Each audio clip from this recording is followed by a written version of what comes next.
Hello. All right, all right, all right. And we're live. My cat's acting a fool.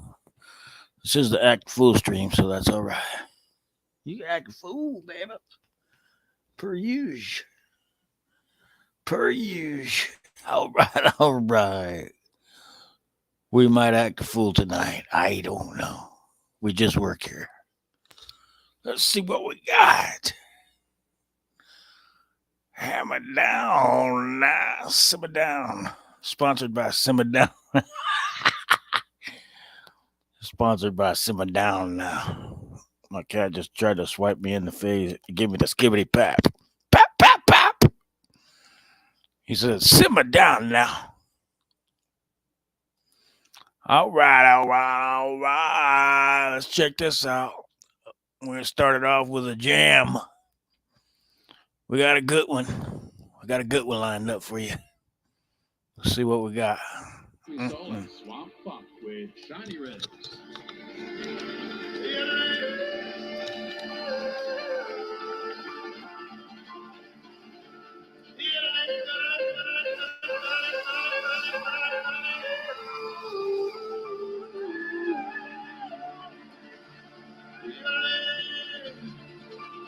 I want to go home and y'all together. Yeah, traveling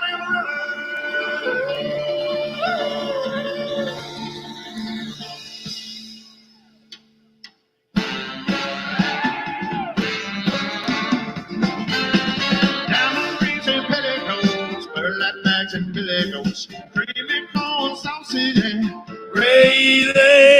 Blooming up in that wild weed when they're waiting for the day. Dirty digging round the devil's door. Letting it do the ditch and the riches road. Dirty shipping for you well. Land a capsule on the hill. Silver star tractor from birds. Don't you miss the ride the rain. Tomorrow night the bluebirds sing. Something like you should just spare. Like rats when the Yankee on the bed. Hey, hey, hey. Whoa, ho, ho.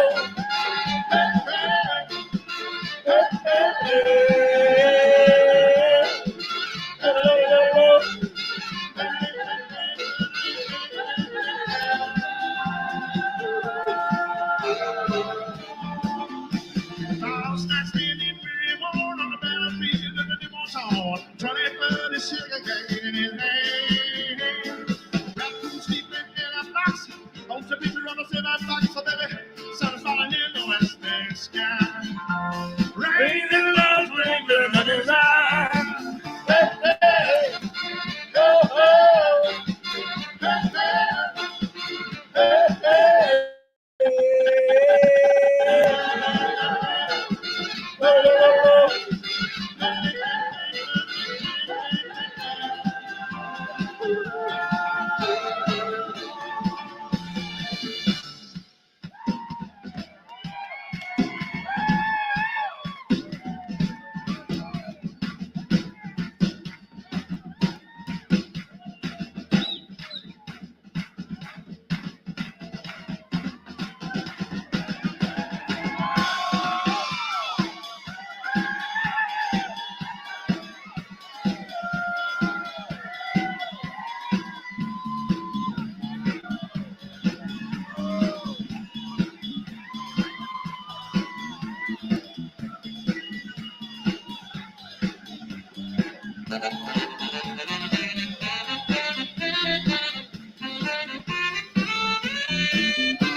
time is a cigarette burning down on the pain of a job of dying. Perfume passes to the the rats. Hey, hey. Rich was lost in waiting room like cowboys leaving lonely room. Sun falling in the western sky. Ring and jingle of his eye. Sun is falling in the western sky. Twinkle, twinkle of his eye. Hey, hey.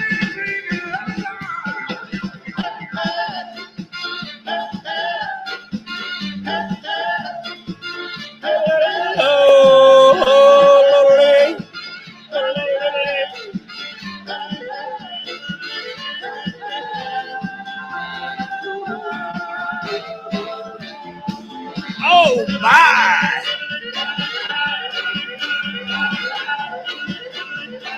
That old lady's right now.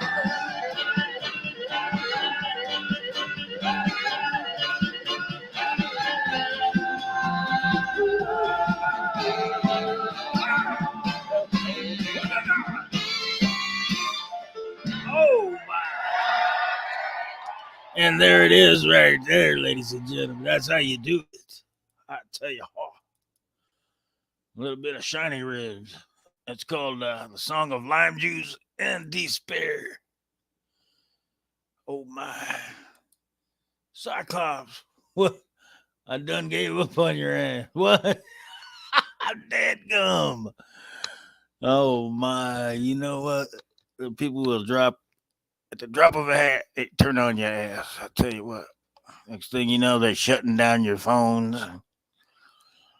Oh my, we got Sugar Plum in the house. I don't know. Come on up, brother. We got things to discuss. Let me see if I can. Okay. All right.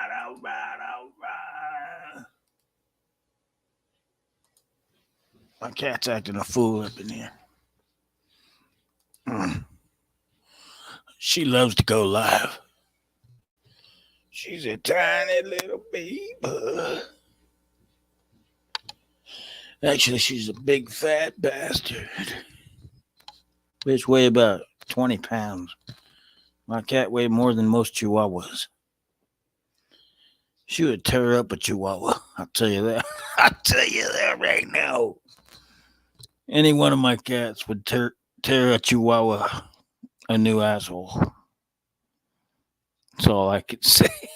I don't know. I just freaking work here. I just feed them and empty their shitter. Oh my! There he is, brother. Sugar Plum. How you doing? I wasn't sure this was gonna work, man. I had somebody ask me to get up on a live stream about 15 minutes ago, and I don't know if it was my phone or the connection or what it was, but it would not have it. You're 5x5 right now, brother. Cool. How you doing? I'm Everything good on the Cyclops front? Oh hell yeah! I'm rattling, but I'm rolling, baby. There it is. There it is. There's proof. It can be done. Yes, sir.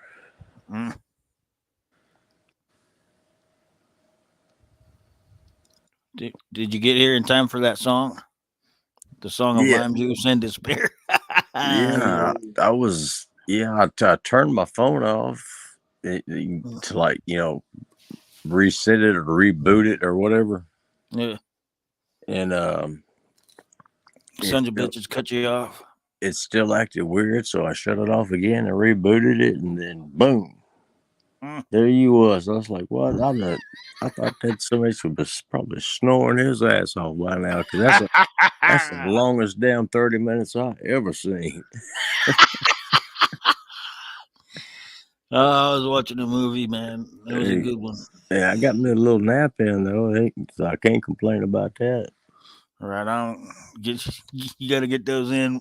Get them when they fit in. Shoot, that's the only time I can get them in. I can't schedule them. I can't plan them. They happen when they happen. Mhm. Divine intervention. Yeah, it was. I woke up. I mean, just like bam, woke up wide awake. It's like shit. Looked at my phone to see what time it was. I'm like, damn it! If he went live after I dozed off, I'm gonna be pissed because I try to wait till 2. 2 is yeah, my regular time. But sometimes I get a wild hair. I go early, but yeah. Well, I checked my phone. There wasn't no pops. Them Aussies had it kicking over there, all right. and Over at Spuds. well, it was Spud was in there. It was Rogues. Apparently, Oh I, shit. I didn't hear any get much to the details because something for some reason it kept screwing up on my end. I guess her best friend or one of her best friends got killed by a drunk driver yesterday. Oh fuck.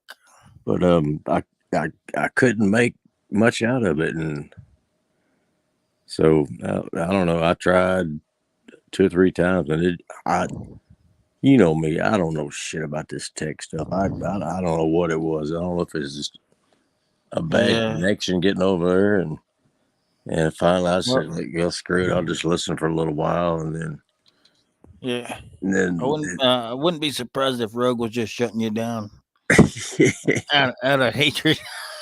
Fuck. I no, don't know. no, she like I could not tell you why, but Mm, she likes me. I don't know why, right on. but yeah, I saw you go live. I'm like, well, son of a bitch. Yeah. We probably won't have near as much fun over here, but I don't know. Fuck, I just work here. uh, usually ends up a pretty good time. Nice. You got any songs? Or what should we? Any topics? Anything you'd like to discuss? Mm, Any new shit come to light? I still been tripping out on the Laverne, Tennessee Police Department, but that's been going on about 2.5 weeks. Huh? It's I it's never heard of that one. What this is it? it's the little town between. I live in between Smyrna and Murfreesboro, and Yeah. then there's a little town between Smyrna and Nashville that's called Laverne. That I lived there for years when I was growing up. After we Mm. moved down there from Wyoming, and they Is that had the one where the cops got attacked or something? Or wasn't it? no, that's the one where I had this old whore working for the police department, and she was screwing Oh, everybody yeah. on the second shift. Oh, yeah. I knew She, that. I knew she that. Chief got fired. She got fired. Yeah. Two officers got fired. A canine dude got fired. Yeah. They I was heard of that. chopping bitches' heads off. Yeah, And she was that's married to one of yeah, the pigs. yeah. And Fuck. she was down there doing them a couple at a time. Mm. Yep. Yeah, I heard that one. yeah. Most people have. It's been all over the news. But yeah, that's just right down the road. That's some Tennessee shit right there. That's some Alabama shit. That shit it done moved north, man. Oh shit. You get holes everywhere you go, as I reckon. Yeah. O's in different area codes. That's it. She that bitch got around. I'll give her that. Tell you what, she must have had something because everybody wanted it. Damn. I don't know. She had the red snapper. Something. She had something. Oh shit. Oh my. Yeah, my daughter, oldest daughter, was the first person to tell me about it because y'all don't ever watch the news. I said, "What are you talking about?" Yeah. I Because don't watch it either. Well, once in a while, but her I saw that shit on YouTube right away. yeah her and her husband run a gym. It's Mm-hmm. It's to kind of give like underprivileged youths a place to go after school to work out, exercise, learn how to box. Huh. I And never heard that. yeah, and the Laverne Police Department was one of their biggest sponsors. And they've been kind of freaking out, like, oh crap, what's going to happen now? Are they going to still help keep this gym rolling for these kids, or what's going on? Wow. I don't Yeah, even know what did one of them. Did she go to prison or what's happening on that? it didn't even. I don't even think it's gone to court yet. They just right Oh. now they just all. It was like 5 of them. I think they were all on second shift. It's all got fired. She is trying to sue the city of Laverne for violating her civil rights. I'm like, bitch, you out there blowing motherfuckers in a patrol car in the parking lot, and your civil rights are getting violated. Mm.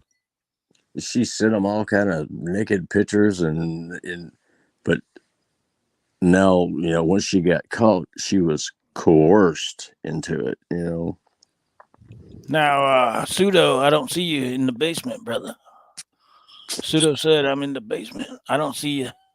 I'm right here. I'm in the basement. I don't know. I didn't have a chat on. Hey, Pseudo and Daryl, what's up? There's all that coercion shit. Yeah, I've heard of correction officers fucking the inmates and shit. This is a whole new level. She's fucking the whole police department. yeah, and everything was good till her ass got caught. Then all of a sudden, it wasn't my fault. I was just there. He is. They made me do it. Oh yeah. Yeah, it takes me a couple minutes for my thing to load. Right on. I hear you.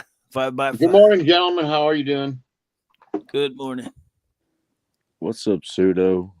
I'm trying to get my wits about me. I need some caffeine and some nicotine. Yeah. I'm eating a I'm sandwich. getting too much blood in my alcohol stream over here. I'm actually eating.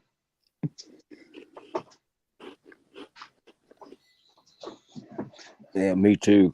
I chugged a goodie powder, so I'm eating a couple of peanut butter crackers just to get something in my stomach, so that goodie powder don't eat a hole in it. Oh my. Is that the BC powder? Yeah, same thing. Huh. It's like That's hard to find. aspirin. You can't find it these days. Man, it's everywhere around here.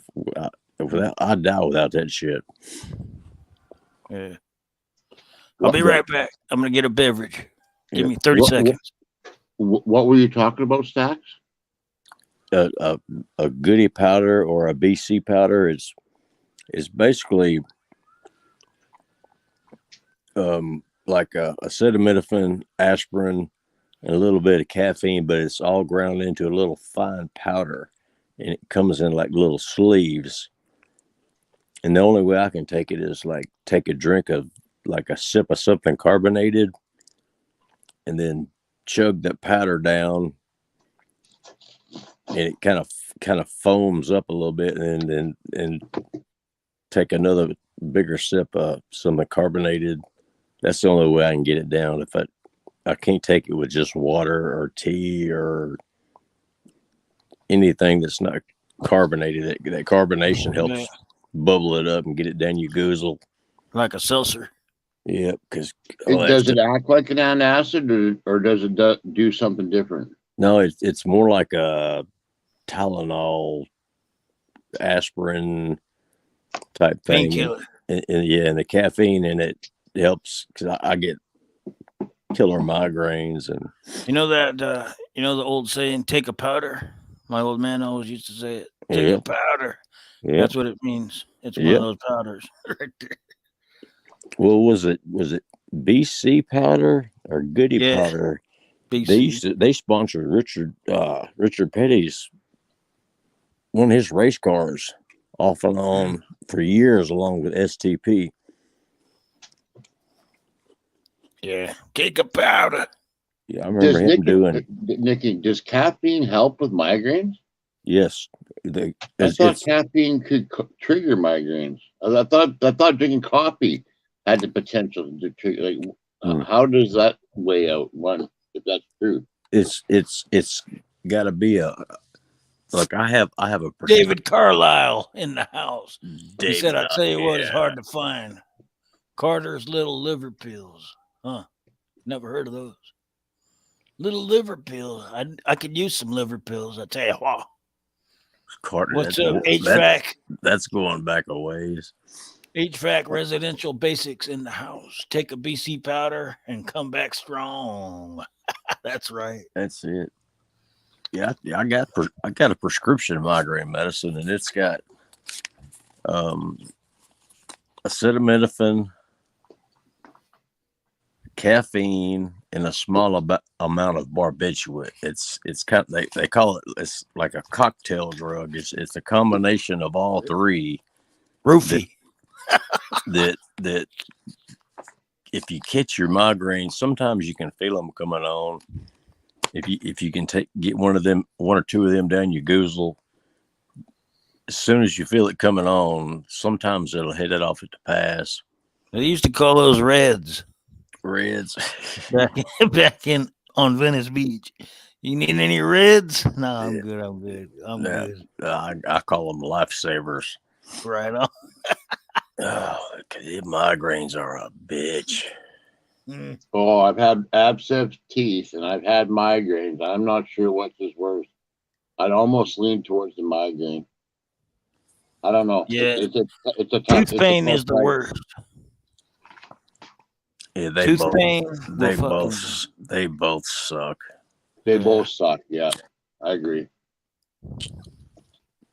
I don't think I understand how analgesics are addictive, but I think that that some people suffer too much because of other people's addiction. Yeah. Plus, that shit will fuck your liver up. Them ibuprofens or the acetaminophen or any of that shit. My liver's already fucked, so I can't be fucking it any worse. Yeah. Well, see my brain's already fucked, so you know. Yeah. My liver issues, my liver concerns are way down the list right now. Oh man. I only got one, so. How's your health, Pops? My health? Yeah. It's all good, except for my liver and my mentality. I don't know. I've been concerned about you lately. I haven't seen you. I wonder if it's health issues. Yeah, no. It's I don't know. I just been coming to terms with different shit, you know. Different shit, new shit has come to light, as they say. Okay. But yeah, I'm all right, brother. Okay. Thanks for your concern. Yeah. I don't know what to say. The last couple of days, you've been on my mind.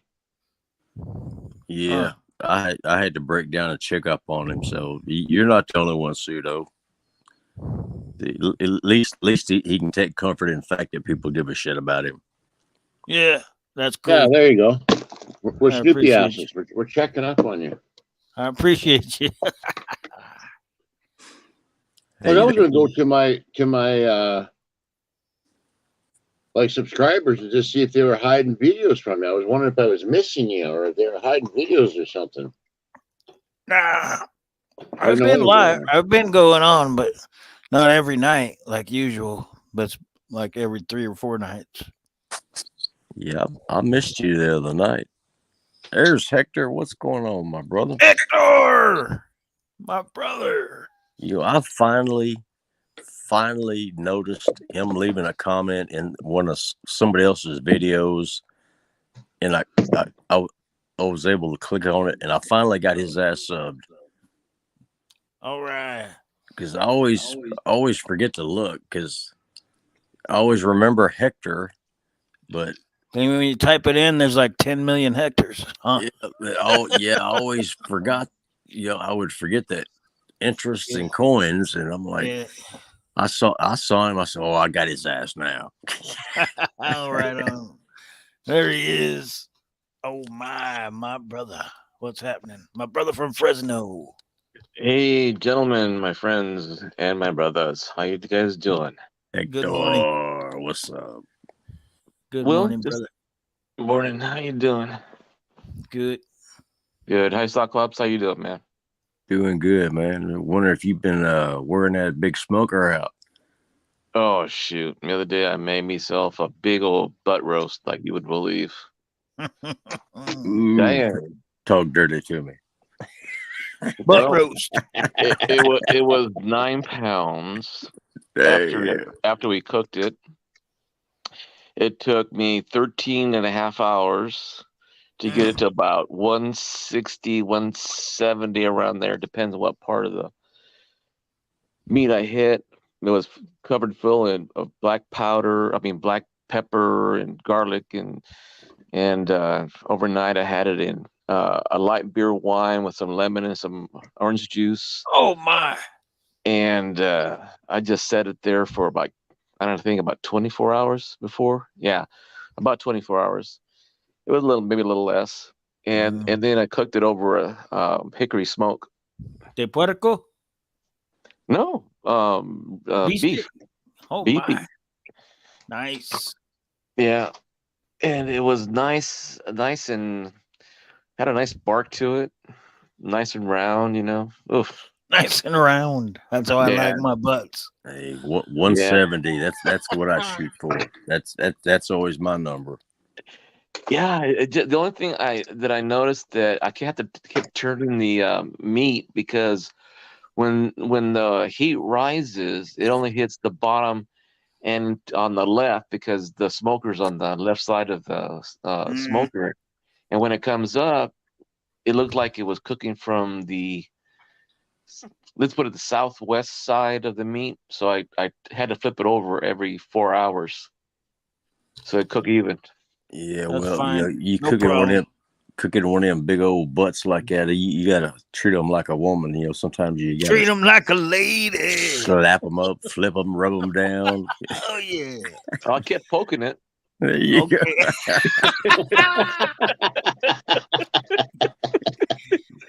Got to have that meat thermometer. Yeah, that's why I knew that that's why I said a range, because 160 to 170. It just depends on I guess it was the direct heat or the direct smoke coming up. That was Right. 170, and then when I turned the meat, it was 160 on the other side. Well, between 160, 170.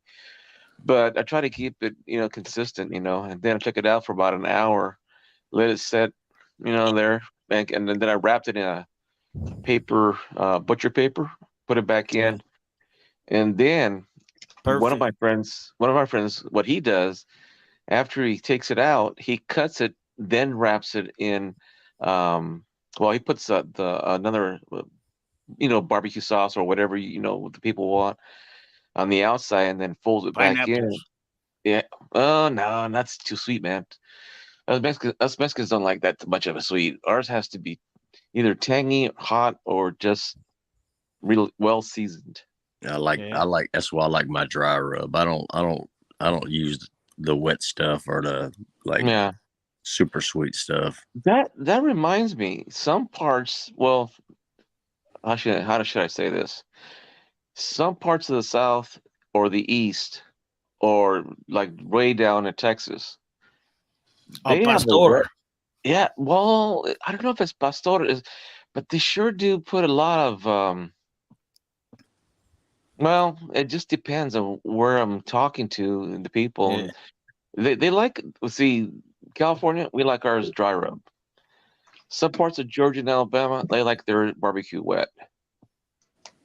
Yeah, So well, you get down around Memphis, you got your dry rub joints, and you got your wet rib joints, and then you got some that like the really sweet. type of barbecue sauce, and then you got others that use the vinegar base That's the sauce. question. That's the question I was going to ask you. Do you ever use apple cider vinegar to uh, prep your meat or squirt it like every hour or so? I'll use apple juice, straight up 100% pure apple juice. If I've got like a really big piece and it starts getting a little more done than I want on one side or the other, I'll squirt it Uh-huh. a little bit Uh-huh. with apple juice, and usually I'll cook mine for a pretty good while before I even put the rub on it. I'll wait till it's about 75% done, then I'll spray it down. I have a little squirt bottle. I'll spray Uh-huh. it down with that apple juice, and then rub the crap out of it and finish it up that way. Because if you put that rub on too soon, a lot of times that bark turns into burnt if you ain't careful. Yeah. Well, how about if it's too late? Like the last, let's say, I don't know if you're direct heat, direct fire on let's say a thick piece of meat. Do you ever put it on like too late or too early? It doesn't seem like it. I don't know how to explain this. It's like almost like if you put it too early, then it overcooks, like you said, almost like a burnt. And if you put it too late, you're just eating sauce. Is that right? Is that about right? Well, that sounds about right. Yeah, I gotta See, find a time. all, Well, all my smokers have the firebox off to the side, hmm so I don't have to worry about the direct heat problem. But just it depends on you know you have to the little block on the flue. It's got that little flap. You can slide open or closed or open or closed. And then yes, sir. it's got the same little deal on the side of the firebox where you can adjust how much air is going through it, and it just takes practice. Yeah. It's a skill you got to develop, and the only way to do it is just trial and error. Well, the other thing too is in California, and I haven't done it really for the summer. Friends of mine telling me that when it's 110 degrees outside, you got to consider. Well, we have sometimes in the summer 100 degrees and above for about 90 days, and you got to adjust yourself too because if it's 100 outside, it's almost like adding more heat, and you got to be careful because if you open it too much and then you spritz it down or you do dry rub or you do a wet rub. Um, it's just you got to be careful because they said something to do with the air, but I haven't found that out yet because I haven't done it in the summer yet. So I'll find out pretty soon. Yeah, well, that's why you keep that meat thermometer Hmm. handy, and just I continually check. After a few hours after it's going, I start checking it, and I just check it every so often. And I've got some people in my family, when I do ribs, they don't like the dry rub. So I'll take one or two racks, and when they're about 75% done, or 80% done, I'll slather Hmm. them up with some Sweet Baby Ray's, Yes. and they'll knock that shit out. There'll be bones flying all over the place, man. Yeah, yeah, because in my family we got people that do like Santa Maria tri-tip, or we have people that are from the desert that we do deep pit, and then we got people that in the family that are from Texas. Northern Texas is different than Southern Texas because it's more influence of pork versus beef. I mean, it's just a big old mess because everybody, everybody likes their stuff a certain way, but Mm. I'm trying to get, the most for the bang for the most for the people in my family because when we get together, shoot, we probably cook about 200 pounds for about 50 people, Woo. and yeah, and then we all take home stuff. Oh my God. We even got a trailer for family get-togethers, barbecue. Yeah, with this bunch around here, there usually ain't no taking nothing home because Dave it's. White in the house. What's up, Dave White? Welcome, brother. Hey, good morning, Dave. HVAC said They make a Bluetooth thermometer that you can leave in the Mm-hmm. meat while it's cooking on the grill. You Oh know, my! Yeah. I got a buddy of mine. He used to come over and eat a lot. You know, we'd smoke Boston butts and ribs and briskets and all I kinds like of stuff. big butts, and I cannot lie. And so he decided he wanted to get him a um, a smoker, and he went out and bought one of these expensive as hell smokers that runs off the pellets. And I Oh mean, yeah. and he's got it hooked up to his cell phone, so when he leaves work, he can use his phone to fire up his Yeah. smoker. Yeah. And I'm like, dude, I said, yes, you a cheating son of a bitch, man. But you know something? That's pretty cool because every day you can have barbecue and you don't have to worry about, watching it. It's all about that bass, said HVAC. Yeah. Right on, brother.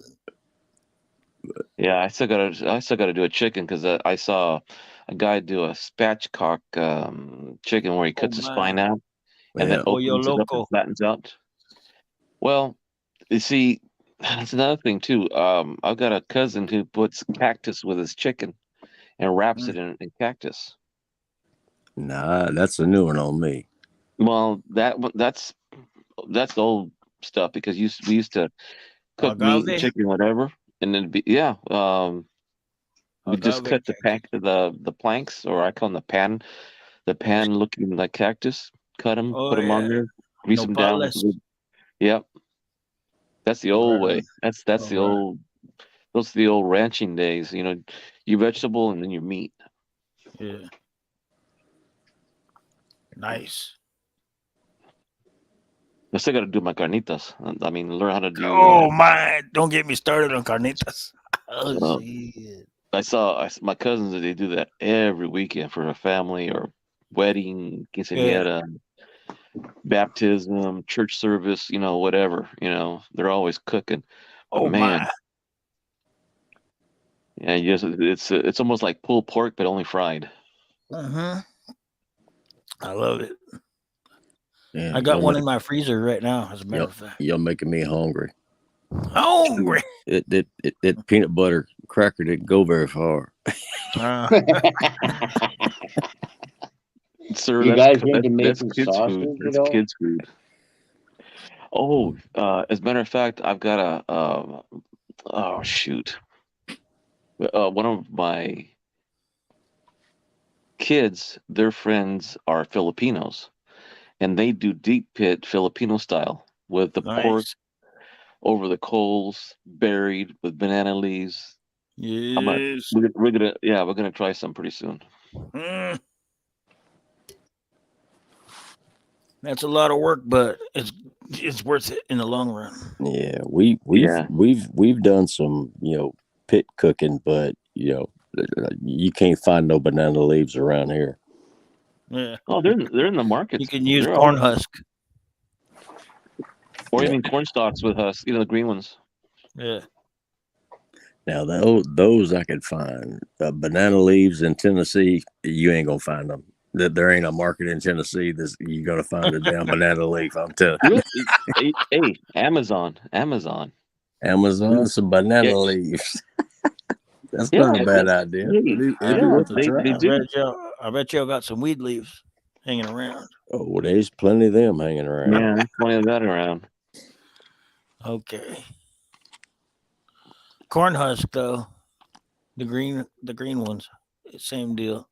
You know what I need to learn is a common like some. Have you guys heard of Danio's rubs? No. Mm-mm. Yeah, I saw a TikTok guy. He swears by it. There's a green label one, red label, black one. From hot to sweet to sour, or like anyway. It's a I brand saw name. it. I saw it on. Yeah, it's a brand name. Okay. Danio's. All right. Shoot, I just figured make our own. Jeez, that way it'd be taste to Yeah. the family, because sometimes you Yeah. pick something up and There's it's only not so what you many thought. spices. You can Yeah, make yeah, it blend it to your liking. yeah. Well, I figure salt and pepper and garlic is my thing. Yeah, and onion powder. Maybe some I use some smoked paprika. cayenne pepper in there. Yeah. or even serranos. Oof. Yeesh. I have two questions. Ah, Yes, sir. Do you guys use paprika? What the hell is paprika for? flavor. Yeah, you give it more of a smoky flavor, with a little spice on it. And it makes it a pretty red color too. Especially The bark good with ribs. chicken, with poultry. Yep. Okay, Yes. thank you. Anything Smoke else? smoked paprika is 10 times better than regular paprika. Just like I've been oregano, shaking it Italian. on my meal, like when I'm cooking. I shake a little bit in there, trying to figure out what it tastes like and what it works with. I'm going, oh my god, I don't know what to use this with. Yeah. There's different kinds. Like there's California paprika, there's Mexican paprika, there's Italian, but they're different intensities. How should I put it? It's almost like a scale. You just have to find the right one because some are really, really good and some are just, almost like parsley. There's nothing to it to me. Yeah, mine tastes very earthy. I'm wondering if it's not old. What happened? Oh, okay. There's old Spud. What's up, buddy? Did somebody get kicked? What happened? I was just trying to holler at Spud, so I seen him pop up. Where did Spud Hector go? Lee. Where'd Hector go? Oh, he's here. Okay, sorry, Hector. I don't know what happened. No problem. No problem. Oh my. Can I ask a second question? Yeah. Sure. I'm interested in getting into sausage making. Does anybody here do Ooh. that, or is that not a good thing to do, or what? No. It's almost like your own recipe because I'm learning to make chorizo and longaniza. And but Nice. what those are spicy like my mom used Sausage. to make blood sausage when we were kids. Yeah. And I wasn't crazy about that at all, but she loved it. And Sausage it making is an No, art form. there's yeah, two I was gonna different. say the reason I can't do it is because one, I didn't like the taste, and three, it's complicated, and you got some do it dry hanging to season it. Some people do it as a smoked sausage. Yeah. Some do it in 1 pound baggies. I like to keep the old fashioned pig liner, with stuffing. Yes. Yes. Yeah, I've known use the a lot of people intestines. that they use the chorizo, but it's a paste, and it's like it's not this. Yeah. But I like the ones that are like a full sausage in a casing like Well, that. the amount of meat that it looks more like a when you cut it, the link stays together, and when you cook it, Yeah. it stays like a steak. Like Yeah. depends on how big you make the sausage or how thick. There's other But ones. Have you seen the paste chorizo? It comes out like yeah. To me, it's more like fat than meat. me too. And It's crystal. I don't yeah, know. So I've no, that's never not. even seen that. Yeah. Oh yeah. Matter of fact, my wife's aunt lives in Tennessee, and she gets that El Mexicano, Hmm. and it's okay, but I don't know. I don't recommend it because it's more of a paste chorizo, and you can't eat the plastic because that's what it's cased in. Yeah. So Yeah. Oh my. if You're you can Uh, killing find me. one that's like homemade, or make it yourself and use pig Yeah. liner, oh shoot, that's the best. Yeah. And use a combination of beef and pig and the right amount of fat that goes with it. Not too fatty and not too where you can't get the taste to it because it's good. yeah, Homemade is the best. all the chorizo I've had around here, it's got a lot of grease in it, but it's good. But it's what is it, like a vinegary kind of a Uh-huh. There's a grease, little bit, yeah, there's a little bit of vinegar in it. and it's good. Mm. I Does like it them come once in a when you while. cook it, does it come out like a little steak patty, like a Jimmy Dean's sausage with, because that's some people use in my family, they use Jimmy Dean to make the sausage. The The chorizo. ones we have at the restaurant, they're like big ass Polish sausages with Oh, but it's chorizo and it's in a natural skin. But I it's like a the lot of gristle in there. I when I yeah, I chew it, I like have to spit half of it out. well, I like the well, I don't know if you guys have the same brand. Also, won't mention the name because you might not have the same one. But Louisiana hot links, when Mm, you cut them, they stay whole, and they've got the yeah, pig liner on it. yeah, that's how ours are. But Oh, they got a awesome. lot of gristle in there. I don't know. When you're chewing it up, you have to spit half out. Cause Yeah, see, that's not what it's supposed to be. I know. And That doesn't sound then like food. longanisa is a chorizo, but it's a drier one. It's a Right. drier piece of meat. Okay, so I'm going to cut in here.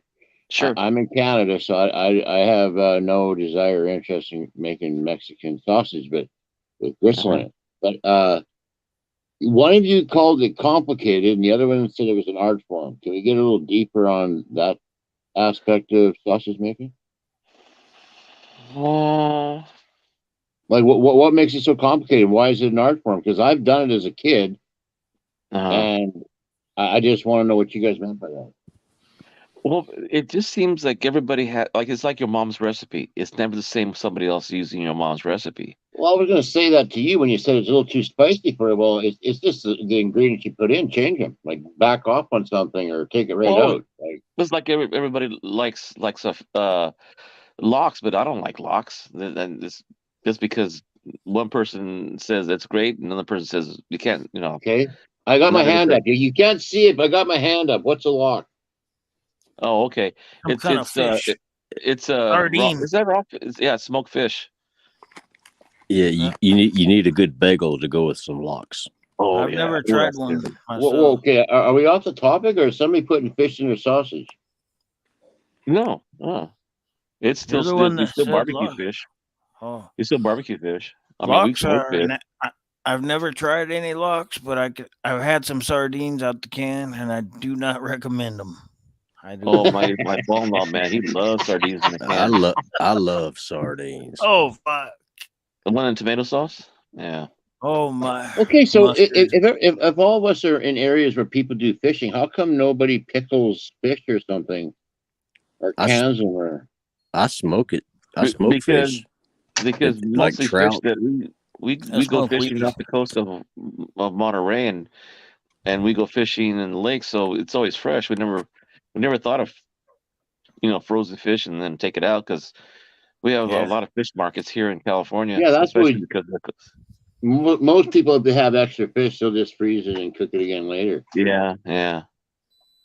Like I just had Friday, I went to the church social and they were selling fish tacos and they gave you fillets in your fish taco. I mean, the fillets were bigger than the tortilla itself.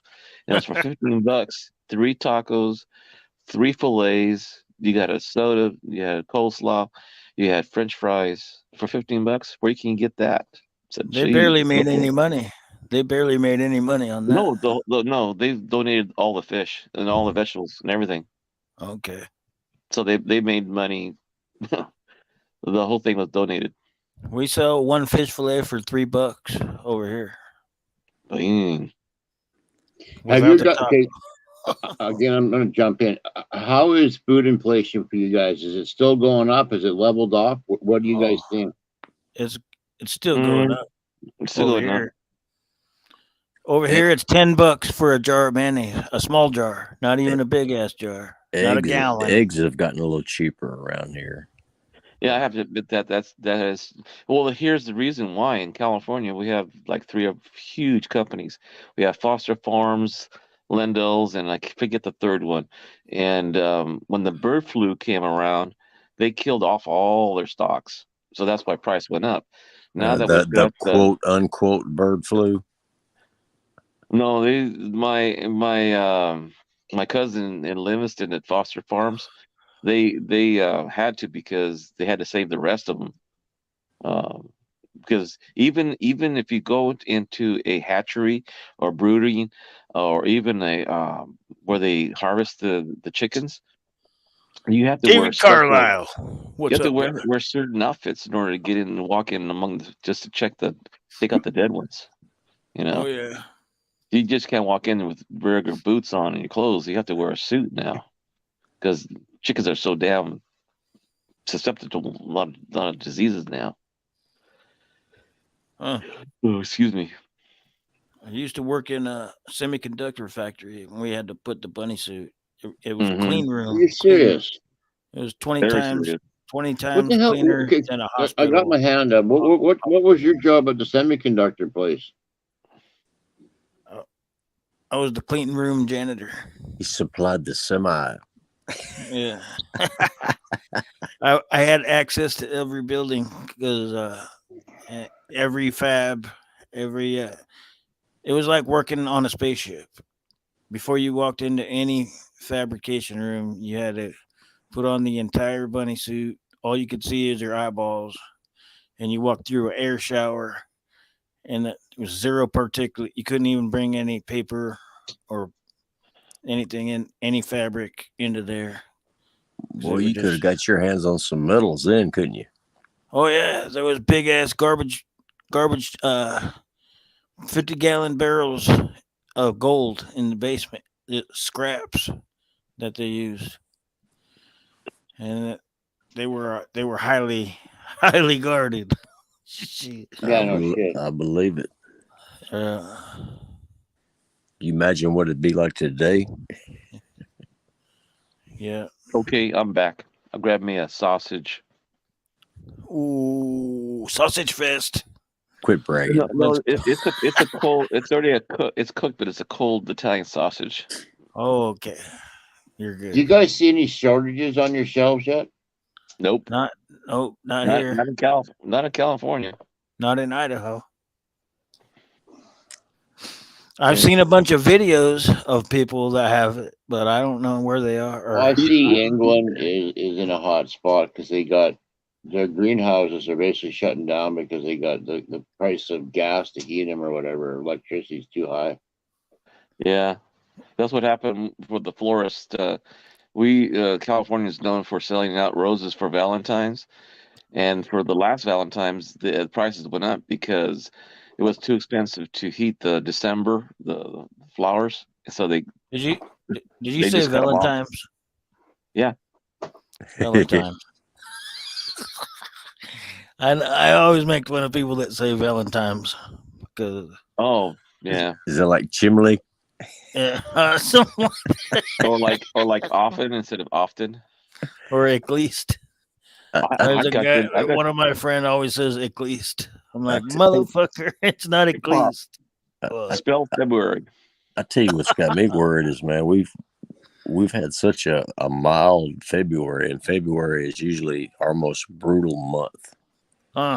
And But snow. all my peach trees are bloomed out like crazy. so And, check this out. Is any of y'all preparing for food shortages? oh, I've been doing Well, that one for question: 25 are your years. trees going to make it? Have you got a cold spell, or do you think you can make spring? I'm hoping, but I doubt it. Anyone got a bucket of pinto beans and rice and oats and 25 pounds okay, each. macaroni? Yep. 25 Okay. pounds each. Thank About you. Me too. 500 Sugar, pounds each. Here, flour, fucking yeah. yeah, get flour. There's going to be shortage of grain here. By the looks Yep. of it. And also Okay. got 12 head We of got a beef. government up here saying you got to use 30% less nitrogen, so that could be a lot of crop failure. Mm, Hey, Pops, I got 12 head of cattle on 5 acres. there you go. You got a means to I protect kind them of hacked if the shit hits the system. fan. Oh, yeah. You got to be able to protect them because if shit hits the fan, people will be coming for that. Do you guys live in rural areas where they got farmers? Yes. Oh, yeah. California's nothing but farmland except for the big cities. Yeah. Well, they have granaries where they store their grain. Well, they also have places where they clean their grain. They're called seed cleaning plants. And they separate it, right? They go through it and they kick out all the shitty seeds and give you just a pile of what your grain is supposed to be for sale. It's more valuable then, right? Okay. Because it scores higher. Well, they Well, have discard piles, and I actually went out to one of those places and found a discard pile and just started filling 5-gallon pails. It wasn't the same kind; it was different kinds. There was dirt in there and everything. But it's a lentil, what you're talking about is the culls. huh? You're talking. See, in California, we call those culls. Anything that doesn't look like market ready, pretty, it's called a cull. Yeah, we don't have More, vegetables up here. It's just lentils, so it just runs on yeah. an air system and filters and screens. Uh, And they had a pile of it, so I just went out there and took 5-gallon pails of it. Now it's all full of dirt and everything, but it's a lentil, so it's basically good store forever. But all I would have to do is clean it, like get some mhm. screen systems, right? Wash it off, clean it, and then I could use it. Toss it in the air and have a fan behind it. That's all you got to do. Well, I could get fancy about it too, yeah.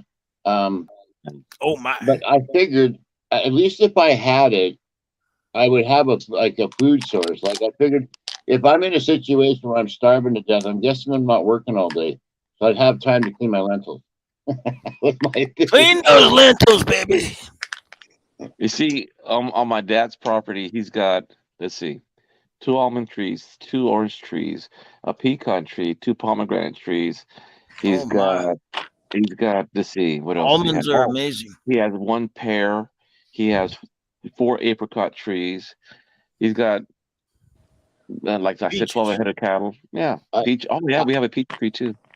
There you go. I have to explain to Canadians what America's like. I say, no, you don't understand. They can crop twice in a year. Yeah. Mhm. Or sometimes 3 or 4. Up here, we barely have enough time to get one crop off. And When it fruit comes trees, to like fucking hay or alfalfa, they cut 4 times a year. 7 times. Yeah, 7. we're They locked. cut 7 times. Honestly, there's very few years where we get a second cut. It has Uh-huh. to do with moisture too. Like we're in a prairie area, so we don't get as much moisture as we could get. Around here, you can get on an average year, you can get 3 good cuttings on your Yeah. hay. Wow. Well, we would see. We have dairies. Well, right behind my house, I've got 1,000 acres of vineyard. Then the airport, and then next to that is a pomegranate, and then behind that is a processing plant for almonds. And then across from that is a peach tree, and then got plums. I mean, my backyard's just full of agriculture. But I live in the city limits, though. Where do they get all the water for that? The mountains. So you guys have a natural source. There's not a dam or something that's feeding Oh you? yeah, there's dams, there's all dams all over the place. As a matter of fact, one of our biggest dams closest to me is 98% full, and they have to release the water because we have a big storm coming off the coast of California. Yeah, They I call it read a I river read about stream. that yesterday. Yeah, well Yeah. that's a good problem to have because lots of places are drier than F right now. People up Yes. in the mountains, they're stuck in their houses. Yeah. We have snow in the houses at 20 to 24 feet. So the houses are buried and cars are buried. They can't get out. Yep, that's where a lot of California gets their water is from snow runoff, melt off. And then we have reservoirs all over the place. And then we Well, get hydroelectric off the water too. So our bill should be a little lower this year. If you had the Los Angeles River. atmosphere, they tell you The guys LA have to have River. I two wouldn't want to natural drink that water shit. sources that cross your fucking country. One goes from west to east, and one comes from south to north. And No, they say that's why America is so productive because it's almost never does one not produce. One there might be a year where one doesn't produce, but the other one will. So you guys just will always have a good source of moisture coming in as well. Well, most are north to south. California is the fifth Well, world's don't largest correct me on the economy. direction. I won't have the direction correct. 5th largest economy on the planet. Well, yeah, On the flat Earth, that is. yeah, and also Texas is the 10th. So I don't know what in between which countries are.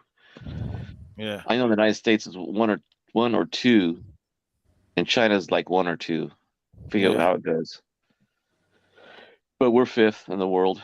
Texas is 10th in the world.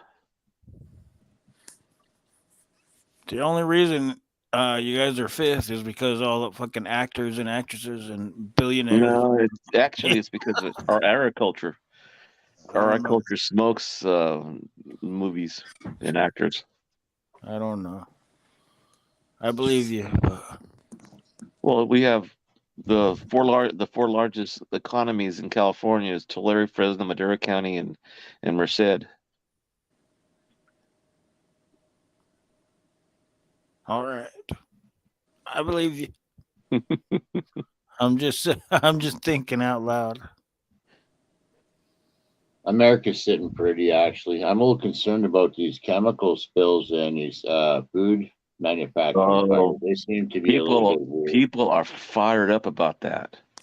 They are pissed. They got every right to be. I mean, you spill God knows how many tankerfuls of vinyl chloride, and then what do? You set the shit on fire. Okay, No, what about benzene? Benzene dioxides. Oh, yeah. Well, see, when you transport they didn't that even talk stuff, about that to there's supposed begin to be with. one dangerous one, and then there's supposed to be 10 grain cars, and then another dangerous one, and then 10 grain cars. So that if you Well, have an accident, they don't all pile up at the same time. well, they're blaming Secondly, on. anybody who's had anything to do with a chemical spills, oil spill cleanup, the first thing you do is contain it. That's the number one thing you do is stop and contain it. Uh-huh. And then these guys decide to open them and light them on fire. Like, come, and there's how many in a row? Something's really smelly about that situation in my mind. Well, I don't know if you guys heard this in Canada, and you guys probably heard it in the U.S. news, but the same railroad that had the one in East Palestine, Ohio, had Yeah. two more and one yesterday again. The same company. And this time the guy in the front, the engineer, he got killed. Remember how there was like 3 or 4 UFOs they shot down all in like 2 weeks? Remember that? Again. Now all of a when sudden we look there's four back, train wrecks. 4 train wrecks in 2 weeks. All of a sudden. okay, What? okay. If we're looking back at the timeline, can we go back and say that those UFO objects were a distraction because of the mess they had out on the ground? Yeah, maybe. I wouldn't put it past them. Yeah, the old bait and switch. Look at this hand. Look at this hand. Look at this hand. But don't pay Yeah. attention to what I'm doing with the other hand. Exactly. Well, you ever see a railroad line go through rich people's homes? No. No, Heck no. it's not allowed. Around Well, here, again, usually if you have the money, why railroad don't you build tracks it, right? divides the rich part of town from the poor parts of towns. Anyone that lives by the railroad tracks is poor. I'll tell you right Or how now. about this? You live on the other side of the tracks. Remember that? Oh, Yeah, but you were still I poor. grew up that way. You had a little bit more money, but not that Oh, much. this town here is divided by a river. We were Yeah. called river rats on one side. The other side was called I don't know what, but we were called river rats growing up. Huh. I used to bug some of my friends back in high school. I said, you want ambassadors from the other side of the tracks? You know, they was from the good side of the tracks. We're on the not.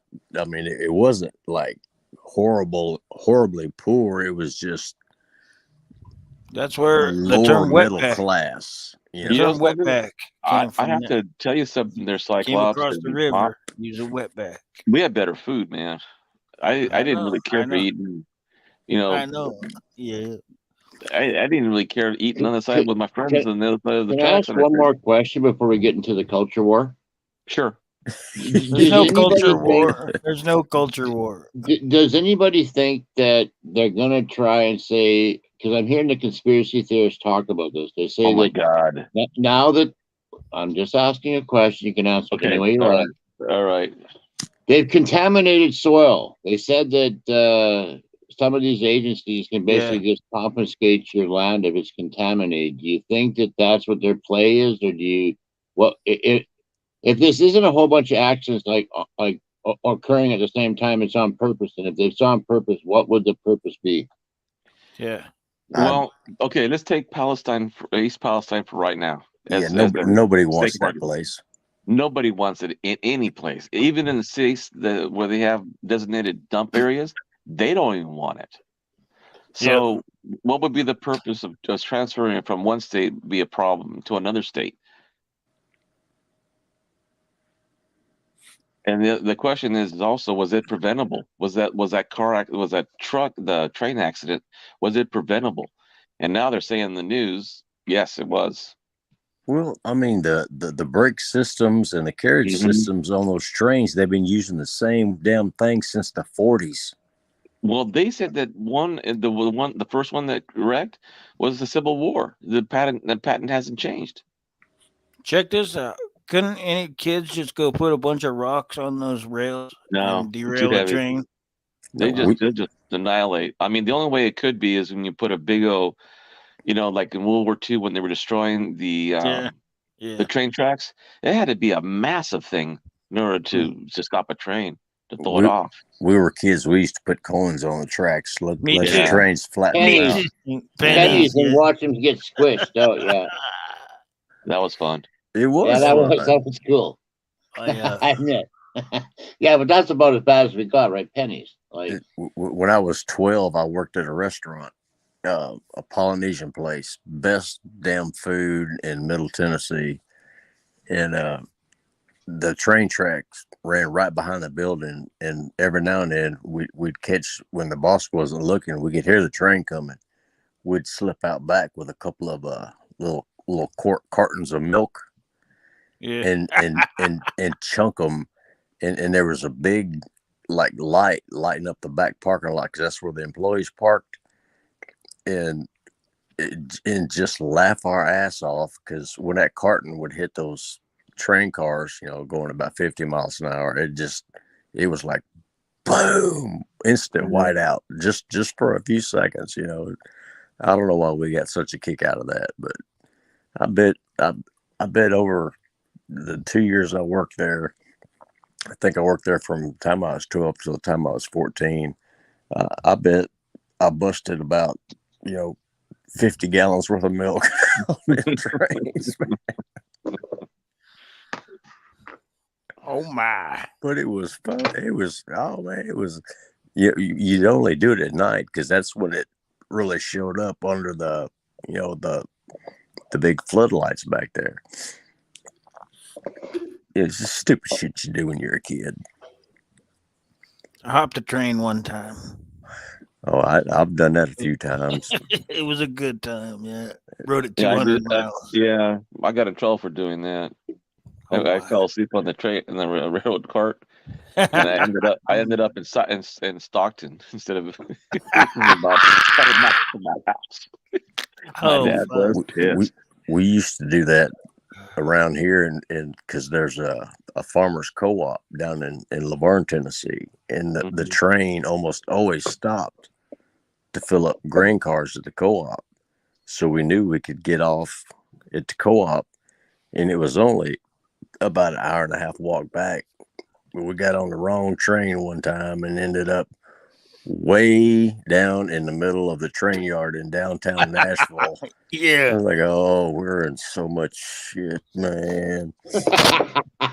No, we all got our asses beat over that deal.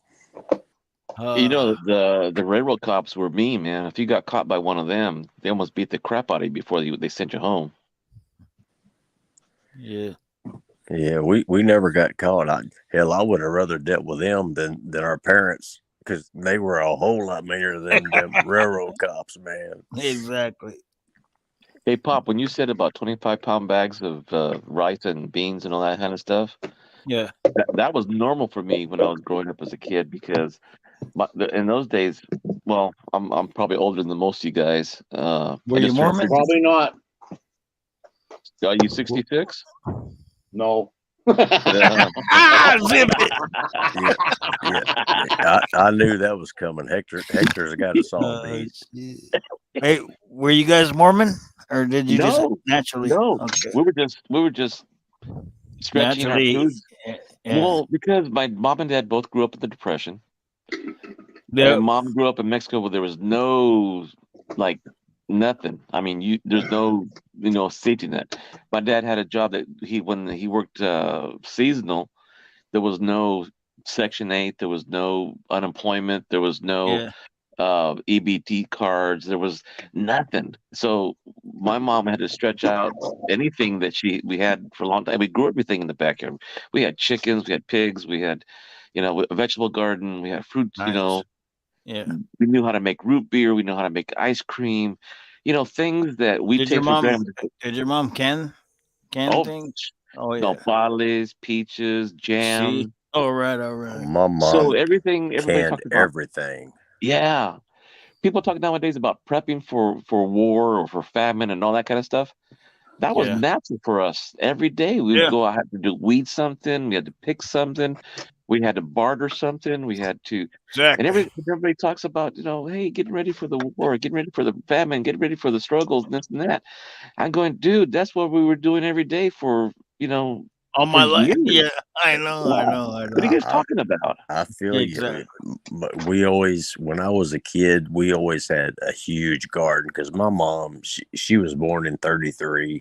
Hmm. She basically grew up in the tail end of the Depression, and her family was poor. If they didn't grow it or raised it themselves, they traded it to Yeah. Yeah. like a traveling. Some people call them tallyman, Telling me banana. and Oh my. and we had a huge garden, and every time we'd get in trouble, she'd put us out there holding that garden, and I swore I would never have a garden. Well, It, and not now I not to love go having a garden. and not to get into the race thing, but when we were kids, we couldn't. I mean, even my parents couldn't go to certain stores. We had to go to the back and pick things out that it wasn't the best stuff. If we did go to the Yeah. store, but we didn't go to the store because we didn't have the money. It's because we weren't. No. But that's Yeah. the kind of memory I have. But that's already gone and passed. But I tell my kids, you guys are lucky walking through the door and not worry about going to the back and get hamburgers because you can't go to the front door because you're not the certain type of people that walk in the front. That's the Exactly. kind of stuff I grew up with. And That's that's old messed stuff. up. Yeah, See, but Can I ask about things that you think are important to have on hand? Like sure. where are you guys with yeast?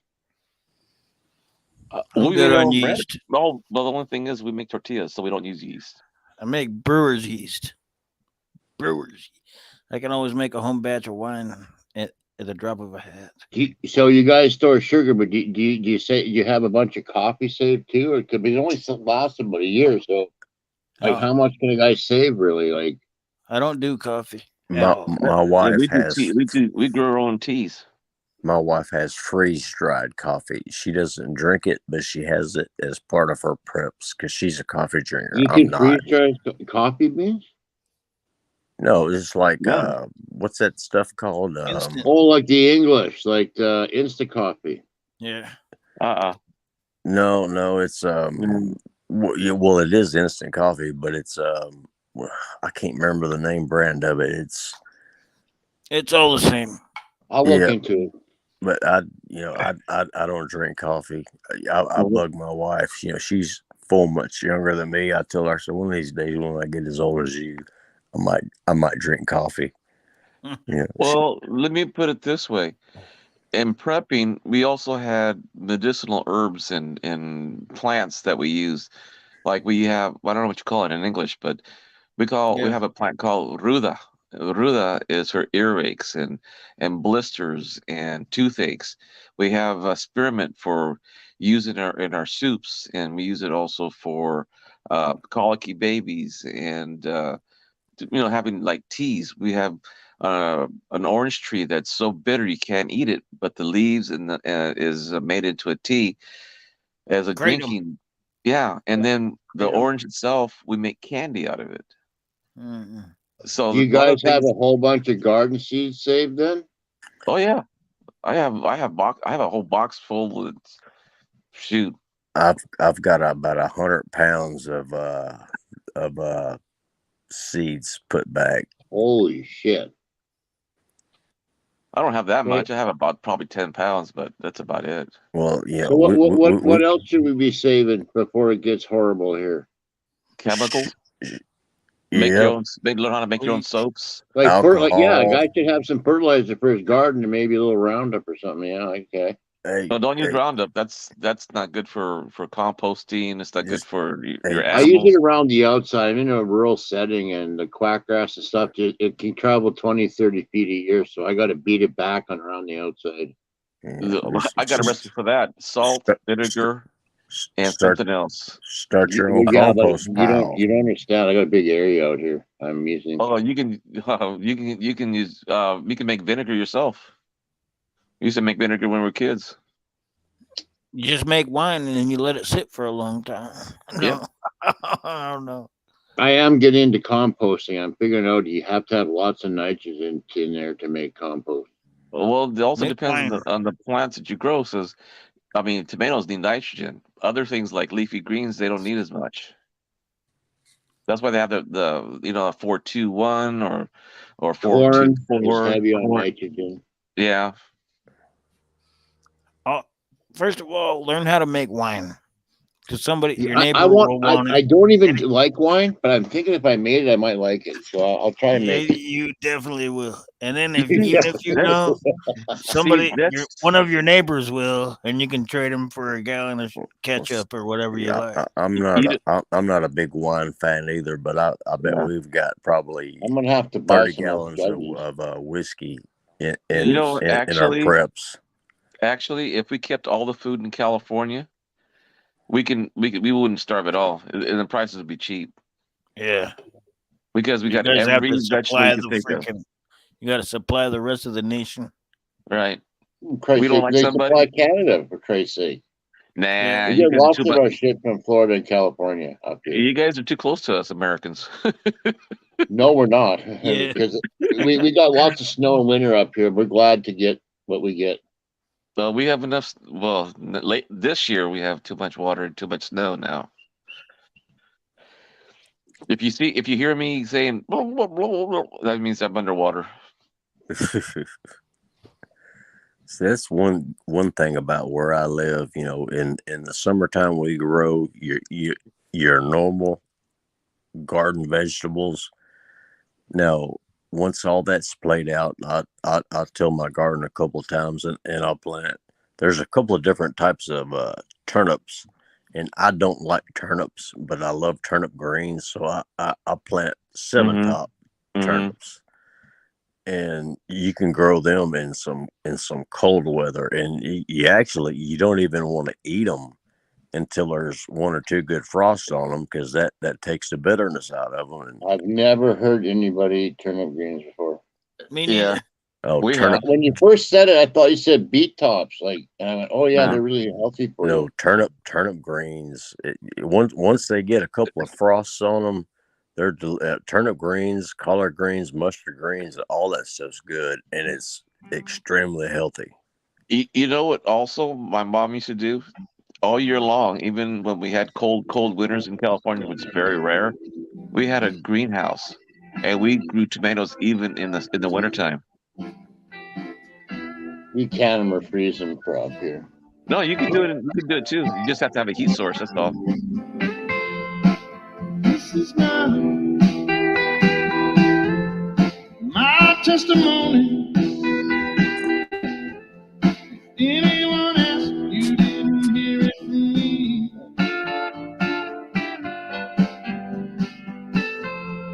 We had it out. Sanka coffee. I remember that. Sanka, that's what I was trying to think of. Had no idea. I didn't mention it was in the chat.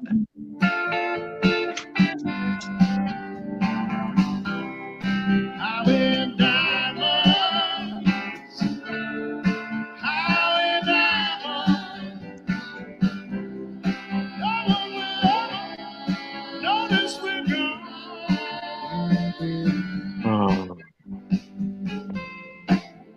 You know, it's also good to have rabbits. Sold into self-doubt. They breed like rabbits.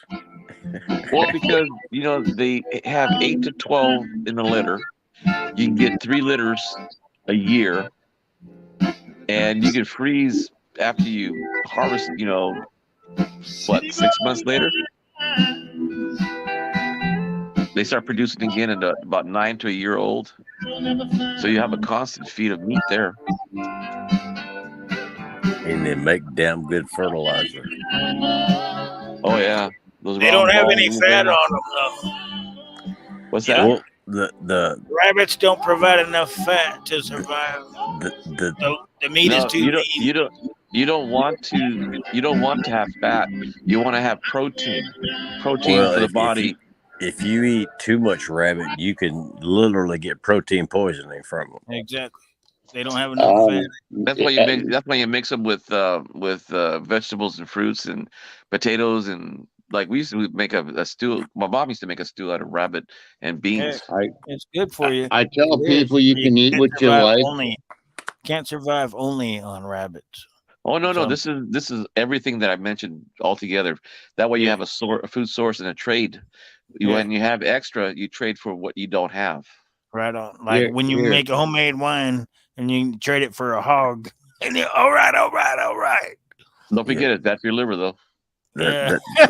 See, I'm not a big whiskey drinker, but that whiskey is a pretty good part of our preps, just because Bartering. Yeah, exactly. Yeah.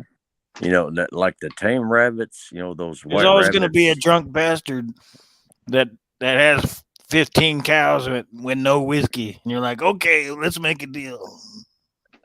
Oh yeah, I've done copious amounts of research on health and wellness, and I don't like to argue with people, so I tell them you can eat what you like, but I'll strongly recommend 2 things to you while I'm talking about it.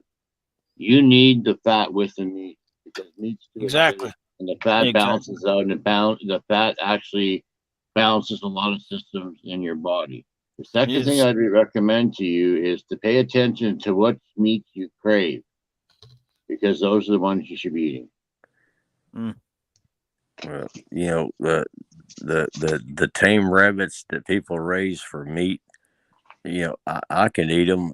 If it came to starving or eating one of those, I would eat them. I don't really like them. I got a ton of cottontail rabbits. I'd rather go out and pop a couple of them. You know, it's also good to know in prepping, know how to fish and hunt.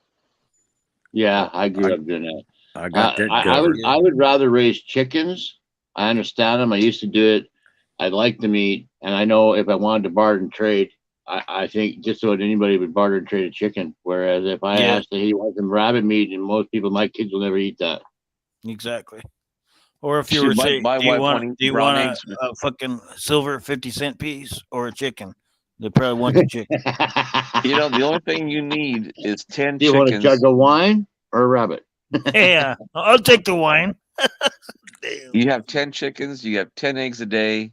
In a week, you have 70 eggs. I mean, you can't eat eggs every day, but you can always sell the rest. Chickens. Up here, because we have like long winters and short summers, I could grow meat chickens in that time. So by fall, I'm done. I don't have to feed them in the winter or nothing. Oh, And you get the right bucks. meat chicken. You can have them ready to butcher in a couple of months.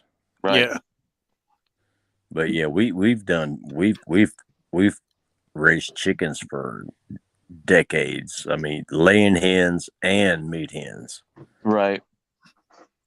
Rock Island Reds, Hamilton. If I had the space and the time, I have no problem with the laying hens. I guess it's just in my situation, I'd have to buy the grain, and I'm just thinking I'd rather buy the eggs.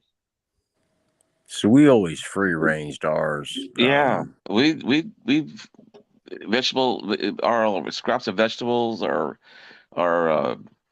any seeds that we've had from the plate. We give them the chickens. Free range, they ate grubs all the time. Matter of fact, we left them loose inside of our garden to eat all the bad insects, all the grubs. Yep. So that's a perfect place for them if for the summer ones. It's just if it's winter, I need something heated and right. No, chickens really don't need heat. Chickens' blood is you basically antifreeze. Spud Lee said turnips You will. don't live in Canada. Spud Lee said turnips will clean your pipes out. Oh heck yeah, Guaranteed. better than kale. Yeah. Oh my. Well, Kale's overrated. pseudo. Here. Let me just drop a health bomb on you boys. Kale is not the answer. Organ Oh no, meat. I don't even eat kale. I don't even eat kale. I'm just saying I've these never even veggie seen a people. piece of kale. I If don't you like really it. want to upgrade your life, look into organ meat. Liver Do- Oh is shoot, probably the Is pseudo. it number good one or I'm is not talking about. good? Pseudo. you know, We have don't. like the most bitter part of our winter. We get single digits and quite a few below 0 days. And I've never had to put a heat lamp in my chicken coop If you have ever. enough if you have enough of them in a small enough area, sort of like a barn. If you have enough cows in there, you don't need heat either. You have a big barn and one cow, it doesn't work, right? One fart warms another. Well, Well, we I tell you one thing. There isn't a part of an animal we haven't eaten. Like in pigs, we eat the jowls, the what do you call the snout, the ears. We have pickled ears, the skin for cracklings, the bone marrow, the hooves. We put pigs and knuckles in our soups. So really, the only thing We we throw away, don't we say even eat we. the lip. We We don't do that. Y'all yeah, might. we eat anything that you throw away. We could probably find a recipe for it. Yeah. shit it down, Eyelash. Bone broth is really, really healthy for you down if in you're the doing south they chicken call it bones. rooter to the tutor. We eat Yep. it all. Yeah. Yeah. I do like bone broth. My mom That used is to a say in thing. Spanish, I'll translate. She goes, "We never throw away what we can eat. And if we don't find a way to eat it, we'll find another way." See, cabron. Yeah. Right on. Bone broth is extremely good for you. It's good for your joints. It's good for your gut. It's just Yeah. so good for you. And just a little tip, if you're going to get into it, I'll give you a couple tips I found along the way. The longer you do it, the better Yeah. it is for it because it makes longer chain fatty acids. But what Yes. you need to do is skim the fat off in the first, get the foam off first, and then get the fat off in the first 3 or 4 hours. Get it all off. Put it in a jar in a dish and put it in your fridge, and Yep. then you keep boiling your bones there for another like For 12 to about 7, 24 12 to hours. 72 hours. Yes. It's crazy. The Yes. longer you do it, the better they are for you. So then when you go to make your chicken soup or whatever you are going to make with it, that's when you take the fat and add it back on there.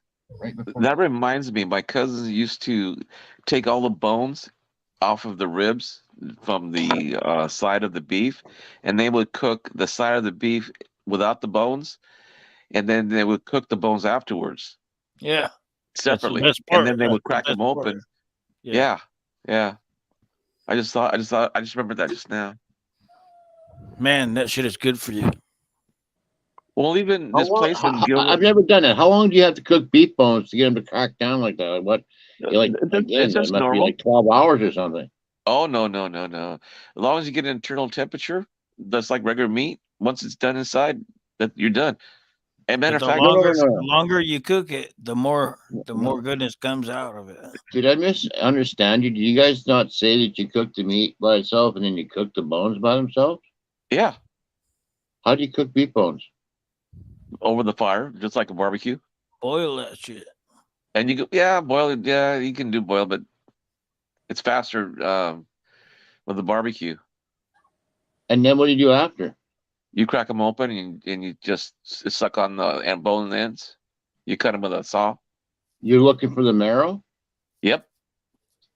See, we used to do that with pig hocks. You know what they also do with the bone marrow? We put it on our steaks to they call it Yes. meat butter. Meat butter. Yes. Oh my. Killing me. Killing me, Smalls. That's why I'm telling you, we don't. And then we grind the bones for fertilizer for the calcium. Oh my. That, The full circle. That's that the make- full circle. that right makes there. sense. Full circle.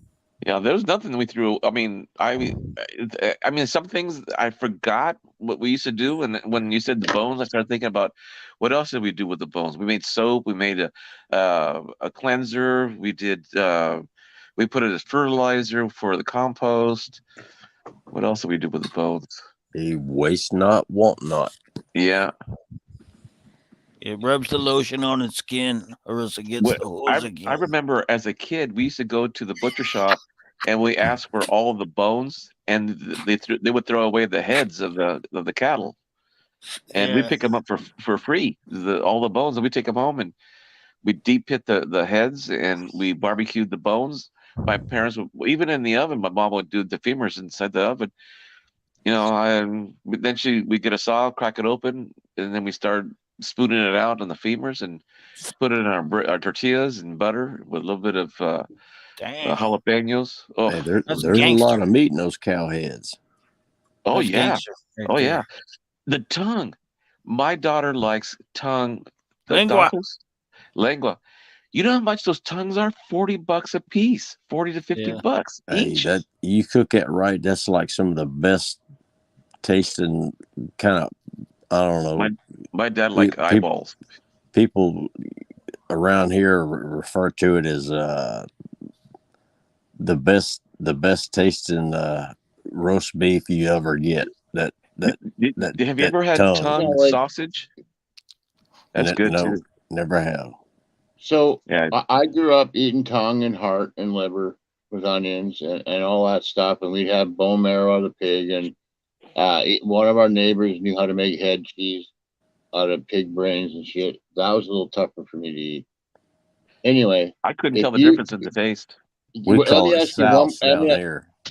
Just a question for. I got one question for you, but I want to ask one previous. Is do you guys eat fermented foods? Fermented foods? Yeah, like sauerkraut, or like kimchi, or bok, whatever. All those other fermented foods Hell that they yeah. have. I've never had it. To be I I honest, want have. to. I I love want it. to. I haven't done Stacks. it, but I I didn't hear want your to. answer, Stacks. Kimchi is awesome. Okay. I want to ask you this big question. If you didn't grow up eating these organ meat, tongue, heart, liver, bone marrow, bone broth, if you didn't grow up eating fermented foods, how hard do you think it's going to be to start if you had to? Like, I'm guessing just about anybody under the age of 35 probably hasn't even experienced this stuff. Well, see that stuff like that. I actually didn't grow up eating it. Once I got grown, got my own place, started raising Yeah. my own animals. Same here. I started experimenting and trying different stuff, and I thought, damn, why have I not been eating this my whole life? Well, the only reason I asked is because I tried to get into some of those other fermented things, and because I didn't grow up with them, I found them extremely odd, and I really didn't get into them. Maybe I need to make my own kimchi because I saw that and it looked so good. All those vegetables, that sauce, a little bit hot. I thought, oh my god, with the beer, that stuff would be amazing. Yeah. But I I bought some at love a store and I kimchi. didn't like it. I like Okay. it when it's like super hot. That stuff's killer. Oh my! I bought it have at a question store. for I didn't everybody. like it. I'd have to have homemade. Has everybody here have eaten lobster? Yeah. Oh hell yeah! I can't hardly afford it anymore, but I love it. Yeah. I know. My first lobster was last November, the 17th. I can tell you exactly that in 65 years I had not had one lobster Damn. because shrimp, nope. I never had shrimp, never had clams, never had clam chowder until I started dating my wife. Things that she grew up that was able to eat, I didn't because I mean everything that restaurants was kind of rare. To give you an example, every Yeah. time we went to dinner, my mom would say, "What are you guys celebrating?" Because we're all dressed up, and we went out to dinner. And you guys were celebrating this time, Mom. We just want to go out and have dinner and have like a date night. My parents never on a regular Friday night, monthly, yearly, never went out to eat. They always had their food at home, and I can see why. I mean, that lobster cost me $65 just for one tail. Yeah. I believe it. But Lobster, I guarantee that motherfucker was delicious. lobster, It was. clams, shrimp, Yes. any of that stuff, man. I can eat it all day long. I love seafood if it isn't too fishy, like scallops and some salmon I find too fishy. But I love clam chowder and I love like all white Lobster. fishes. The fish that I find really fishy is like trout, catfish. But That you got to smoke it. That I well, never liked trout until I tried. Somebody told me, say, try cooking on your smoker, and I did, and man, it's like it tasted like a completely different fish. well, because I did that in Boy Scouts on a stick. You know, you open it up, you fillet it open like a butterfly, and then you hang it over the fire and you Yeah. smoke. Makes a big difference. It does. But what I noticed was a friend of mine, well, actually my coworker at school, he would bring me Louisiana deep fried fish, catfish. And I don't like catfish. But he used mustard as a binder, and then he used Pemco Japanese breadcrumbs around it, Oh made my. his own kind of rub on the mustard on the catfish, and then deep fried it. No more than a minute. Takes it out in a minute, puts it in a paper bag, and then brought it to me at work. And he says, "You're gonna like this." I don't like catfish. No, gotta try it. No, there's no way. I don't like catfish at all. I said, "I'll tell you what. You bite one, and if you don't like it, you don't have to eat any more of it."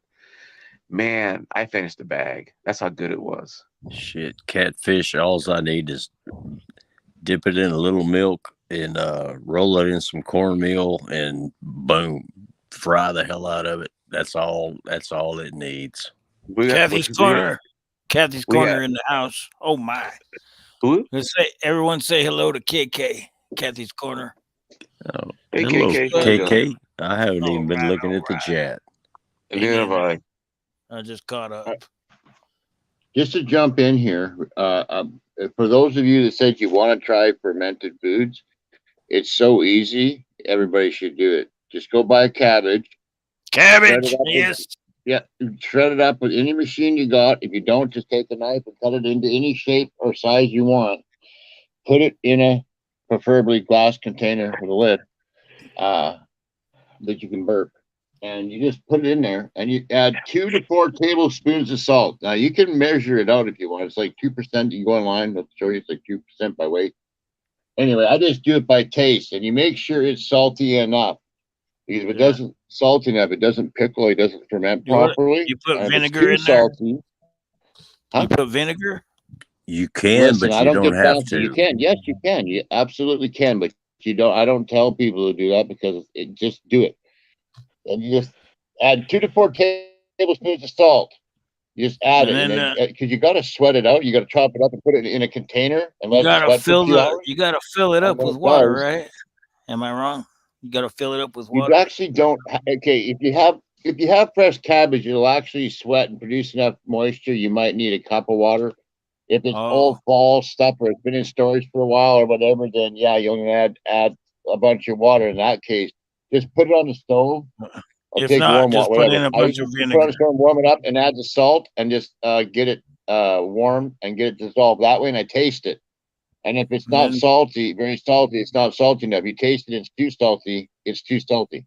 But you do want it extremely salty. There's no such thing as too salty for me. I like it so. Oh much. yes, my mom, it is. my Yes, mom yes, canned you add too much salt and you won't sauerkraut be able to eat it. for And years, then she you never put some used vinegar.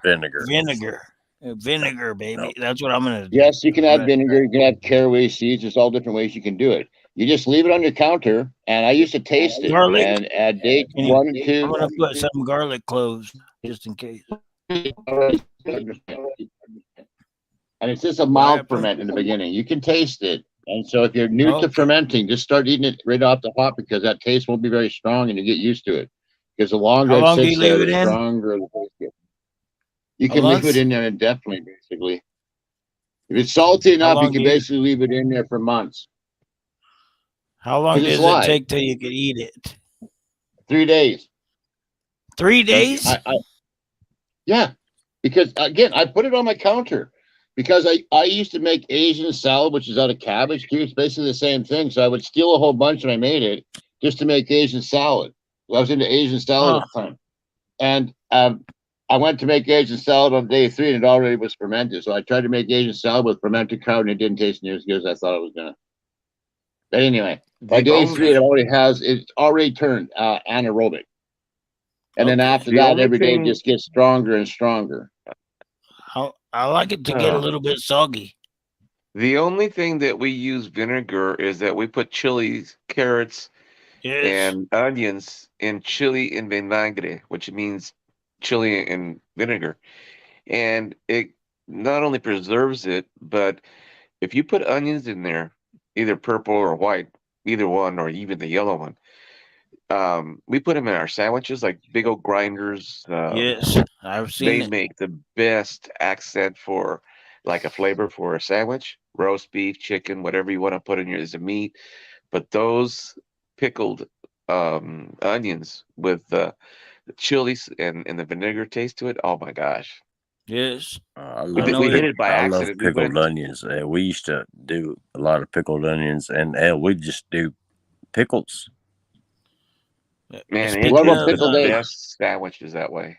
another thing Don't that was invented by accident, beer invented by accident. Do you The guys ever pickle eggs? ancient Egyptians, they left out no, I don't. I uh, don't like pickled baskets eggs. baskets of grain, and then when it would rain, they would start to ferment, and they would put that in, and that was the invention of alcohol. Ancient There's Egypt. actually a psychedelic that's made out of grain that's fermented too. Yeah. Pops, if you like your sauerkraut a little bit limp, just cook it. Just put it in a frying pan. After you take your pork chops out, just throw it in the fat in there and cook it for a little while. It'll get al dente, just like Okay. a sauteed onion. I see. All right. That's the only way my mom likes it. Actually, she doesn't like it like fresh and raw. Yeah. All right. Me too. Let's see. Right on, brother. My mom's sauerkraut was no vinegar whatsoever, but it had just enough crunch. It wasn't like super crunchy like raw cabbage, but it was just soft enough and a little bit of a crunch, and it was delicious. Yes. Some people say they add wine vinegar. Oh to my! the, Now you're I talking. don't know. That might I work. like wine. I like I've vinegar. never tried it. I don't know if it works. I've never tried it. I'll tell you tomorrow. You'll tell me in 3 days? Yes. It only takes 3 days and it's already starting to ferment. I just went down to the hardware store. They had these big jars with kind of like these funky lids on them. I just put some saran wrap over top, smash the lid on because it burps itself basically because it gets pressurized. Right? My lid wasn't tight enough to make like seal it, so See, the way it my mom burps did itself. hers for the first, if she kept them for any amount of time, she would crack the jar open, basically, break the seal and then close it right back up. And she would do that 3 or 4 times. And that's what kept it from getting like super soggy. Burp it. If you have enough salt in there, it's never going to get soggy. It'll be crunchy as shit. It's not till you can it. Like we can ours, so you actually have to cook it for 45 minutes in a pot of boiling water. When it comes out, then it's way more soggy or less crunchy. She definitely used salt, but she never put vinegar in hers. We never put vinegar in ours And either. I wish I could find her old recipe because I loved it.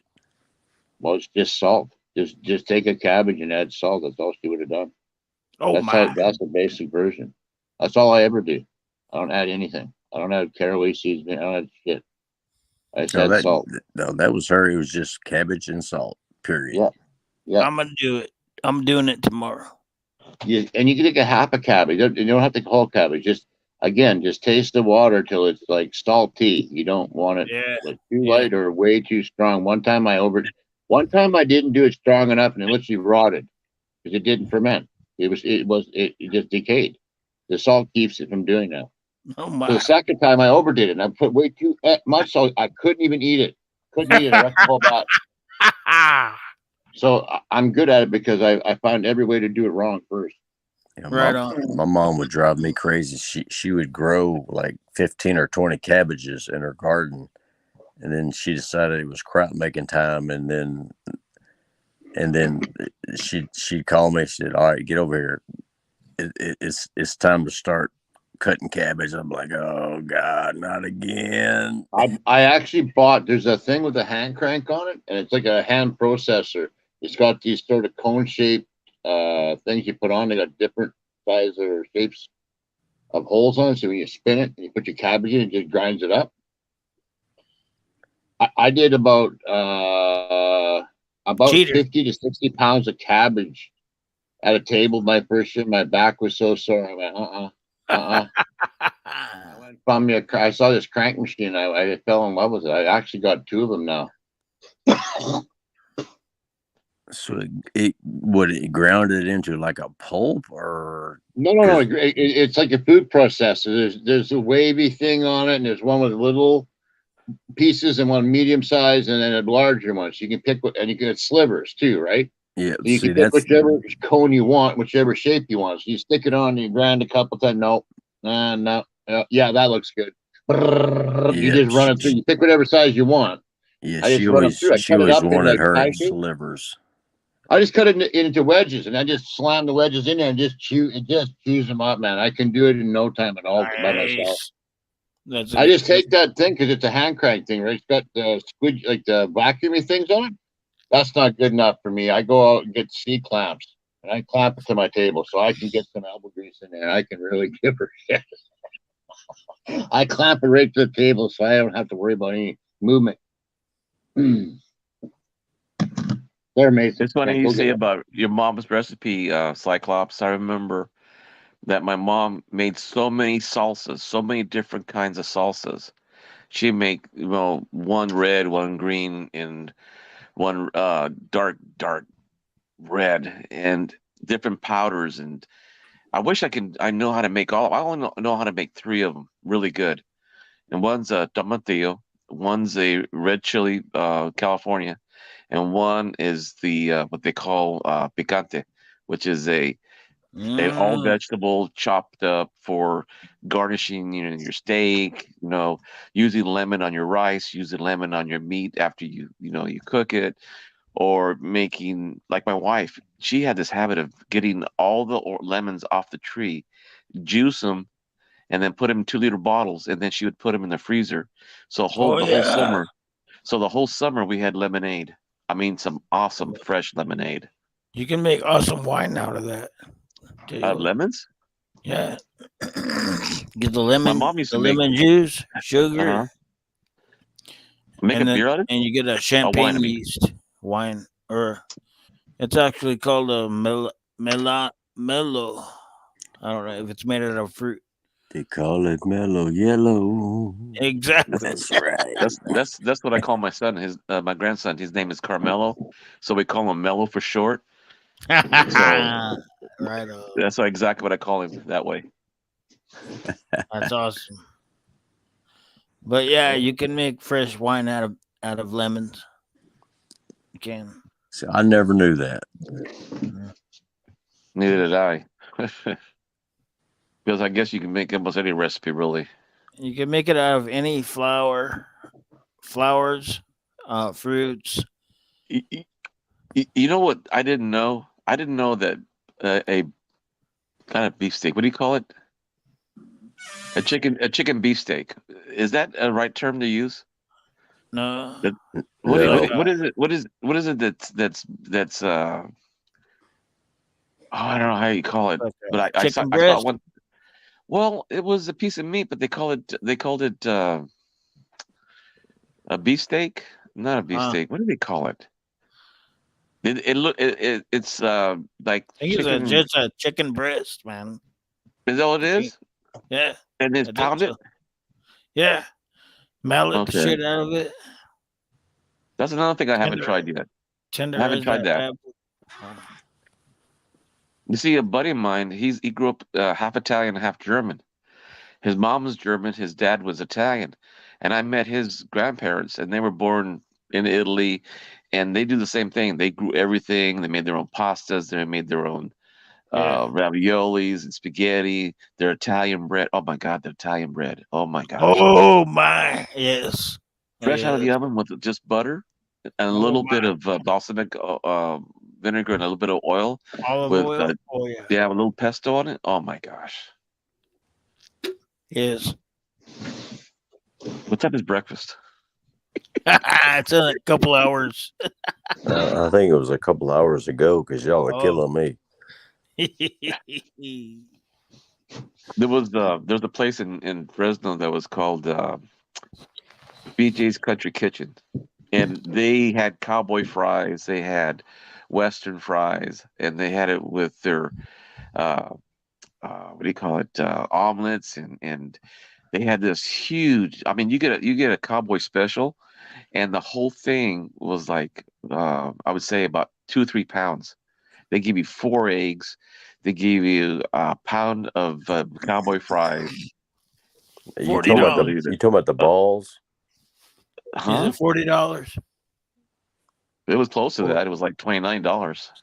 yeah. Dang. So around here, if they call them, cowboy fries or rooster fries, those are nuts.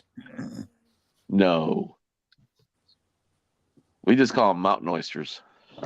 Yeah, well, a lot of people call them that here too. But Ugh. people that own little restaurants that want to pull fast ones on people, they call them rooster fries or what because and Pull people will fast try them and ones. they'll eat They them want and to they'll pull fast ones. They don't call them gonad balls, huh? no. The funny thing is, I've seen people sit down and eat a plate full of them, talk about how delicious they are, and then the Yeah. waitress takes great delight into explaining to them what they just ate, and then watching them turn green. That was a nutsack. Okay. Well, my cousin's husband helped us always harvest. Well, we butchered the animals, either a cow, a pig, whatever. But for cows, he would get a glass as soon as he cuts the throat. He'd get a glass and collect the blood and drink it straight through the glass. I could never do that. Still to this day. Me neither. Yeah, I believe I'd pass on that myself.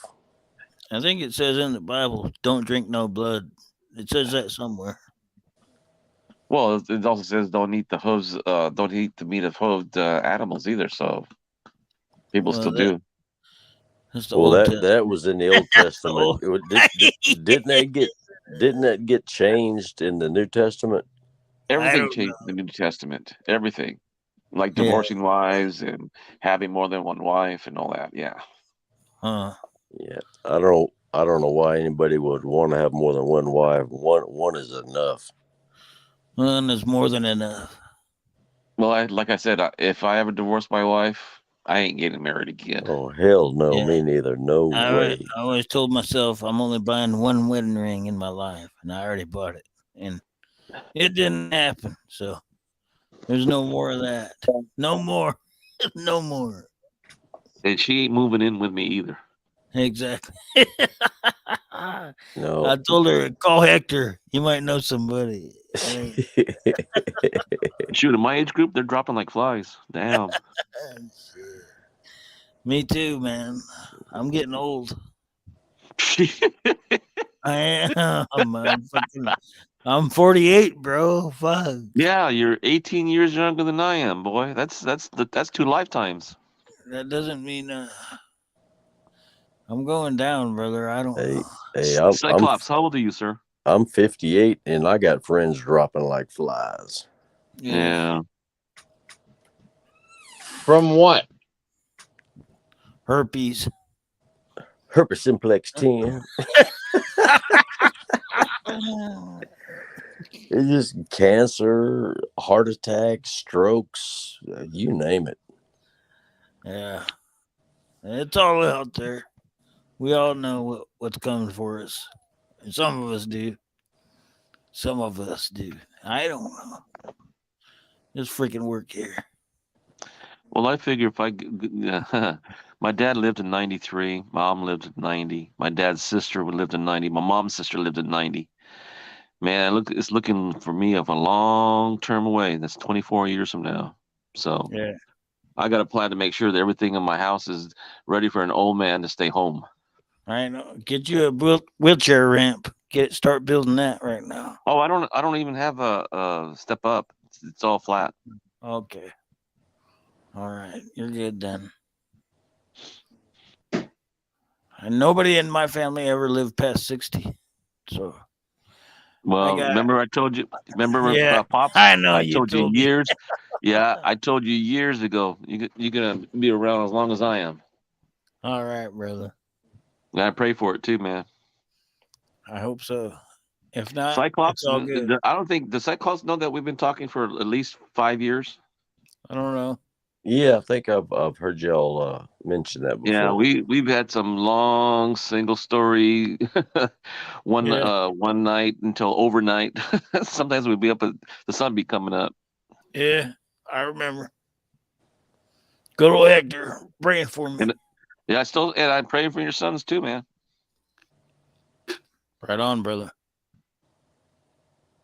Right on. Shoot, I pray for everybody, even my enemies. Yeah. We're going through some changes. Like the last 30 years is not a good example of what the next 5 or 10 years are going to, even 30 years are going to be like. I There's going to think be some so. changes. I teach kids, and yeah, there's bad ones, and I have to admit that their attitudes are, um, and this is only from my experience, not saying everybody's kids or the nation or the world, but there's some bad actors in a group, but that's part of life. But in generality, I like the kids. They're Yeah, they have their quirks and they follow their friends, but I try to teach kids, hey, follow your own heart. Don't have to follow the leader. And you can be the leader yourself. And I have to conflict some of these kids because, looking at a phone 24/7 is not cool. Yeah. If you Well, converse with them, you make exchange ideas, you learn from other people, that's fine. But use your hands, draw, take a clock apart, do something that's not the norm. Go shopping with an old man. Go shopping with your parents. Enjoy your friends. Talk to them face to face. All that's weird to them. Taught me to that talk to them face to face. Yeah. I tell Scrapping, my Nord, and tinkering fun is in the house. I tell my grandkids all the SHTF. time, if you're not the lead dog, the view never changes. Hmm. Exactly. Hey, speaking of that, when you see a bunch of geese traversing across the sky, and there's like a big V, and you can hear them fucking. They're flying over your house. You know what I'm talking about? Yeah, Hmm. I get them flying around here all the time. You know why Well, we have. one side always has more one side always longer than the other side, and there's the bird in the front. Do you wonder why Yeah. that is? I want to tell you why. Why does one side have more birds in it? Wind Don't know. direction. Because it has more birds in it, motherfucker. No. Ah, shit. I might have fucked that joke up. Okay. Why is one side longer than the other? Because it has more birds in it. I don't know. Okay, just trying to break up the stuff. Found it Hey, buried. Found it speaking buried of is which, in the house. Stop hey acting George. like a fool. Hey, let me ask you a question, guys. Do you guys have reservoir basins around your neighborhoods? Yep, I do. I Lake know Lowell. Nevada does. The D in your name reopened. Dave Carlisle. Oh Oh, my. Cyclops got knocked out. He might have left. I didn't lock him out. You fucked that one up, brother. Son of a bitch. Give me a drink. Oh fuck. All right, all right, all right. We're gonna we're gonna play a song. Let's check this. Let's check out the rest of this song. Now let's play this one. Fuck. This one goes out to George. George. Okay.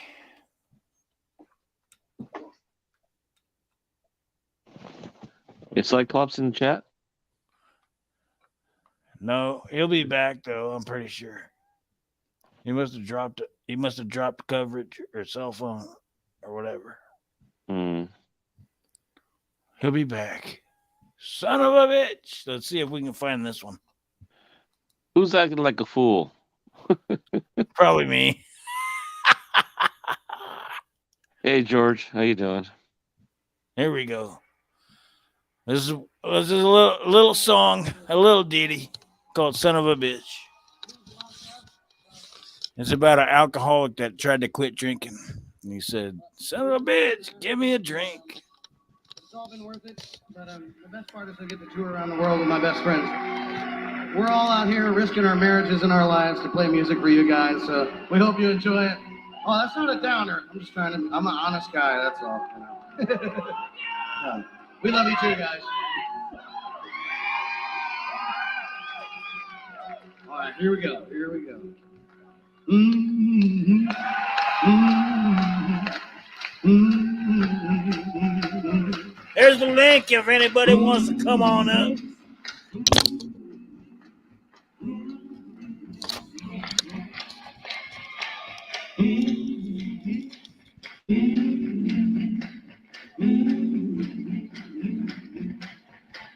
I'm gonna need someone to tell me. I'm gonna need someone to can. I'm gonna gonna need someone to hold me down. I'm gonna need There he is. someone to care. I'm gonna ride and shake my body. Welcome back. Welcome, brother. I got booted. Welcome back. You say you got busted? I got StreamYards booted me out. Oh, okay. Give me a drink. One more night. This can't be the eve. Son of a bitch. I wanna find.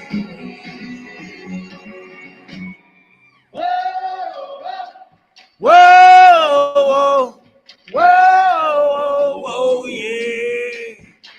Whoa, whoa, whoa, whoa, whoa, whoa, whoa, yeah. My cat wants in on that. Where is 17 more will marry me. Then somebody please just turn me down. Now somebody give me a goddamn drink. Son of a bitch! Give me a drink. One more night. This can't be me. Son of a bitch.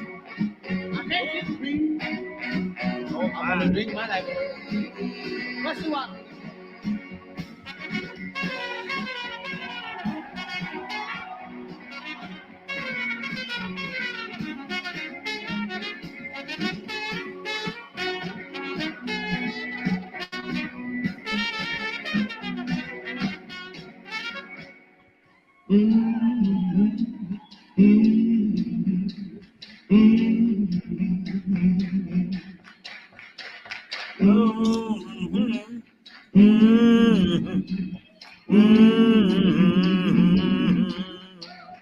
My heart was aching.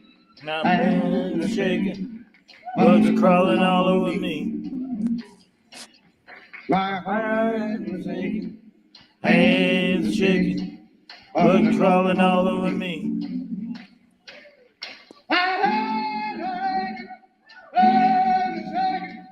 Bugs are crawling all over me.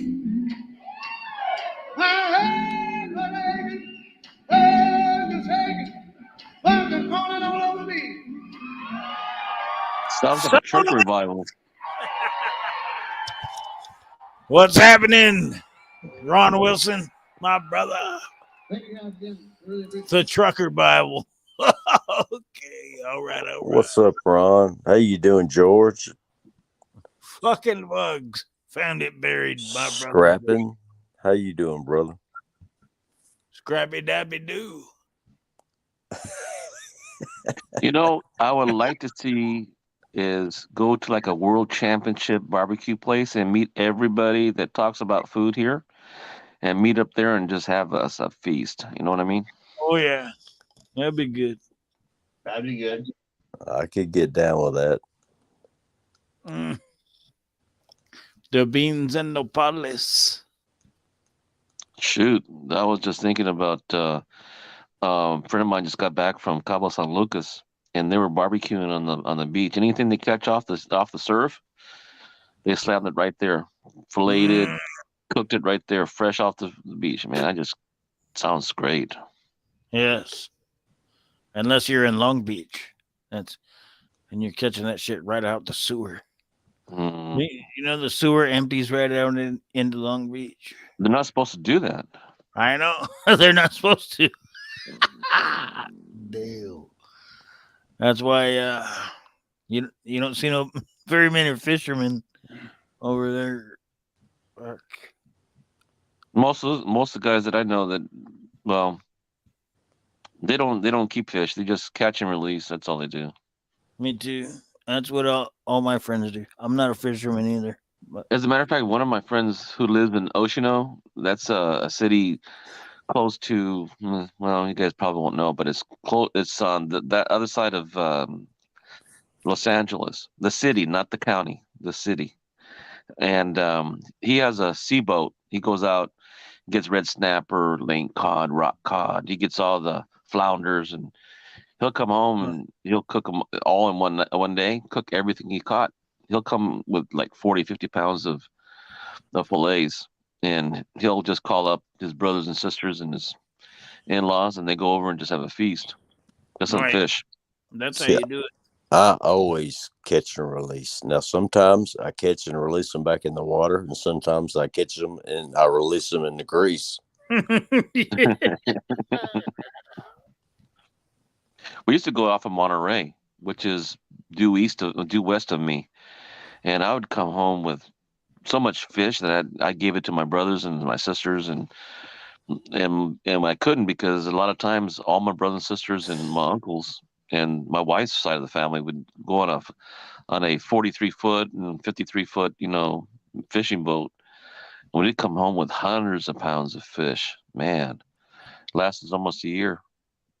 I've been to Monterey once, and that was back in the 90s, I guess, and I loved it.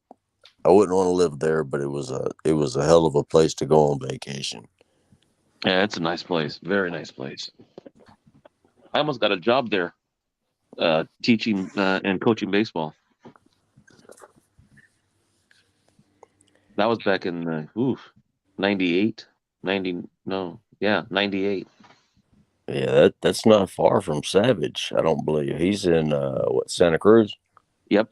Savage and I talked about my times there, and then, going to the seminary there at St. Joseph's, and across the street was the boardwalk, and man, I got in trouble so many times it's unbelievable that I even came home.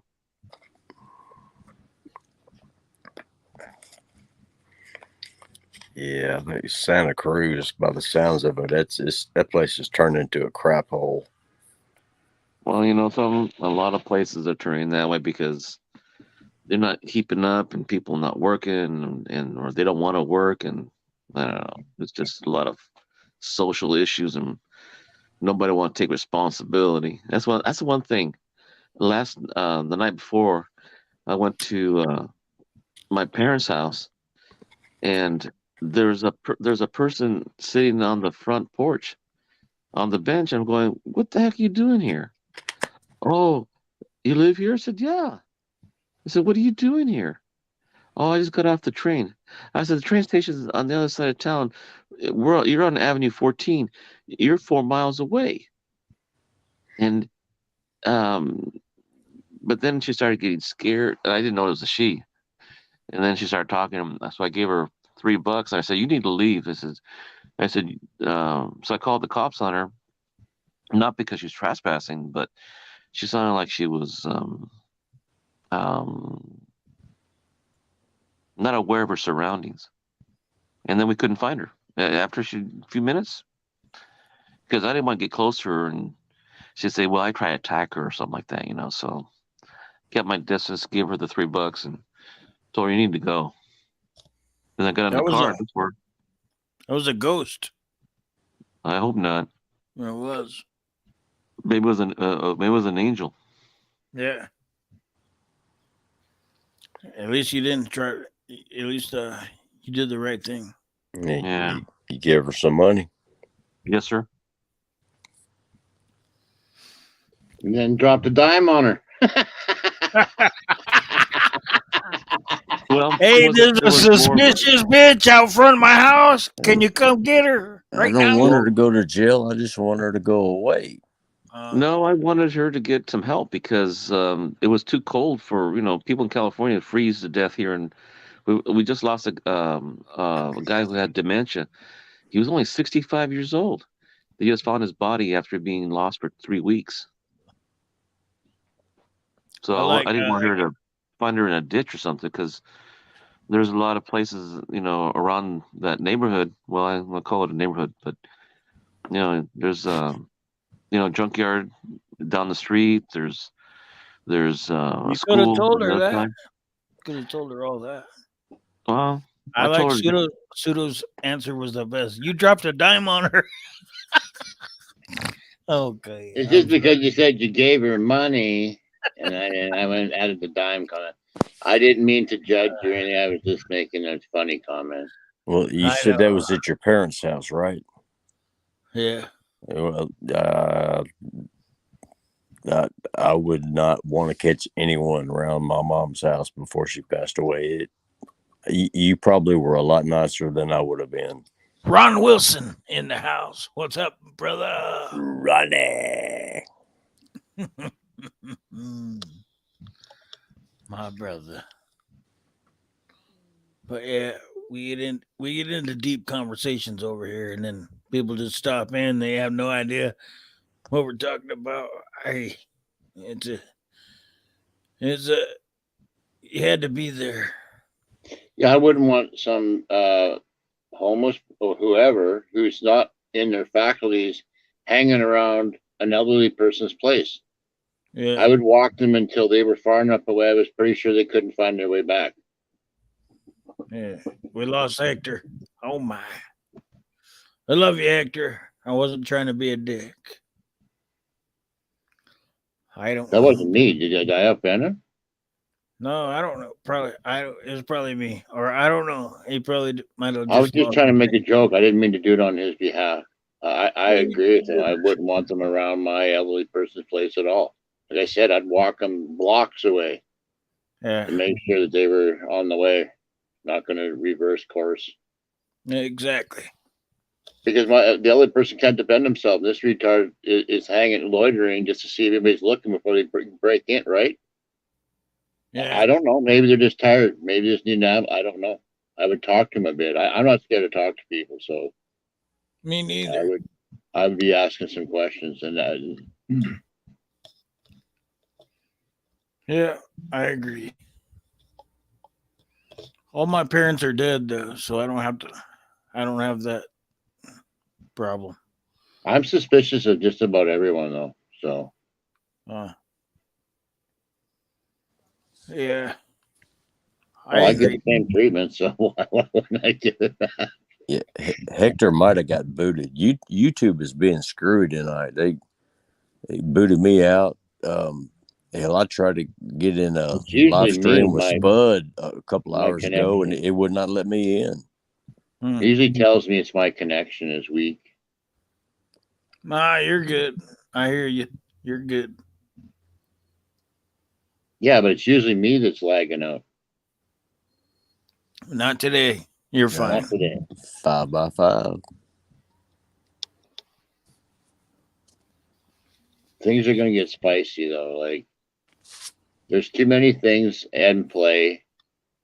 Yeah. Such as wars, and there's going to be supply chain issues coming. Famine. We got ideology. Has anyone heard that famine is coming? If that Black Sea Mediterranean gets blocked off, most of that food out of Ukraine and Russia isn't coming. Most of the resources aren't coming out, especially to the south and the west. Yeah. If anything, and if China, which looks like it's shutting down, it plans on just doing what it wants for itself and whoever. Food is going to skyrocket. if it's available Inflation at is going to all. keep going up for as long as 10 years. What? If that's even available. That's if you can even find any food. It's going to cost Well, 10 times again, more. I would have told you America's fine because you guys literally sell 25% of what you grow.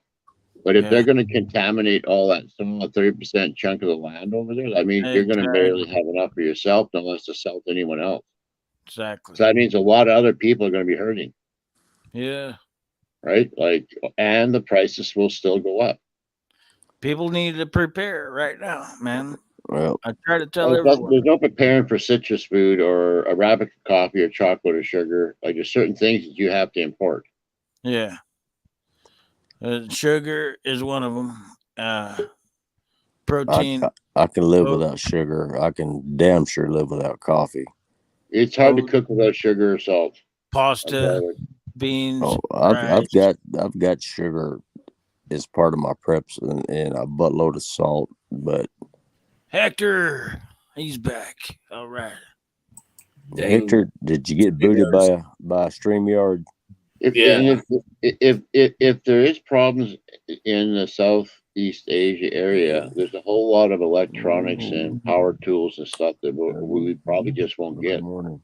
Talking about regular cereal grains like corn, wheat, oats, pasta, shit like that. Stock up, and water. Water is the most important.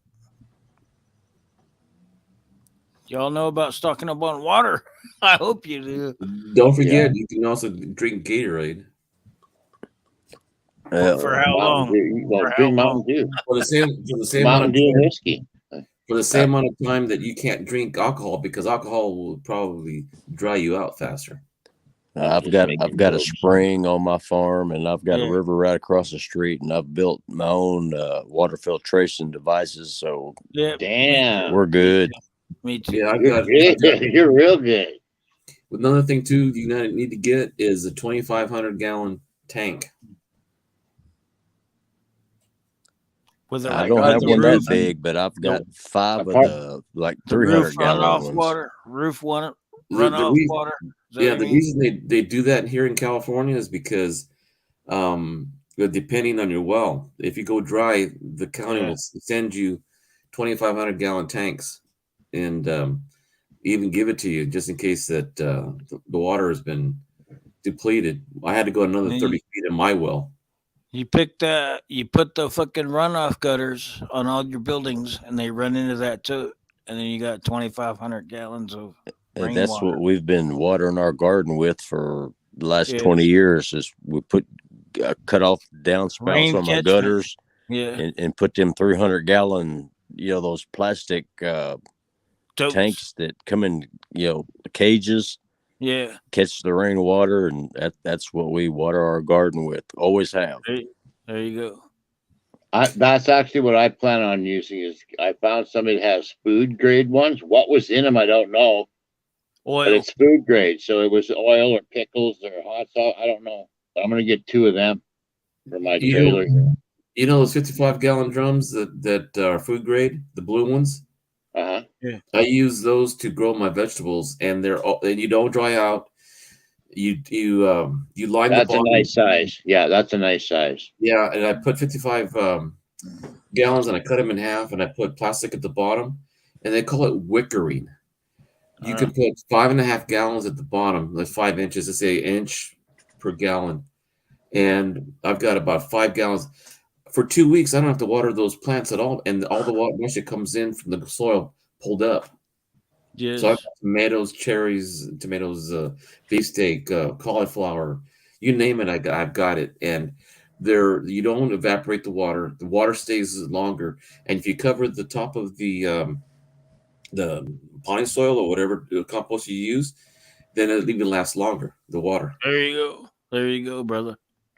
That way I tried to grow tomatoes in a 5 gallon pan. It was like growing in a thimble. But they were over wet or dry all the time. And I grow hanging upside down. I grow tomatoes hanging upside down. I've seen people do that. Hey, good morning, numismaniac. I'm having good So yeah, results. I'm not growing anything less than a 45-gallon drum, and that's only if I have to. I'll grow in the ground. It's better by far. Only thing with that is I don't have to worry about pests. I don't have to worry about weeding. I don't have to worry about deterioration and depletion of the. I actually feed and protect the moles in my garden. I don't have a problem with things in my garden. I got Oh, we have again, my squirrels that garden do is gigantic. I have enough gardens for probably a dozen people, and it's me and a couple others. I was thinking about putting. I was thinking about putting. We had a tomato shortage this year. I don't know why. Well, I mean, we got tons of fields over here. Well, one guy I know has got 5 acres, and he truck farms. He has probably 10 rows of everything you can think of in vegetable gardening, and he sets up a little fruit stand in front of his house, and he makes 30-40 grand a year that way. Well, I'm not in a big enough populated area, so we have a farmer's market, and there's only seniors go down there. Nobody seems to give a shit, and I'm competing with senior citizens who are retired who are just trying to make a little extra cash. They charge nothing for this stuff. So Yeah, I I don't go to farmers market because the prices are the same as supermarket. It doesn't make a difference, and other than the taste, you know. Well, About to my do a theory little was right here. We're gonna do a little song. I don't know. Break up the monotony. We'll be right back. okay. I thought the world was going to fall apart, so I'm doing a farmer's market sized garden. So if it does, I can sell then. I'll sell boxes to people. I'm not going to sit inside the road. Exactly. I'm going to call it a night, gentlemen. Have a good night. See, it's like good night, brother. Group hug for everyone. Peace, Pseudo.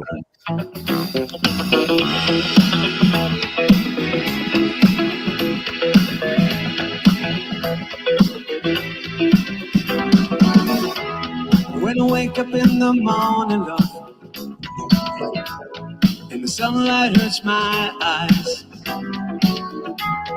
it's something without warning, love, feels heavy on my mind. Then I look at you, and the world's alright with me. I just wanna look at you, and I know it's gonna be a lovely day.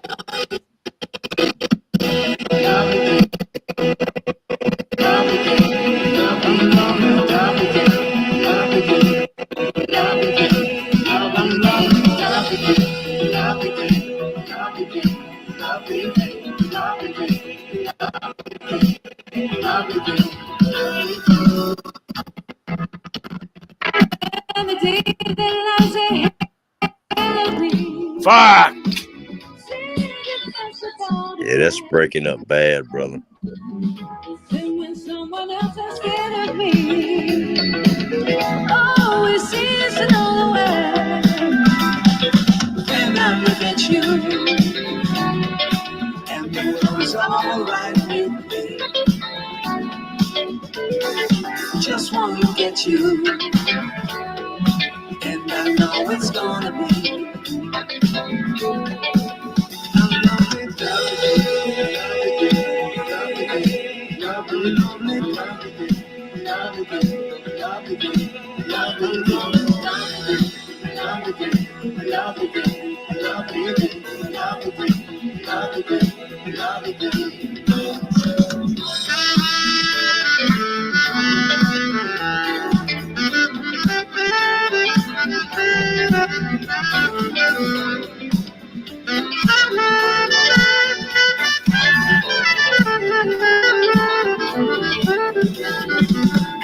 when the day that lies ahead of me seems impossible to face,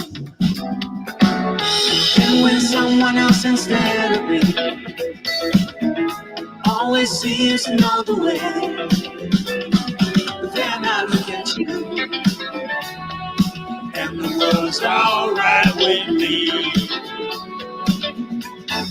Just wanna look at you, and I know it's gonna be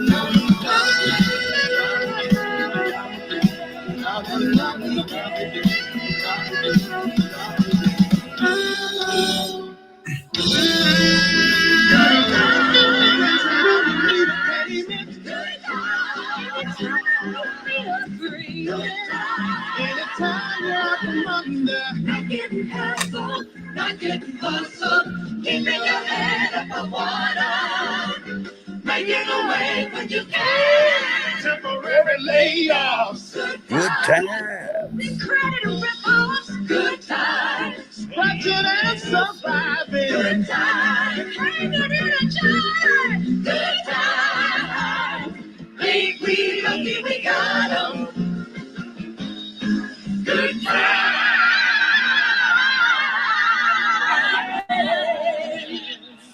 Wow, that reminds me of back home when I at the Yes, first sir. house I lived at. Please be lucky we got 'em. Good times, baby. Dynamite.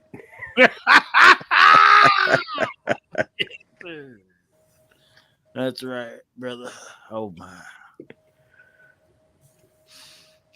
Okay, carry on, my wayward sons.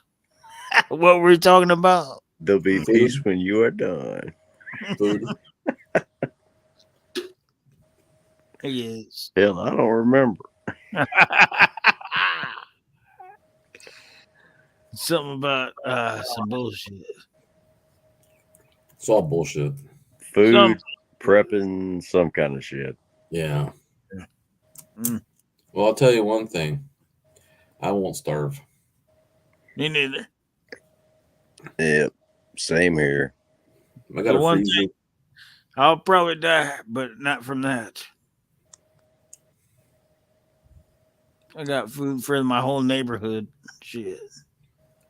You know, the funny thing is that I really don't believe, even though as bad as we are in the United States right now, the way we're divided up, down deep inside, I don't think anybody is gonna, you know, all these doomsday people. Yeah. I really see a lot of good people still around. Yeah. It's just they don't speak up. They need to speak up. They need to say, "Stop your shit and shut up." But that's just me. It's my personal opinion, and I know what it's worth to other people. But I really do believe people down deep inside, if they Me, remember what their parents taught you, then we'd be good. I agree.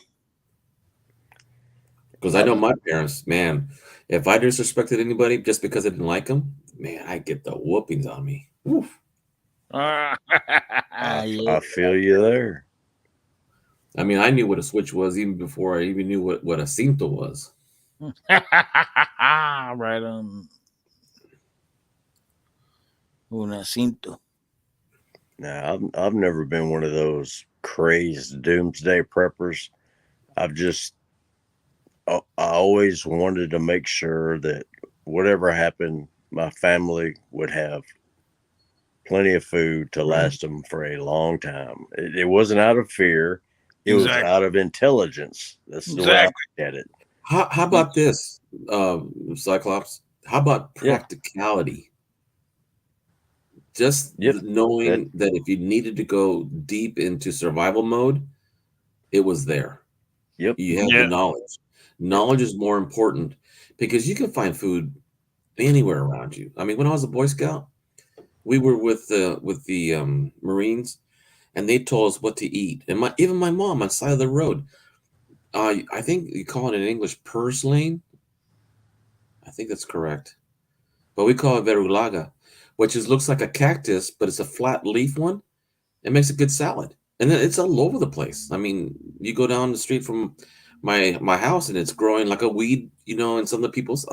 My neighbor used to go pick it because he's old school. I mean, really old school Mexican, and he'd go around the neighborhood picking weeds, and people thought he was crazy. But he would make his own salad by the end of his walk. Yeah. Knowledge is power. Yep, that's what I keep telling the kids. You call it Ferraganaga? What was it? Berulaga. Yeah, it means green leafy. Oh my. Yeah, verde laga. Yeah, even cactus. Get water. We know how to get cactus from a. You know why they call it a cactus barrel? A barrel cactus is because it holds water in the inside of it.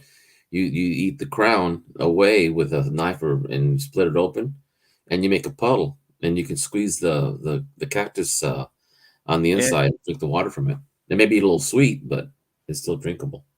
Hell yes. You know, you can also make tequila out of it.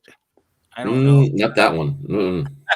I don't know the recipe, but Yeah, it's the one. It's the blue agave. It's the one with the long 6 foot yeah. long leaves. They've got Yeah. real pointy. Even that used to be a sewing needle. My mom used to cut those off and use them for sewing needles. And then the pulp would make what do you call it? Pulque, which is moonshine. Oh yeah. Fucking A. And yeah, then the piña, after you cut off all the leaves, that's where you make tequila from. Okay. Wow. That agave is good stuff. Yeah, that's another thing we have in the front yard. My mom would bring us plants for medicine. That agave, that aloe vera was good for burns. Yes. Sunburns. What else? Yes. We had it too. We had it there in California. All the aloe vera would just grow buck wild. Yeah, they do. But you're prepared as long as your mind is. I mean, prepared for food. Shortage, that's fine. But being prepared how to, Yeah. even solar panels. You still need to know radio waves. You need to know how to make an antenna. You know how to make repairs. It's like the people in Cuba. They've got all these great looking cars. They still got them running, but they don't get any parts. How do they keep those cars going? Yeah, and they're all from the 50s, or Yep. most of them. Yeah, exactly.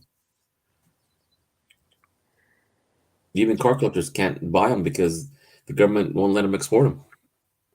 Mm.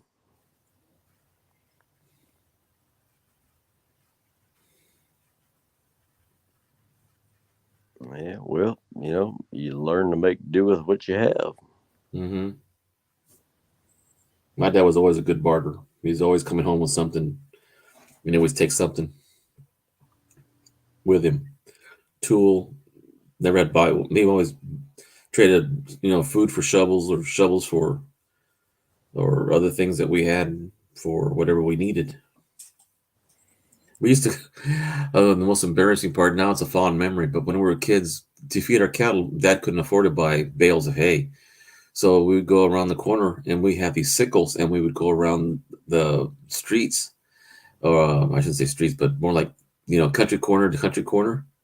It'd be a half mile, and in between we'd weed the front because it's access, So we'd fill the trunk up with grass and we'd feed the animals that way. That's hard work. Yeah.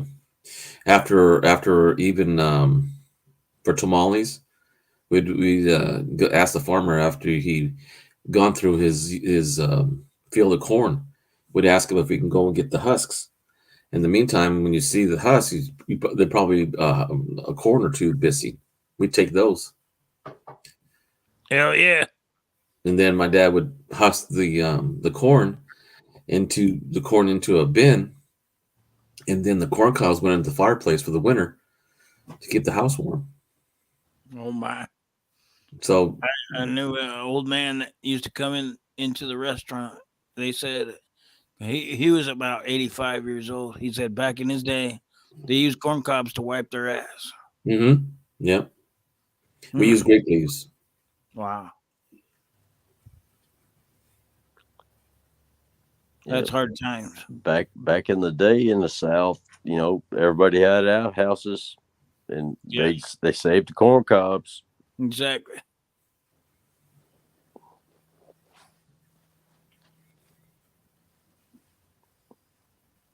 I don't know. All I can say is thank the Lord for toilet paper. We go to Costco and buy the big package because it's cheaper that way. Man, I don't know what we'd do without it. Yeah, worst comes to worst, I'll just head across the street and wash my ass in the river. Exactly. No, but I do. I got enough toilet paper to last me 3 years right now. Oh, Swear to we've got a few 55-gallon drums with the Exactly. big lids crammed full of it. Is exactly. Shoot, I know in France when my wife went to France when she was in high school, they have bidets. They don't use Yeah. toilet paper in France. Huh. Just a squirting water one. And then Yep. you still have to wipe your ass after that. No, I I don't. don't know. I'd never used one. I couldn't Me tell you. neither. Maybe Your just ass is all wet. You maybe might as just well wipe had that. it dry. I always wondered about that. I've never used Yeah. one myself. Me neither. I'm not going to walk away with a wet ass. So. Yeah. Hey, Cyclops, have you ever done a barbecued lobster? No, I've grilled them a couple of times. If that's what you're asking. Well, I don't. I just it. I don't know how it's done. I mean, is it smoked? Is it direct fire? Is it indirect fire on the side? You know, how No, long does it take? well, used to when it was affordable, I would get a few and just cook it over charcoal over direct heat over charcoal, Mm-hmm. but very little charcoal because you don't want a whole lot of heat because it's so easy to overcook. Okay. Yeah. Because over here, lobster tails, if you buy them like the small ones, they're like $5 to $7 a piece. Well, That's cheap. I can't even imagine what they cost around here right now. At least $15. Yeah, at the very least. Well, don't forget if they get too old, then that doesn't taste good either. Yeah. The big ones, like if you get, I don't know, maybe a 15-pounder, and the tail weighs 7. These are small ones. They're like I would say 3 pounds, maybe 4 at the max. Shit. Me and some buddies of mine went to Red Lobster for a couple of weeks ago. We get together and eat lunch at least like once a month, just because it's like every time we go, there's like another one of us is dead, so our crowd's getting smaller and smaller. So we try to do it at least once a month. And at Red Lobster, I mean, even any meal with the tiniest, like a 4-inch lobster tail, and whatever else came with it was no, it was $40 or $50. Damn. It was insane.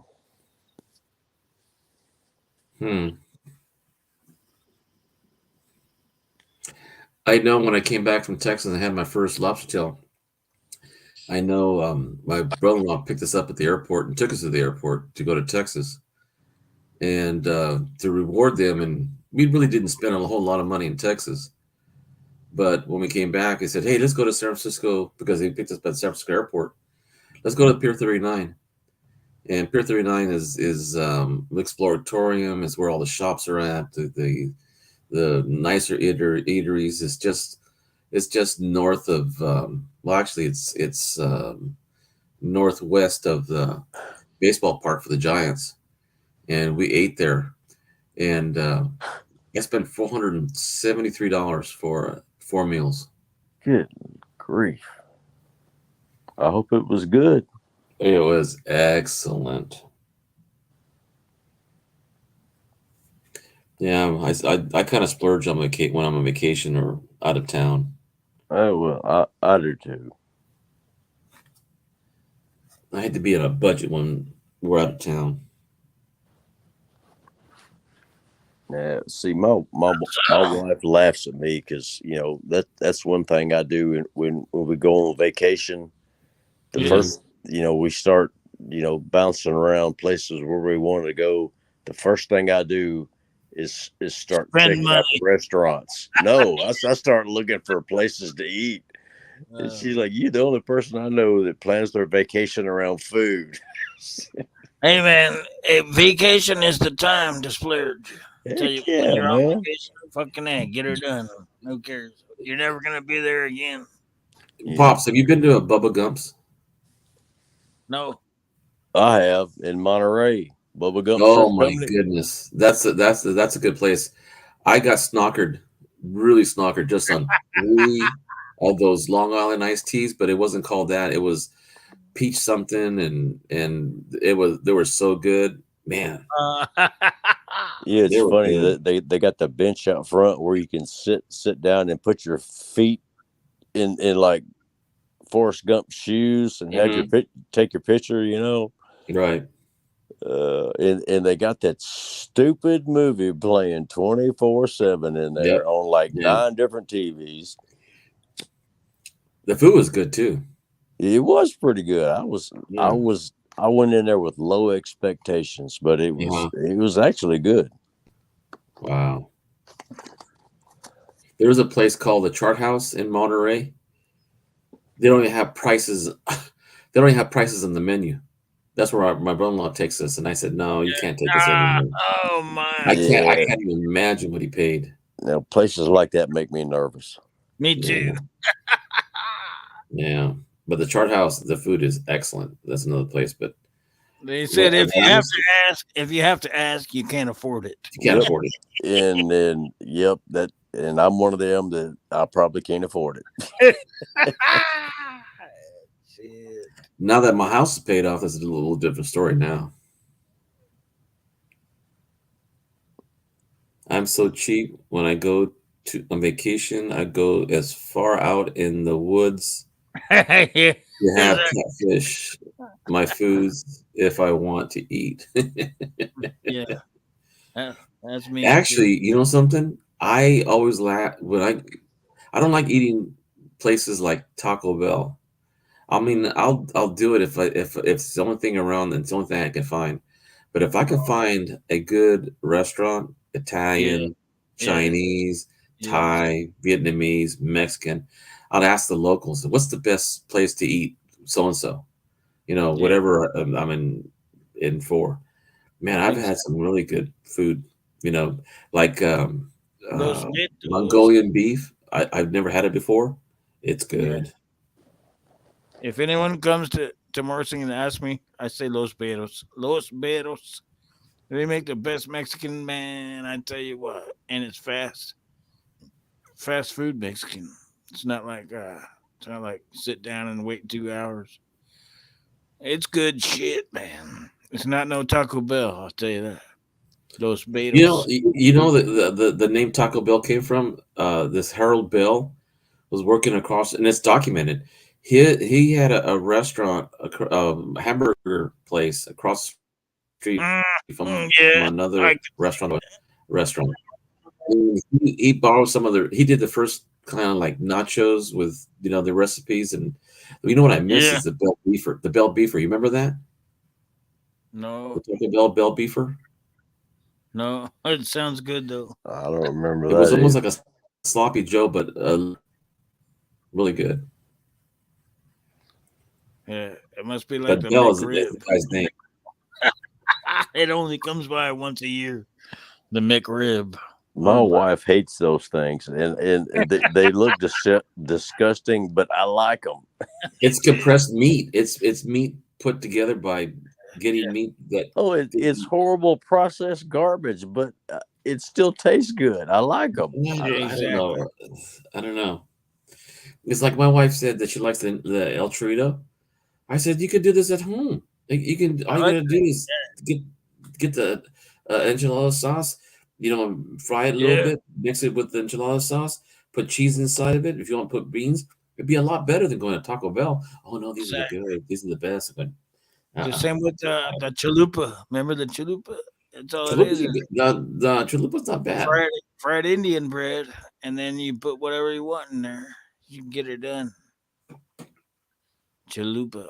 Yes, it all it is. The only difference is the bread. It's that Yeah. fried Indian bread. Mm. It's good shit. Oh, I know what I meant to say. Chicken fried steak. That's what I was trying to say. Oh yeah. No, that's a beef. That's a beef patty, right? Yeah, serve- it's pounded. Yeah, covered, smothered with white gravy So Yeah. why is it called chicken fried? because they deep fry it like chicken. Yeah. Shouldn't they call it beef fried? Yeah, they should. Sorry, That's I what just, we like. Nobody. Whenever somebody orders a hamburger, they don't order a beef sandwich. Am I right. wrong? I want a beef sandwich. And we've got a couple of places hamburger. around here that have the. I don't care if they call it Fred Flintstone. It's good. I like it. Right. Which one? That chicken fried steak. Oh, okay. I didn't try that until about 5 years ago.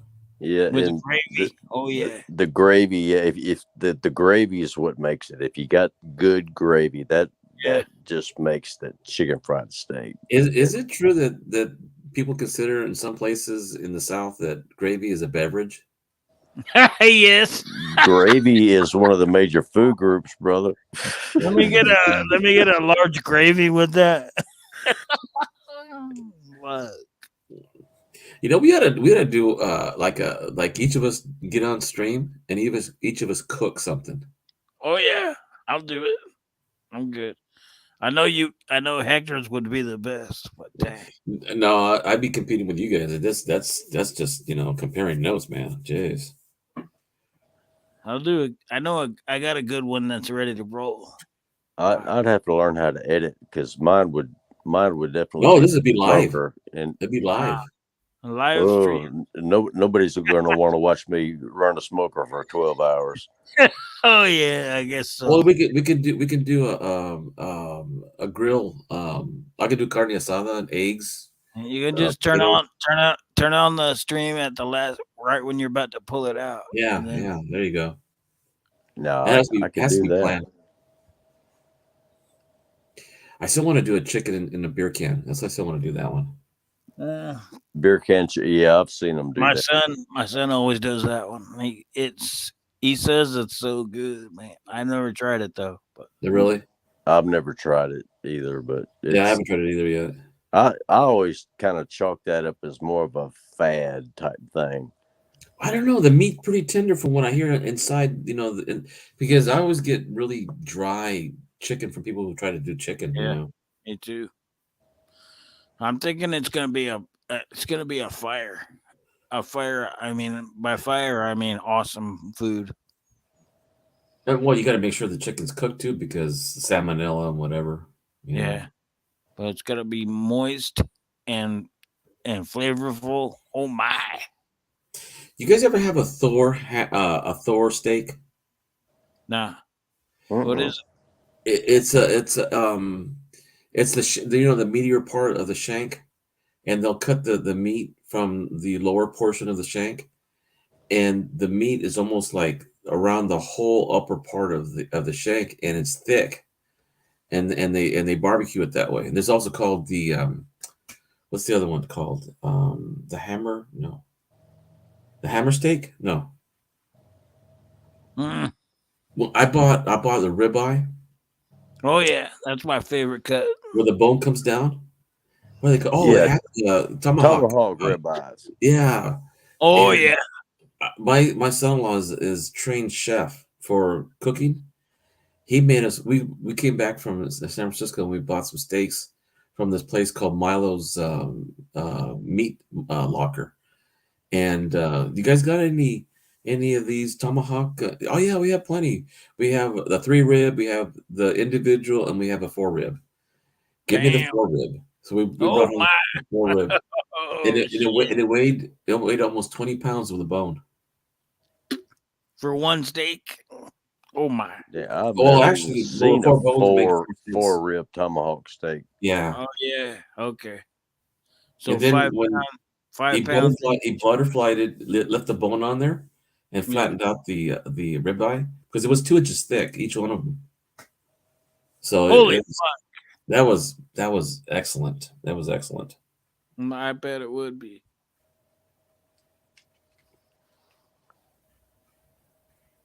Heck yeah. We've had this discussion before. Anything cooked on the bone is always better. I don't know if I told you guys this, but I have a copper kettle, which we call in Spanish acaso de cobre.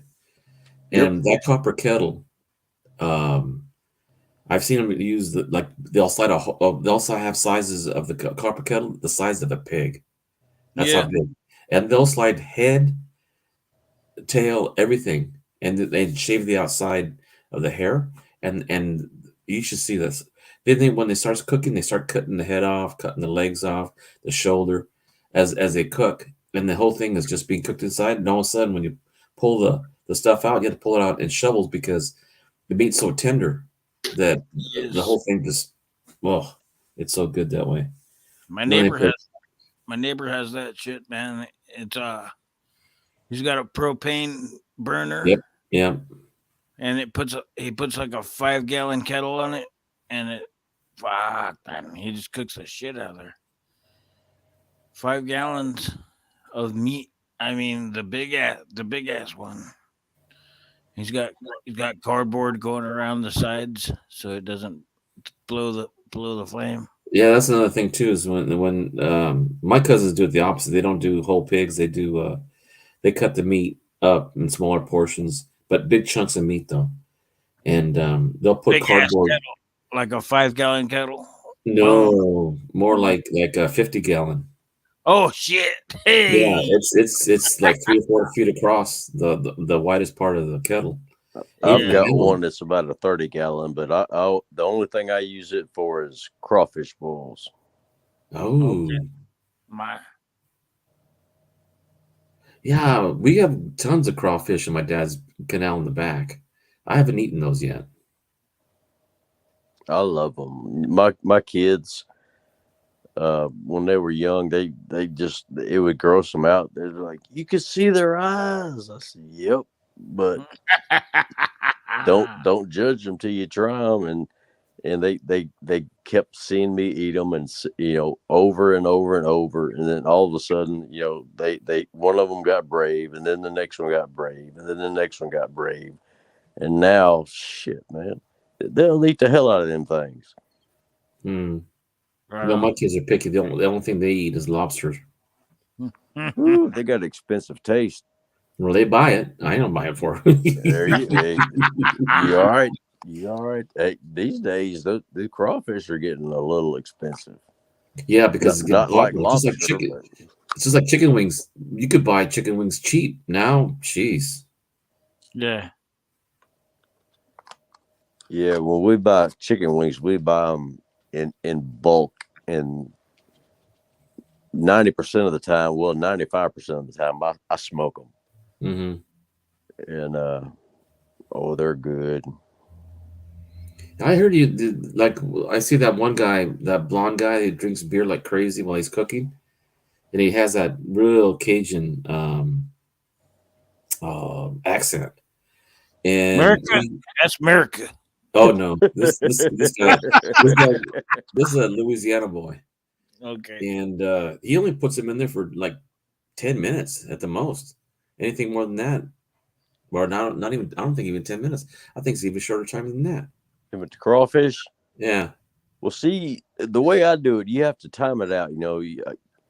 I get my water boiling, get my get my spices in there.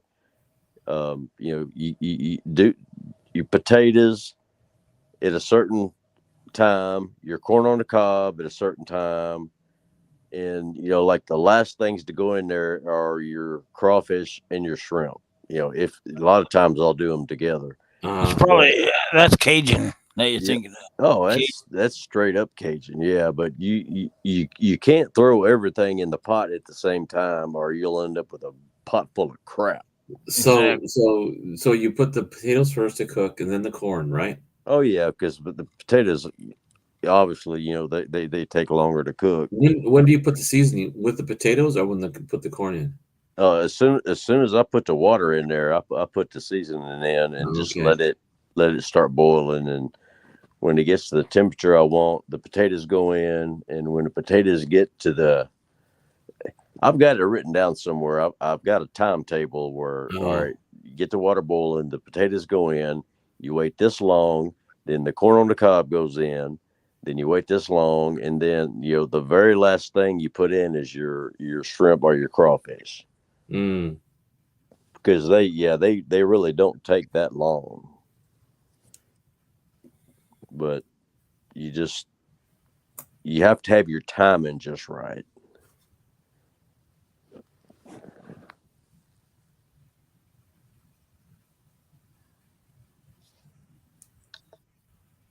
It sounds like we're slowing down, guys.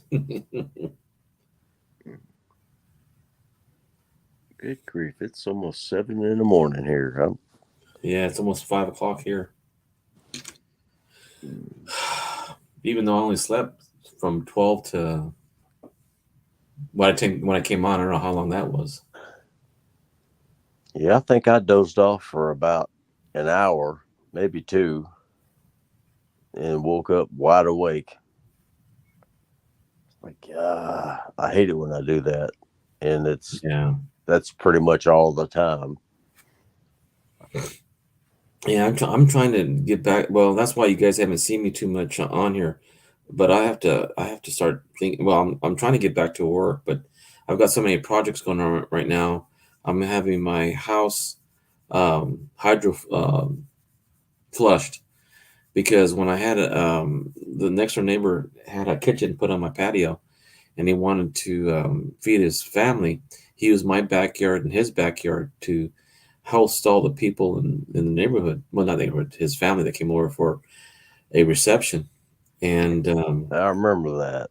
yeah, his food clogged up in one of my pipes all the way up to the middle bathroom in the back, and it's gonna cost me $5.75 just to get it flushed out tomorrow or today, I should say. Good grief.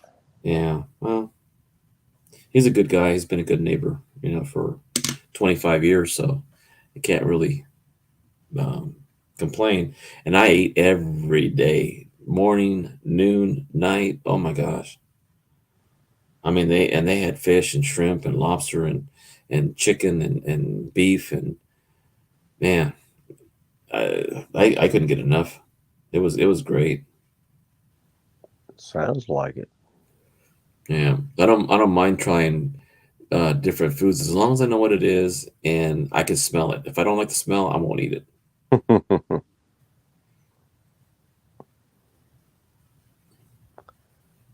Hey, Pop, you still there? Uh-oh. I got the chat on. I'm here. Okay, good. There he is. Oh my. It's just like when people say, "Yo, you got to try it in order to like it." I said, "Well, Yeah. if my nose don't like the smell, it ain't gonna be going down my throat." Exactly. And you know what? I don't like deer, elk, any of that bullshit. Bear. Those meats aren't they kind of like every fucking time somebody's like, "Well, it does still matters how you cook it." Every time they cook it, it's still nasty. I don't like the motherfucker. It's nasty. I grew up eating it, so I've always eaten it and I like it. I know. Not bear that's a different story, but deer, elk, moose, antelope, stuff like that. Yeah. I grew up on that. Isn't none of that shit. It's all nasty to me. I like that. I won't eat tiger. I won't eat lion. I'll eat wild feral pig. Turtle. Turtle? I might do that. Snake. Maybe. Horse. I've had rattlesnake one time. I've had turtle a couple of times, and it actually was not bad. Neither one of them were bad. They say turtle soup is pretty good though. They Yep. weren't good though. They weren't that bad, but they Well, weren't. it depends on who. If you got somebody that really See, knows how I to already cook it, exactly. That's what You she know, always. pop in a way that's true because I won't eat intestines because they're too chewy and they're too Well, if tasteless. you get They're a good black person to cook it for you, you might know. shoot, well, my brother-in-law, he you got to buys them already boil them and cooked. then fry them. I can't eat them boiled. If you Yeah, I boil can't them eat and them then boiled, fry them, they're okay. but he See, barbecues his. No, oh, I couldn't do that. He said see, no, he puts them over he puts them over a tin foil and then he puts it on the fire and then he puts a little bit of well fat that's rendered from the hide of the pig and then he puts his own seasoning on it. It is really good. And I'm a person that does not like what is it called chitlins or no yeah. Yeah, chitlins. oh chitlins okay. So I don't like them in that style, but I will eat them crispy and barbecued. It's really really really good. It's See, almost like eating the best part of the pig, like the shoulder or the butt. Yeah, that's the only way I can eat them. Down the south, they call it. You boil them first, and some people will just boil them and eat them. But everybody else says first you got to boil the shit out of them, Mhm. literally, and then deep fry them. literally. Right. Literally, yeah, Yeah, because I used to clean them. I used to put the hose down down the tube, just to make sure that all that shit got out of it. yep, yep. Y'all nasty. Well, we're your nasty friends then, or pops. Exactly. No, we have an expanded palate. That's what No, it is. Yeah, there you go. Yeah, I'll tell you one thing. We have more in common with different folks yeah, that people eat differently, but we eat the same stuff just in different circumstances. Like yeah, black people eat it because they get the leftovers. Well, Mexican people did the same thing. And I'm pretty sure that any person who's poor did the same thing. They did not waste anything. Well, exactly. that my mom. That's the way she grew up. They were I mean they were dirt poor. They had a shack on my grandfather's farm way up on the hill, and if they didn't raise it or grow it or trade for it, they didn't get it. Simple Right. as that. So, Right. they when they butchered a pig, they ate everything. Hmm. And the thing that impressed me mostly about people under those circumstances, sometimes they would share if they knew the food was going to go to waste, they go out and barter it. That's what my mama did when they had plenty of food, and we needed Yeah, other things, and people needed food. We either give it to them or tell them, "Hey, come on and help us fix yeah, this, or clean up the exactly. front, That's or how. cut the That's how. weeds." And you barter for either for labor or for clothes or Take my whatever chicken we down. needed. Next time I need my roof fixed, y'all come help. Yep, yep, yep, yep. So Right on. as kids, we didn't really think we were poor. We're lacking extra. Let's put it that way. Because everybody got the not designer clothes, better clothes. Instead of buying Levi's or Wranglers, we got J.C. Penney plain pockets. That was $15 difference, but $15 is $15. Yeah. Yep. So my parents taught us a lot. I mean, we didn't appreciate it at the time. Now my kids are saying, "What did Grandpa do when this happened? And what did Grandma do when this happened?" Then I would tell them the truth. I said, "We didn't go out every night. We didn't go to the movies every week. Yeah, we went to church a lot.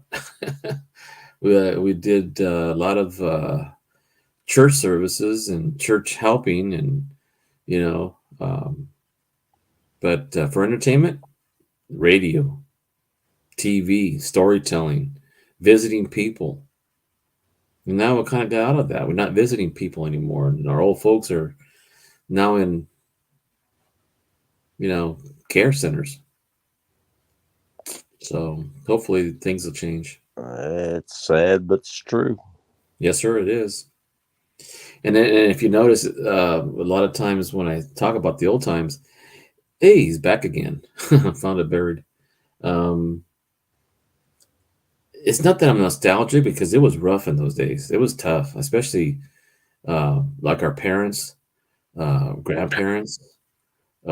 Me, yeah, we had a little bit of struggle, but not like my parents, not like my grandparents. Oh heck no.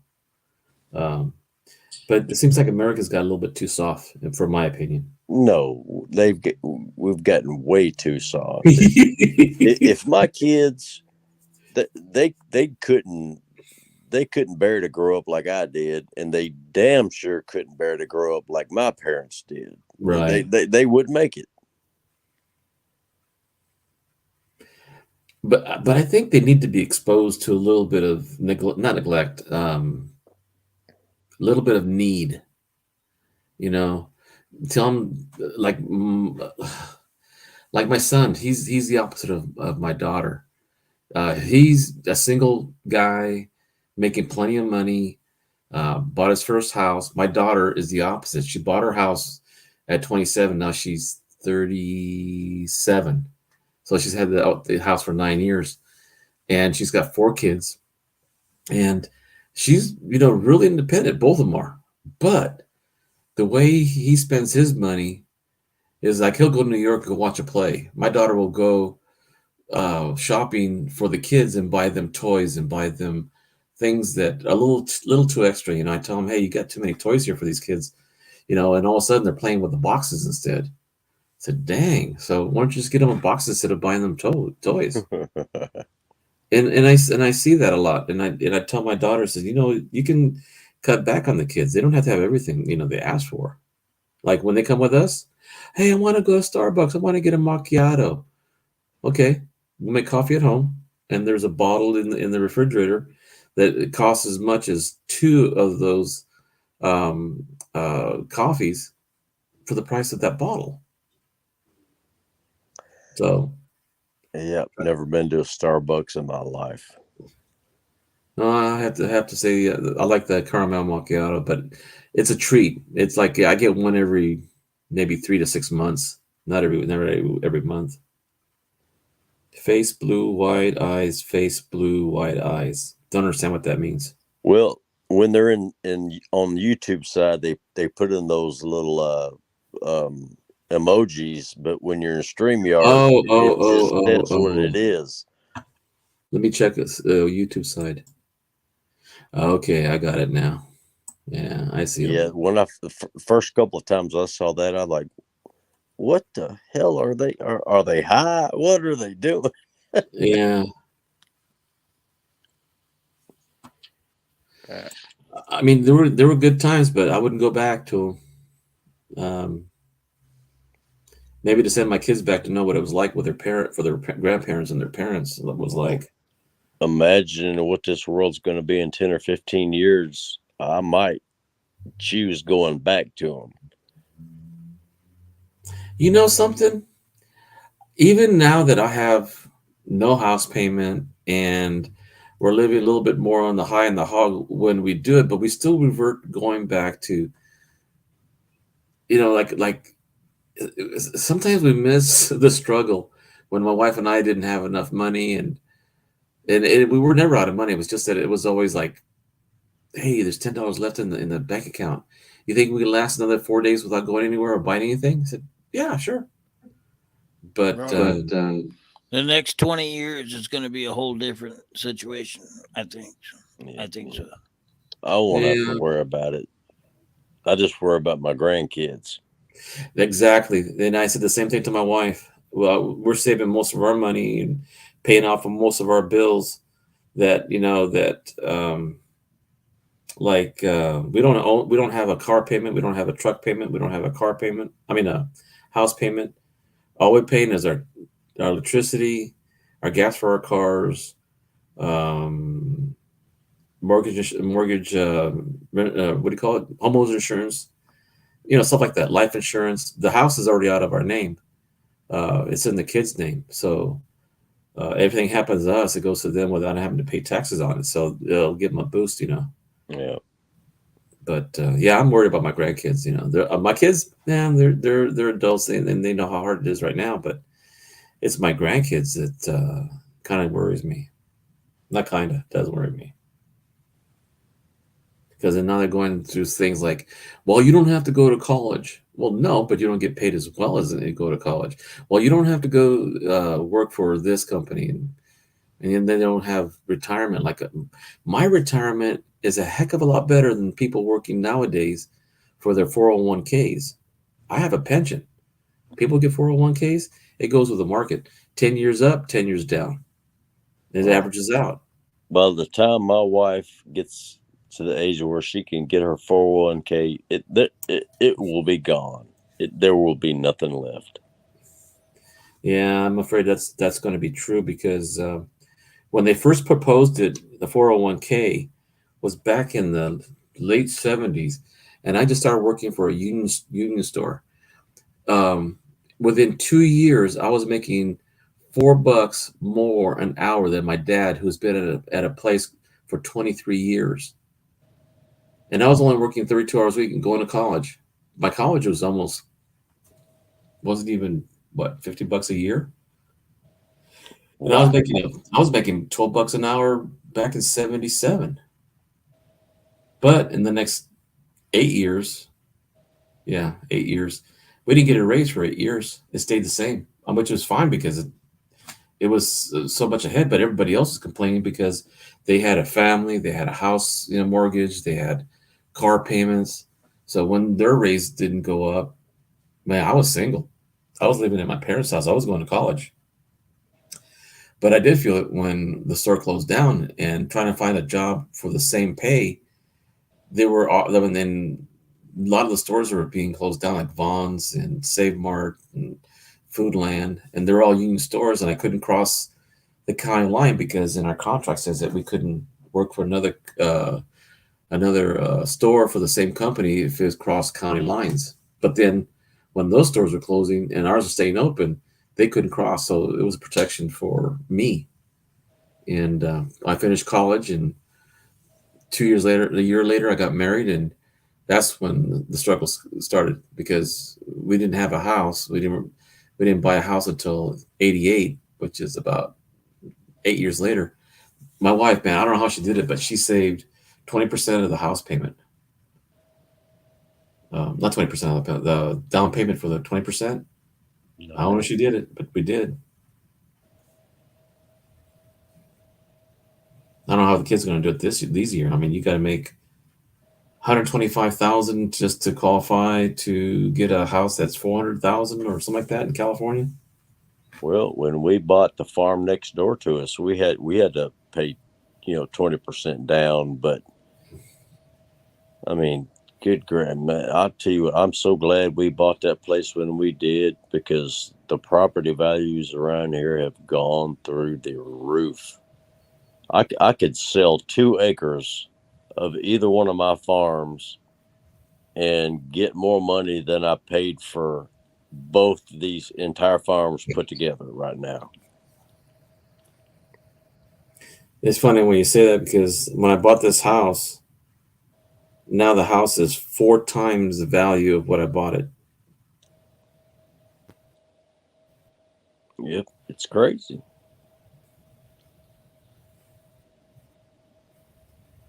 Yeah, and then now they can't afford to buy a house. I mean, my daughter, her husband is a retired vet. He's going to get a house. Well, they're going to build the what do they call it? VA loan? Yeah, VA loan. Yeah, VA loan. Yeah, he has to put nothing down, and his payments will still be low. So it doesn't have to pay PMI. Everything else costs 4 times as much now, though, too. So if you were to sell your house, you'd be able to buy a house as much as you could. Yeah, I hear a lot of people buy a house in California and they go someplace else, and they pay cash for the house. I even get offers, and I'm not even thinking of selling my house. Well, that little farm we bought next door, it had a little, well, it still does, a little 2-bedroom trailer on Mhm. it that basically wasn't worth anything. We went through, fixed it up, and we're renting that thing out right now for $1,000 a month, and that covers our mortgage for that entire farm. It covers the insurance. It covers everything, and puts about $350 profit in my pocket every month. Wow. How many So, acres is that little place? hmm? How big is that little place next to you? 8 acres.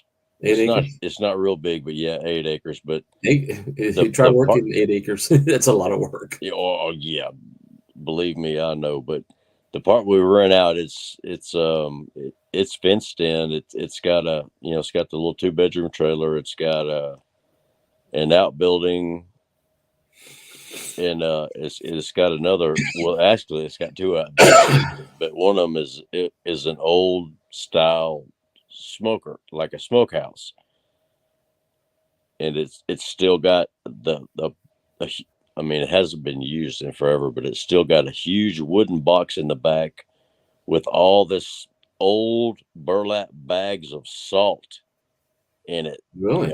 It's a guy. I mean, Lord only knows how long ago the last time that place was used. But worst comes to worst, I could clean that thing up good, get all that old salt out there, and I could cure hams in there. I could smoke deer. Whatever I needed to do, I could Mhm. do it. Hey, Monkey King. Monkey King, how you doing, buddy? Keep me to my word. I'm gonna be going to bed about another, what is it, 5:30, another 14 minutes. Then I'm gonna call it a night. Got Monkey King and Sea Monkey. Yeah. We got all the monkeys in here. Well, that's big monkeys up here.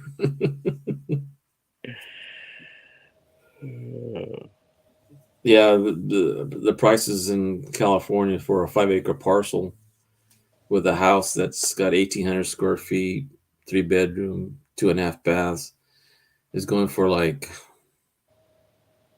well, the last time I checked was like 407, 410.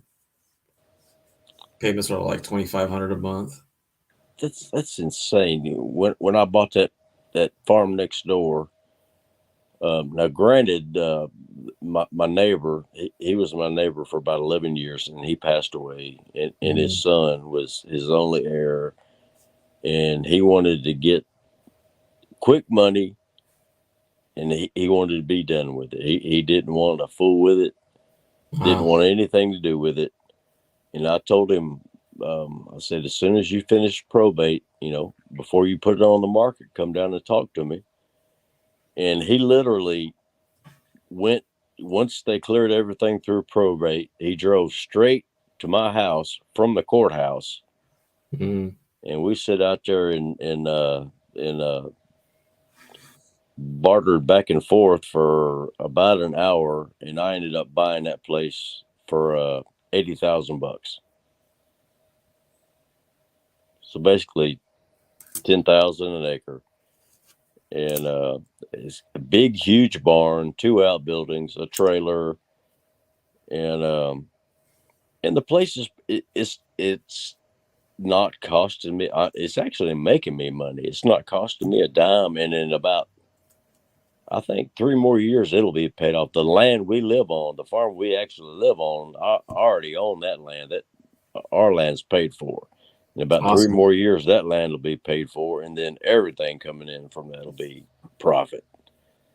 So, but we got lucky, to get both of these places when we did before the housing market exploded. Because Mhm. if I tried to find an 8-acre piece of land with anything on it these days around here, I'd be paying at least 3 or 4 times that much, at least.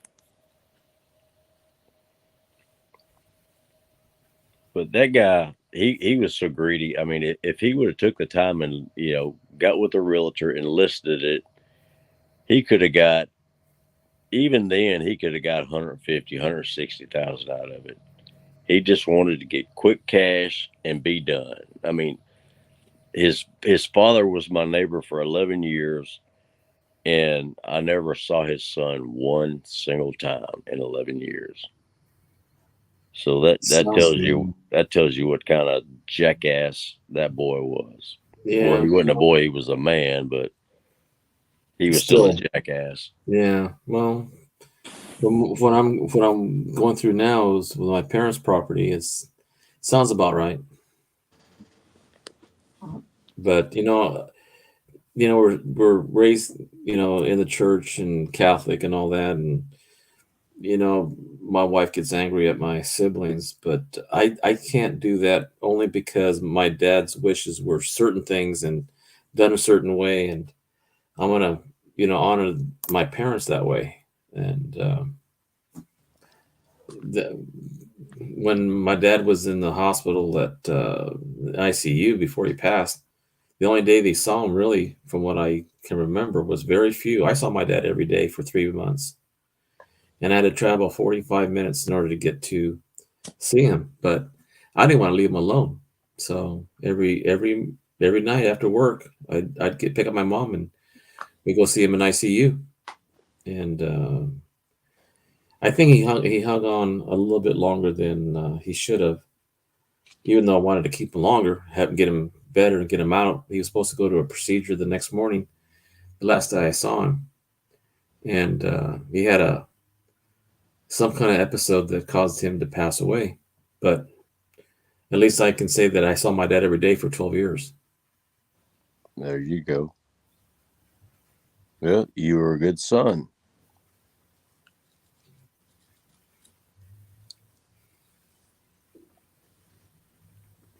Dad's been gone 4 years already, and I still miss him. He'll be 5 this May 4th.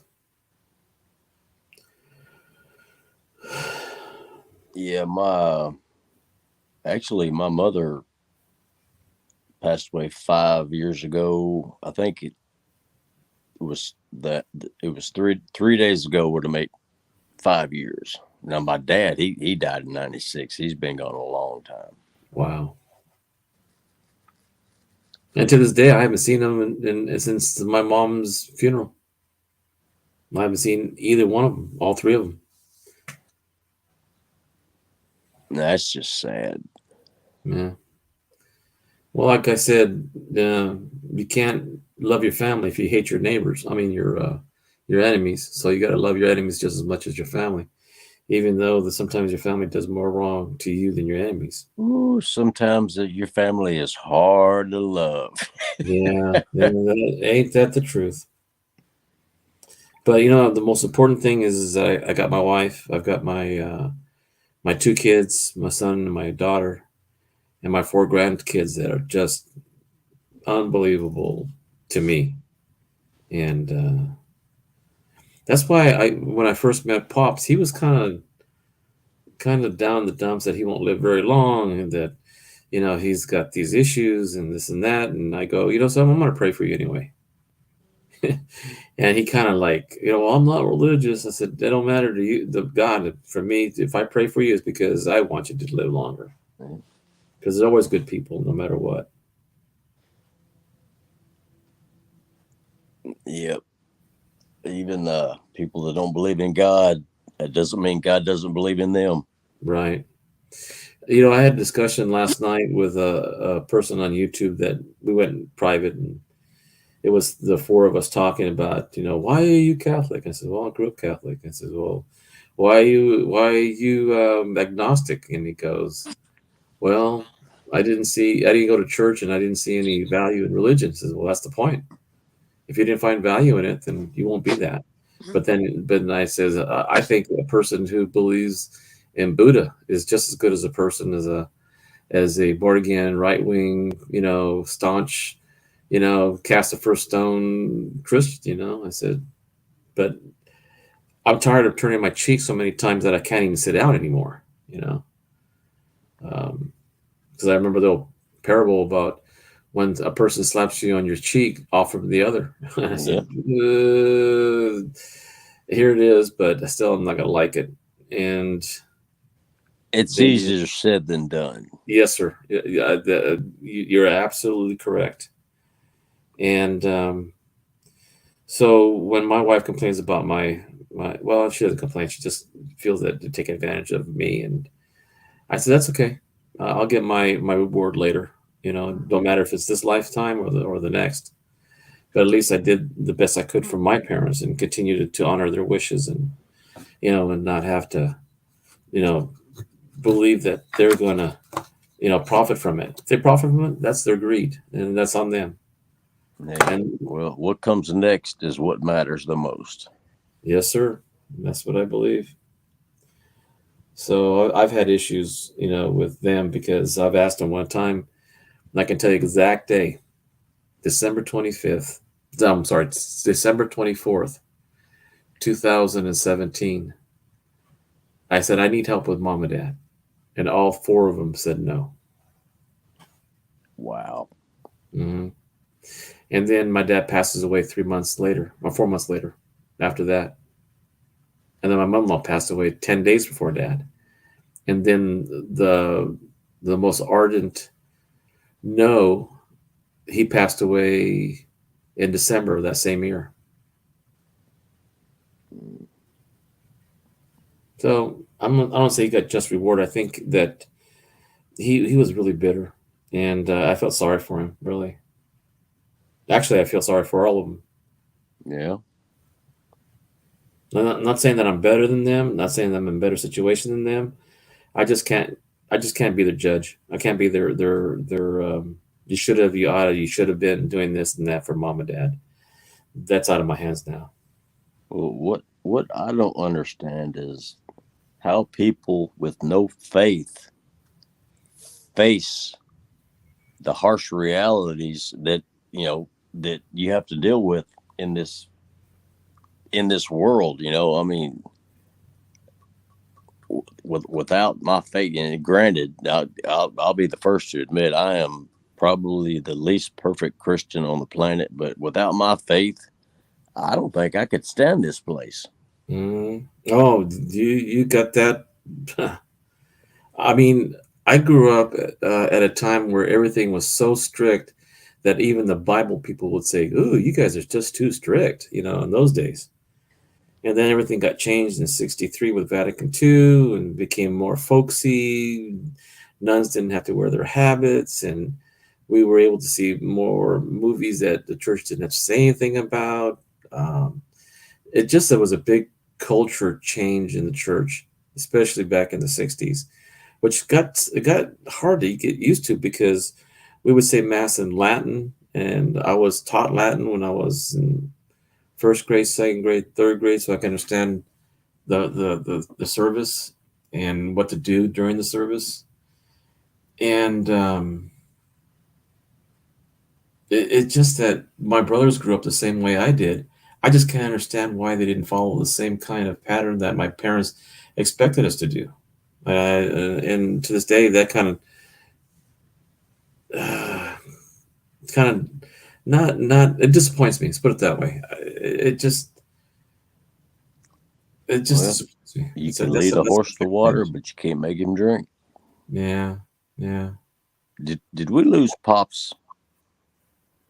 Oh, you know something? I don't know. I got to get back out of the chat here. Yeah, pick up garbage for a living. Military.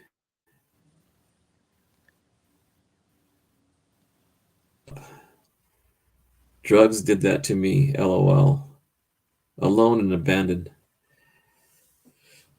God must hate me. No, that's never true. Believe Nope. me. I hated him one time or two, but he never hated me. And I can say that with confidence. I can say the same thing. I've been so mad at God so many times in my life. I shouted at God, but even when I was mad at God, angry with God, I still believed in God. Mm-hmm. JCT, sometimes God tests you, and sometimes it can be in cruel, brutal ways. But I can promise you, he I'm doesn't get you. gonna go out on the limb and say that God didn't hate him. That when he did feel like he was alone and abandoned, is because, like you said, Cyclops, he was testing him. But at times I believe it's your fault. You made the wrong decision. Well, I've been there plenty of times. Yeah. Yeah. Yeah. It's like when this is. I had a discussion last night with a guy. Remember I was telling you about that guy that didn't believe in God, Yeah. and I told him, so what makes you feel that you can prove that there's a God? I said, for the same reason you can't prove there isn't. And a lot of people say, well, why God? Why does God let why does God let people do the things they do that are bad? I said, because you chose to do it. He You gave chose to us say, you know what? free will.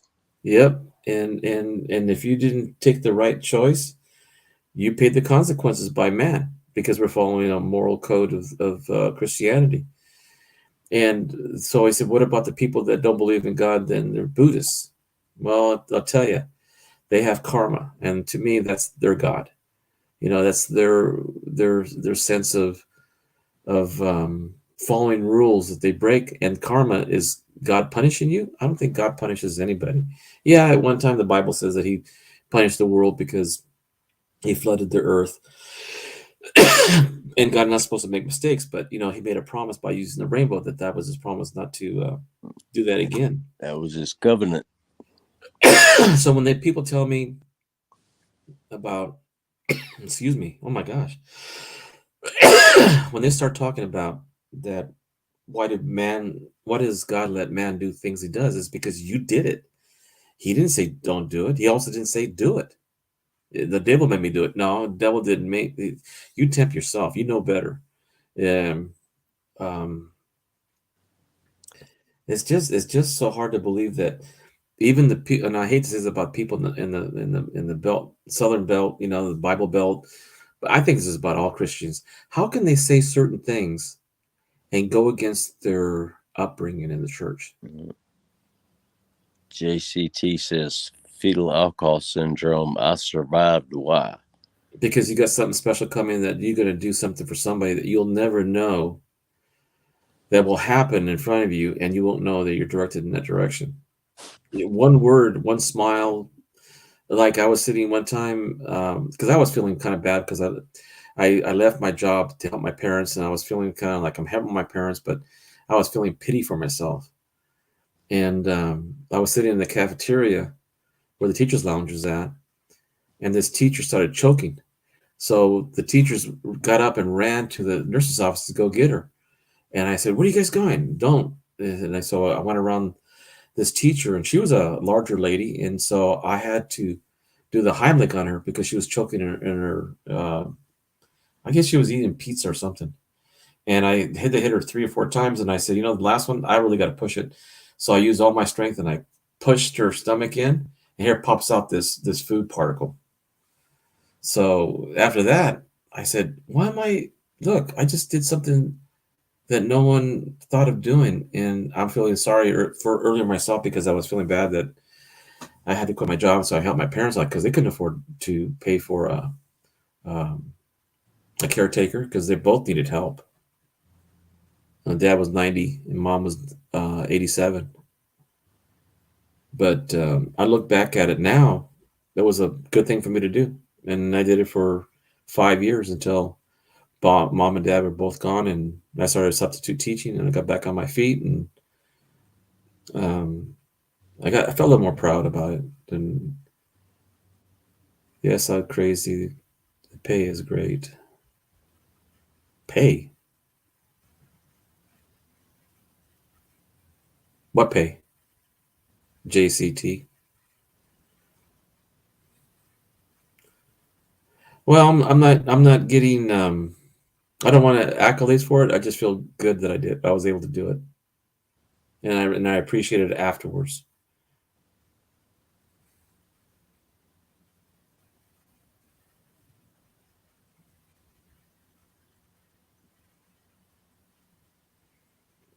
Well, it's 5:34. I should get to bed. It's 7:34. Yeah, I should too. Are you been online all this time with Pops for the last 3.5 hours? Yeah, since he started, I dozed off for a couple hours earlier this evening, and like 2 hours, and I woke up. I was wide awake. Yeah, I woke up when I heard you guys, because I like to leave my YouTube on to help me sleep, because I'm real bad for insomnia right now, and so I heard Pop, singing, so I woke up and I've been awake since then. Yep, and I think we put Pops to sleep. Yeah, he's. It won't be the first time. No, it's fine. Just as long as he knows that if we do leave, that we'll say goodnight to him, at least leave it recorded so that he can hear it. You gotta love old Pops, man. Well, like I said, I've known Pops for at least 4 or 5 years now, and we've had some really deep discussions. And he was worried about his kids, and I told him that I'll pray for him, and he said he wasn't. Well, I'm not religious, and I said, tell you the truth, I can feel religious at times, I can feel non-religious at times. It just depends on my day and how things are going for my kids or my parents at the time. So it varies. I mean, we're only human. It's okay to be depressed. It's okay to be happy when other people are not happy. It's just that more people don't try to help people, and that's what gets me the most. It's true. I mean, I'm having problems with some of my, and I hate to say it this way, but my Republican family, boy, I just keep my mouth shut because I don't want to cause any problems. And one of them is a born again Christian, and he was Catholic before. And you try to tell me most of your family's Republican. Yep. You need to go give him a big hug. I tried. I said, I want no Democrat giving me no hug. I said, I'm not the one hating. Well, that's my opinion, but every time something comes out about our previous president, they get upset because it's all lies. I said, okay. That's all I say. Okay. They're all a bunch of crooks, period. Yeah. I'm hoping that the new generation coming up, like that. I don't know if you heard of Katie Porter. She's House of Representatives from Orange County, and she beat a Republican who was caught with grift. Taking a lot of money from big business, and a lot of California donors, got him to that place, and he made some questionable votes that people of Orange County kind of turned on him, and they voted her in as a Democrat for the House of Representatives. So hopefully that I see a change. But the thing is, I told him, even when I was in high school, and Nixon resigned because he got his hands caught in a dirty cookie jar. Watergate. Yeah, and I told him, I said, remember, everybody said, don't trust anybody over 30. Nobody in the government you can trust, this and that. And going, wait a minute, aren't you the guys who were saying peace, love, and all that stuff? And now you guys are just like the same people that your parents were, but now that you were past hippies, you're no longer hippies because you believe in the system now. Well, see, all the people that said you can't trust anybody over 30, now they're the ones that saying you can't trust anybody under 30. Yeah. And everything's a communist. Everything's socialistic. I said, do you know what a socialist is? I mean, during the war, they had the women work in factories because all the men were fighting, overseas. They're all in the army. They had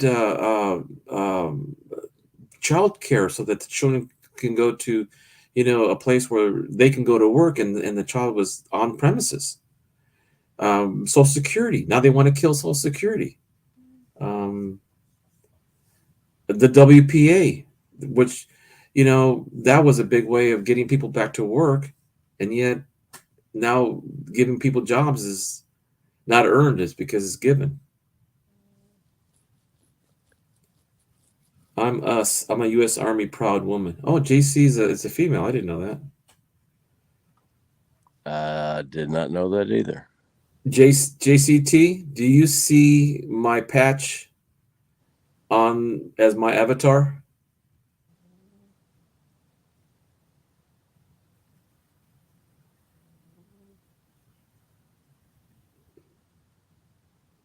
She hasn't answered yet.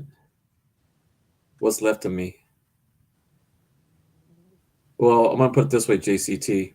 What's left of you is probably the best because you survived. Yes, I do. And I recognize it. Oh, good. Do you know what it is? Yeah, very few people do. Yeah, I know.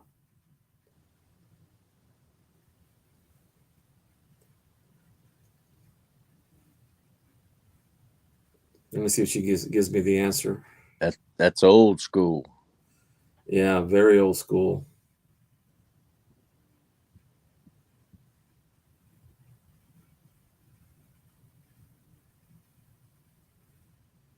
If you're a U.S. Army veteran, you know what that is.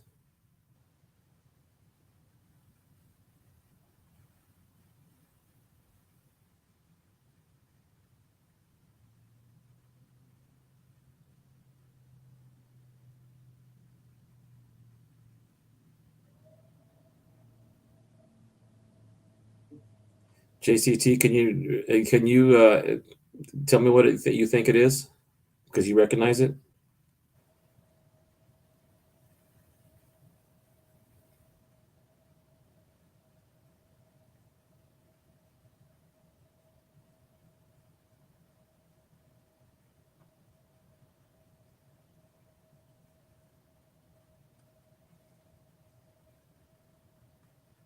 I'll give you a hint. It's a terror leaf.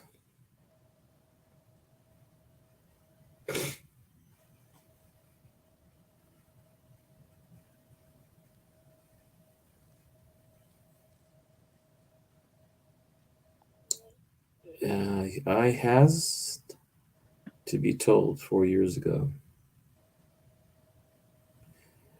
No, I'm not testing you. I just want to see if you said you recognize it. That you don't believe me. No, it's not that. No. Because it doesn't longer exist in the Army anymore. It got absorbed into the 25th Infantry at Fort Riley, Kansas.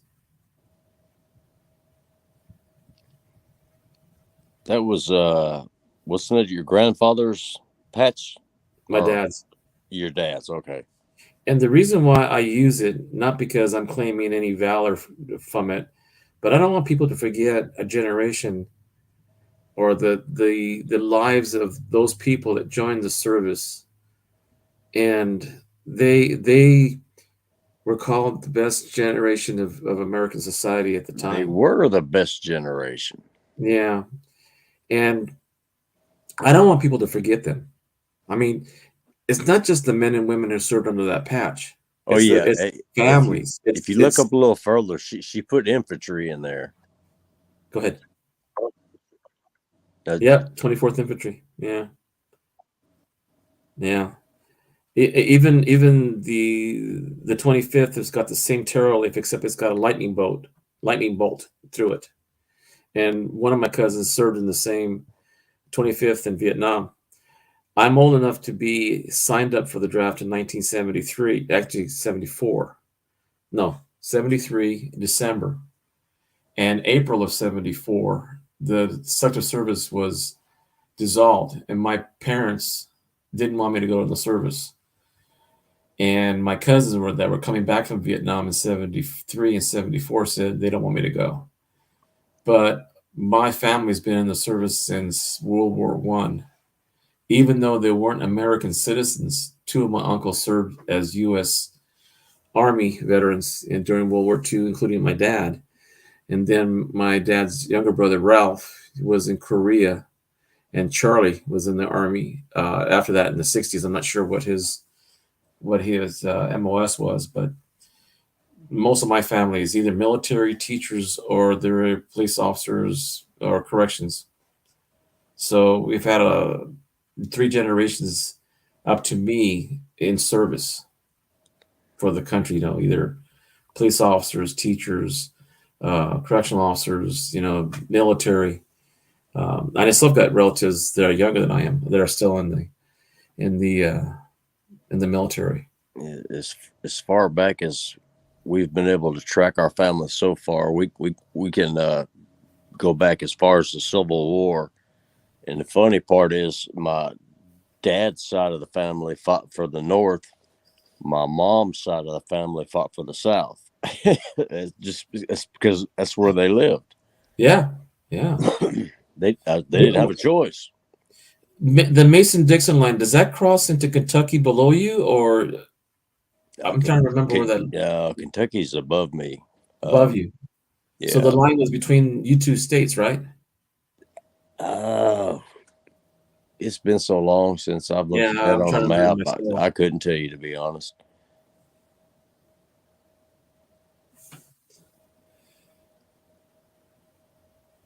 Oh, 63 whiskey. Yeah, one of my cousins was a diesel driver mechanic.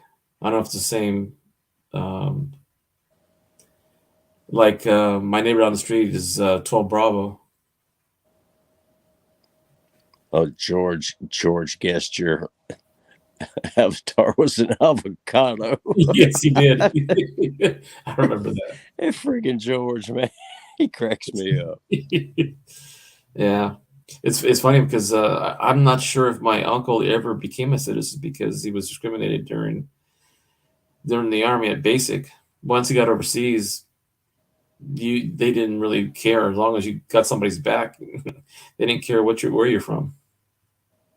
Yeah, until they were done with you. Yeah, and they came home, and even my cousins in Vietnam, when they came back, they had a hard time adjusting to civilian life because a lot of the Americans didn't like veterans from the Vietnam War. And I call it a war. They call it a police action. I call it a war. Well, they spit on them. They called them baby killers. I mean, rapists. Granted, some of that was going on, but most of them were over there because they didn't have a choice. It was either go over there or go to jail. Yeah. Or they went to Canada, or they went to Mexico. Yeah. But the ones that came back and that advised you not to go, I don't blame them. Yeah. It was 4 of my cousins, Butch, Andy, Steve, and Richard. They're all Army. One's Navy, and the 3 were Army. And they stood at my dad's coffin, and they put their patches on my dad's coffin, and they gave a salute. Yeah, I mean, I believe that able-bodied men should serve their country, but I think able-bodied women and men should serve this country. Well, at this point, yeah, they want equal rights. Yeah, I mean, even right now, comes with it. 18-year-old men are the only ones that are compulsory to be signed up. Yeah, not the women. I can understand back during the Vietnam War. These guys coming home, their heads were so screwed up, and a lot of them still are. And in the first place, we didn't have any business being over there. But for them coming back and advising you not to go, I think that was the right thing. That's just my opinion. Yeah, well, a few months after I graduated from high school, I got a letter in my mail saying that I'm still registered as selective service, and I won't be disqualified until I'm 55 years old. But up until there's a world war or what is it? need of security in the nation, I could go to 65. And if it's, home invasion or something like that, I couldn't believe the letter. And then a year later, I got a letter from the Defense Department saying that they wanted me for OCS. So They wanted that you to was be an officer. Yeah. My dad said he didn't want to be even a sergeant. He didn't want to be a corporal. He left the service as a private. Didn't want to go any further than that. JCT says that she's from Savannah, Georgia. She's not too terribly far from me. Mm. I've never been to Tennessee, and I was telling my wife that we had to go somewhere for vacation. She goes, "Can we go visit my aunt in weapons expert?" Cool. I mean, if you can pull a trigger, it don't take that much strength to do that, but you got to know what you're doing with weapons.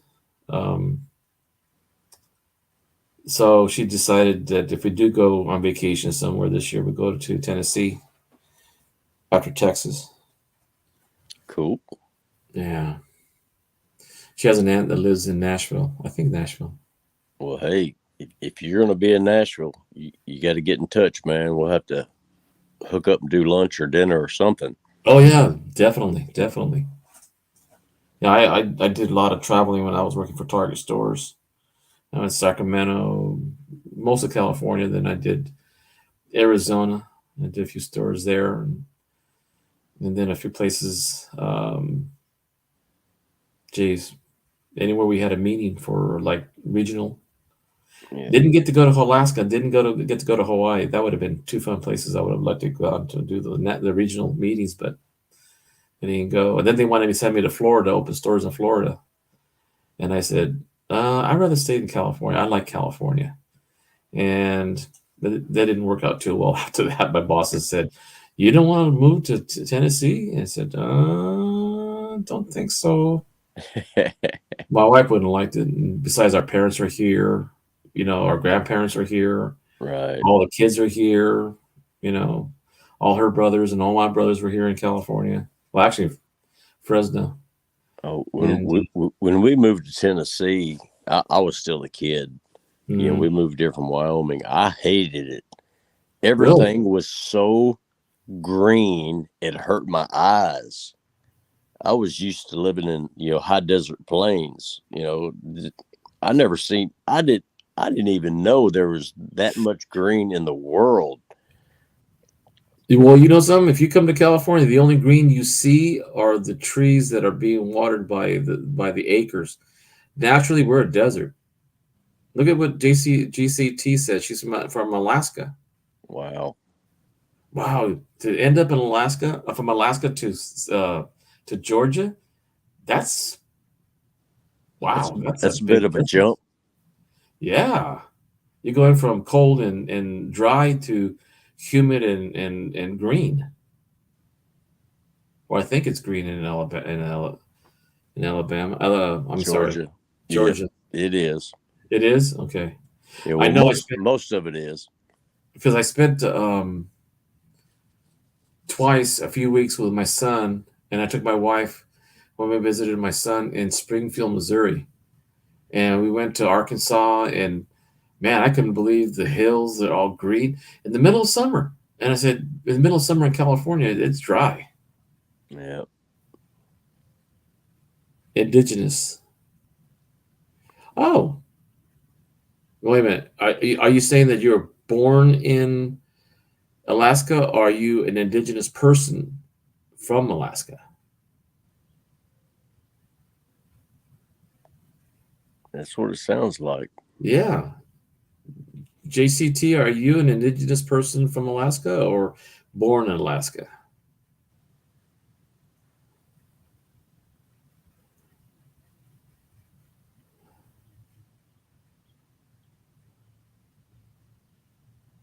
Been to 38 states in 3 countries. Oh yeah, military.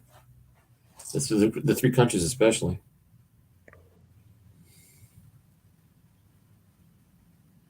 The only places I've been to is Maryland, Washington, D.C., Texas, New Mexico, Arizona, Oklahoma, Arkansas, Missouri, Nevada, Hawaii, Mexico. That's about it. That's all the places I've been to that I can remember. I've been in practically every one of the continental United States. I've been to Mexico, been to Canada. Oh, Been a long time ago, but so JC is an indigenous person. So Inuit or yeah, that's what I was fixing to ask. yeah. That was the first thing that popped in my mind. I don't know. I don't know if they're called tribes or they're called clans. Because my wife is her grandmother was full-blooded Cherokee from Oklahoma, and my father-in-law's half, and his father was from Mexico, so that makes him half Mexican or whatever.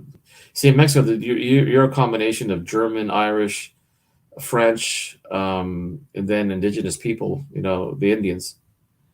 So it's like my side of the family. We're Tarasco. That's a tribe in my mom's hometown, and my dad's French and Spanish. If you saw my dad, he looked like Santa Claus. Big white beard, hazel eyes, rosy cheeks, bald. Yeah, I tell everybody we're basically Heinz 57. We got a little bit of everything. Right. Well, you know something. That's why I don't get if your DNA and my DNA is only like 0.000000000.2 percentage points from each other's DNA. Why in the hell are we hating each other? I don't hate anybody. No, I'm saying as A lot of people do. what did she got there? It's the You probably government never heard of wants us. I think it's the government is grooming us that way. They want division. But here's the thing with that statement. And please forgive me for jumping in, but No, every time I hear someone says it's the government, who voted those people in the government? We did. If we complain about the government, we're complaining about our vote, the people that we didn't agree with, that we put them in the first place. Well, see, the thing of it is, about 80% or more of these elections, you're not picking a good candidate. You're trying to pick the lesser of the evils. Well, forgive my observation, but between Hillary and Clinton and Mr. Trump, if we knew everything that, well, I did because I kept up with him since the 70s when he was making some outrageous claims and party goer and things you heard about in the 70s and 80s when his dad was still alive. I didn't really care for him because of his. Oh, Trump is a Yeah. now I'll be straight up. I vote Republican. Mhm. Now Trump, before he went into politics, I thought he was the sorriest piece of crap, and he was. Mhm. But he was not a bad politician. He, as far as a businessman goes, as far as a human being goes, he's a piece of crap. But Yeah, I wouldn't trust him with my wife in front of him. well, that's the way I feel. Well, I don't have a whole lot of trust in him. I had zero trust in Hillary. I mean, none. And the outcome was now you can't prove Hillary was worse than Trump. I mean, the Capitol Police are suing him. So Seward's suing him. That E. Jean Carroll suing him and is going to court. All of the times that he said that he won because the Democrats were, or I should say, Dominion switched all the votes for him to go to Biden. People losing their licenses to practice law. People, you see, it's just like when Nixon went to get pardoned by Gerald Ford. All these people went to jail except for Nixon. And I hate to see that. Look at Michael Cohen. He went to jail for lying about what he did for Trump in order to pay somebody off in the campaign finances. And yet he went to jail. Then he was put in jail again because he wrote a book that Trump, and somehow the guy who put him in jail, he got exonerated. Got taken out. Michael Cohen got taken out of jail because of what. And then his two corporations that were found guilty of 15 years of tax evasion. Had you and I did that, where would we be spending our time right now? And not the corporation. You're not going to send their accountant to jail. You're not even going to go to jail. So to me, I don't think that the argument about that Hillary would have been worse only because of the actions that he's done now. Because we can never prove Hillary would have been better or worse because she was never given that opportunity to be in. And I only say that because Bernie Sanders, when he was trying to become the candidate for president, the Democratic Party did some shenanigans, and I didn't like what they did.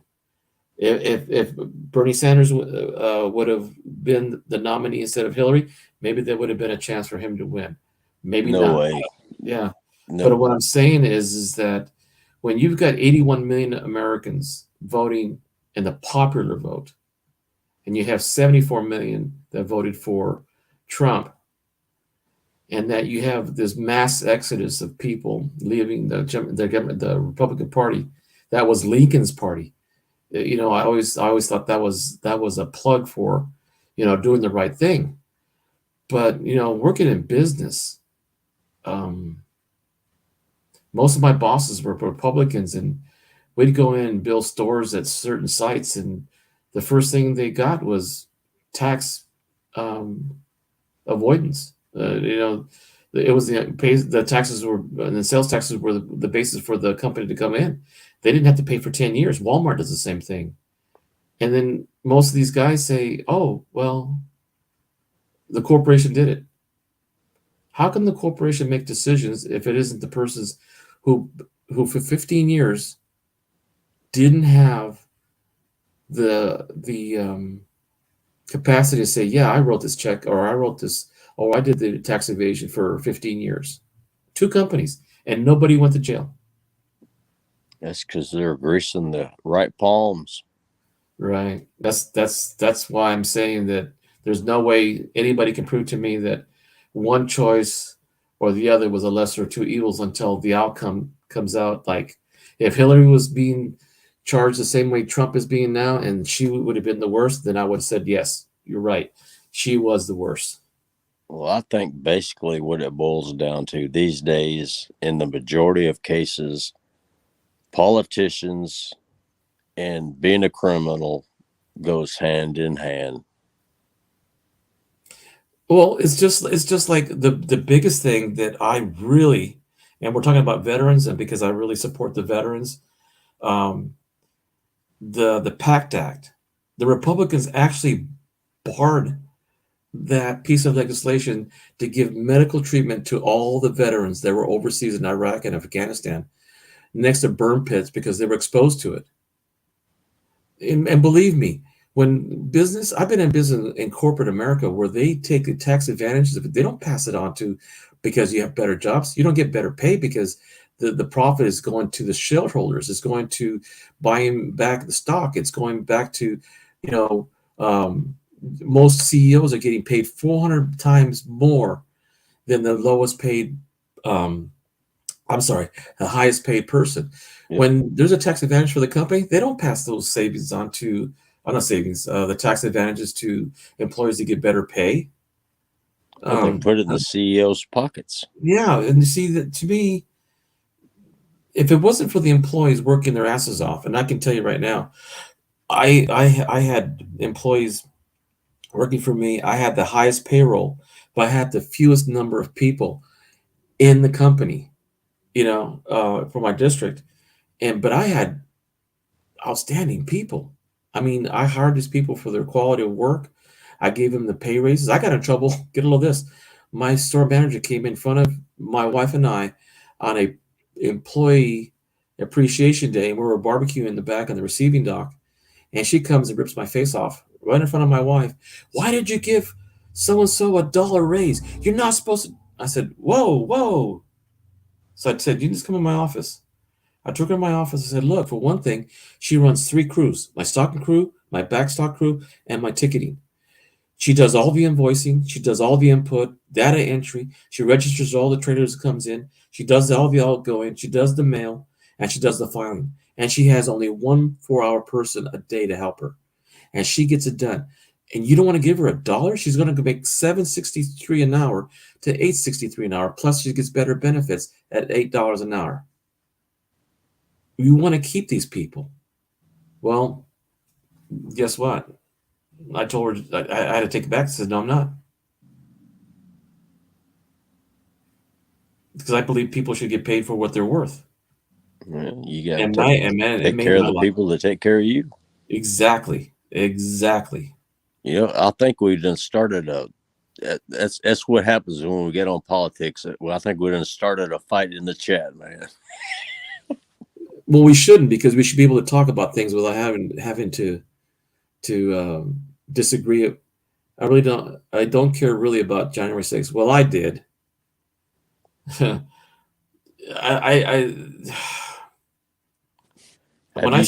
you seen the latest footage that came out the other day? What's his name? Tucker Carlson. Yes. He's a liar. They had video of the Capitol Police walking the guy that's in prison, walking through, trying to unlock doors to let him into the Senate. Did you also see the person taking a dump in the video? No, didn't see that one. Yeah, well, of course they wouldn't see that one. Well, if somebody wanted to take a dump in the White House these days, I can't really say as I blame them. It's my house. I want them to respect the laws. They're supposed to be a law and order group. They don't do that. I'm sorry. But the only thing is that, you know, I've held back a lot of times when talking to people about politics. I'm not going to be belligerent. I'm not going to be accusatory.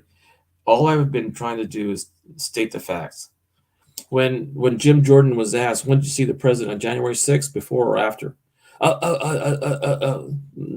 all the texts and email messages, and Rupert Murdoch, the one that owns Fox News, said, oh yeah, we knew it was a lie, but we didn't want to lose ratings.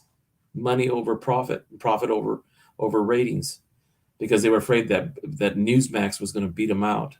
And then they fired the guy for calling Biden to win the election. He gets fired. And he was right. JCT, my first language was Spanish. My second language was Italian. And English was something I have to practice, and I did learn to speak English.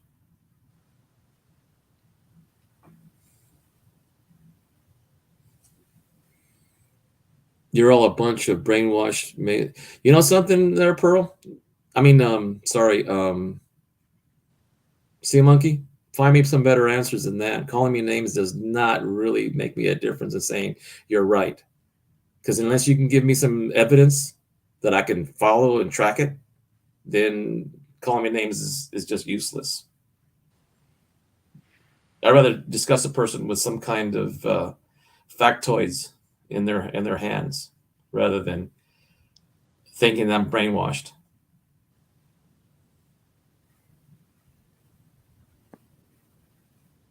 I lived too long to see politics since Nixon days. I'll even disagree with Kennedy supporters because he's done some things that Obama, I disagree with one of his things that he signed into law. He should have vetoed it. I'm no 7 language, but no English. I hated school. I love school. As a matter of fact, JC, I spent 20 years teaching, and after 25 years working in retail, and I'm going back to teach because people need help. Ugh. That's a fact. Yeah. But, you know, I try to see, I think my approach is that I want to teach people to be argumentative in the sense that you can argue a point with facts, and then you can either reject, accept, or hold opinion until you can find evidence to counter or support it. Well, I mean, just in the last 15 or 20 minutes, me and you have basically wholeheartedly disagreed on several different things, but I didn't feel the need to call you a name or belittle you, or But you see, JC, Cyclops, that's why that's what the Constitution's about. You're supposed to have differences. You're not supposed to think the same. But I should also be able to question any politician, any person who works for me, or any person who has voted. People who don't vote and make an opinion have no right to speak. Well, I take that back. Have no right to disagree with a person because their belief is that if my mind is brainwashed, then why can't I question your validity of your statements? Yeah, well, I would probably go as far as what you began with. If you don't get your butt out there and vote, shut up. Yeah. You know. And the thing is, I don't mind someone disagreeing with me, but tell me why. Prove it to me. Oh yeah. I have an open mind to listen to people because my shoes walk a different path than your shoes. You may have experienced things differently than I have. So why would I put down something that you experienced, that you find it as the truth? But tell me what the truth is. Don't try to belittle me by saying that I'm brainwashed or that I'm stupid or see, and those kind of arguments I can't deal with because it's just bullshit. See, like as far as politics go, and a few other things, like Pops and myself are on opposite poles, you know, and but we've butted heads a few times, but I wish I was there to see that. He's got the right to believe in what he wants to believe in, and I have the right to believe in what I believe in, and neither one of us have the right to judge the other one. Right. And that's it's as simple as that. It almost comes down to you just have to agree to disagree and leave it at that. Well, it's almost like ye who is without sin cast the first stone. Yep. It's that kind of, that's what I kind of figure what I want to state. And like you said a while ago, you said God gave us free will. Yeah, you can do whatever you want, but you know something, if as long as it doesn't affect me and my family or affects another person that's a human being, that they have a right to say their spot, but at the same time, I'm going, don't just repeat things, look and investigate. I don't know, it's just that sometimes that I feel that sometimes people just repeat themselves and it just follows someone else's words instead of being original. I get on my kids all the time. We rarely discuss politics, but when we do, it's so obvious to me that some of them they're just spouting what they've heard on YouTube or what they've heard on the network news. I said, do your homework, do your research, read a damn book, then come back and talk to me. Don't be throwing these, network news talking points at me that are total BS. Because it's they all have an agenda. It's simple as that. So, right. Don't be a sheep. Do your homework. Make up your own mind. And even if I disagree with you after you do your homework and you make up your own mind, at least I'm going to respect you. Yes, you're correct, George. And the other thing too is that I wish if people repeated it, they can back it up with some kind of fact or some kind of way of me. You tell me something, I go check it. Just don't tell me I'm stupid or brainwashed, because um, I've Yeah, it's like, I think he was talking to all you Democrats. So I think I was safe on that one. hey, I voted for Republicans and it bit me in the ass. I voted for Trump, the daddy. Hey, yeah, I couldn't help myself on that That's one. fine. That's okay. I mean, at least I can talk to you about things that are differences in our own opinions and our own facts. But when people start calling me names, I get a little irritated, because that's like grammar school stuff. What did you call me? I called you this. Well, back it up. Well, back up because I called you a name? That doesn't make any sense. Now, if I punch you in the face after you call me a name, then I back it up, you know? Yeah, But sometimes like like um like my dad used to say, he says, and I didn't get it until I was older. He says, Hector, whenever you get in a fight, don't fight back. Give him a reason to think, go, duh, you know? And I said, well, what does that mean? And he says, well, sometimes when you give people the option to think before they fight, you won already. And I didn't get it, and I didn't get it, and I didn't get it.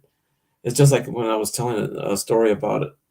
These friends of mine try to get me to smoke marijuana, but I was playing baseball and I want to say, drug free, so I can stay on the team. And they were pressuring me to smoke and smoke and smoke and smoke, and I didn't want to. I didn't want to. So one day, I know it's Friday. It was going to be again smoking marijuana and drinking beer, and I didn't do both. I drank a beer and held it all night, and so I got into their wallets and I took a $5 bill, and they got some zigzags, and so I shredded up the $5 bills, and I let the $5 bill, that where the five part is on the bill, yeah. out, and I started smoking the $5 bills and the zigzags, and the guys that were looking at me says, "You don't smoke pot." I says, "Oh, I'm not smoking pot." "What do you mean you're not smoking pot?" "Well, I'm smoking." And he said, "Well, what are you smoking?" "It doesn't smell like marijuana." I said, "Well, it's not." And they go, "What are you smoking then?" I said, "Your $5 bills." It's the same thing to me. You're pissing out beer, at that time was like 50 cents a can or 49 cents a can. It's the same thing. I mean, I'm smoking your $5 because that's what you paid for. You're going to smoke it anyway up in the air instead of saving $5 and make food for the 20 people that show up at the house. Because I made a dinner real quick because none of the girls could cook, and the guys less than that. My mom taught me to cook spaghetti and stuff like that, and so I made it one time and kind of taught them a lesson a little bit.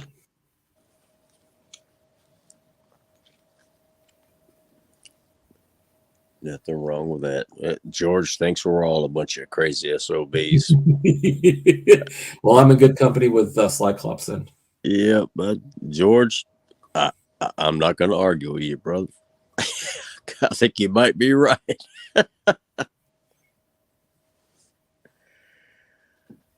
It's just sometimes I feel like, when people from the South or people that I know that grew up in the church, or there were good people, growing up in hard times, that would, when they get into politics and get into an office, that they would not emulate what we don't want politicians to be, and I see that a lot lately, not lately, but over the years.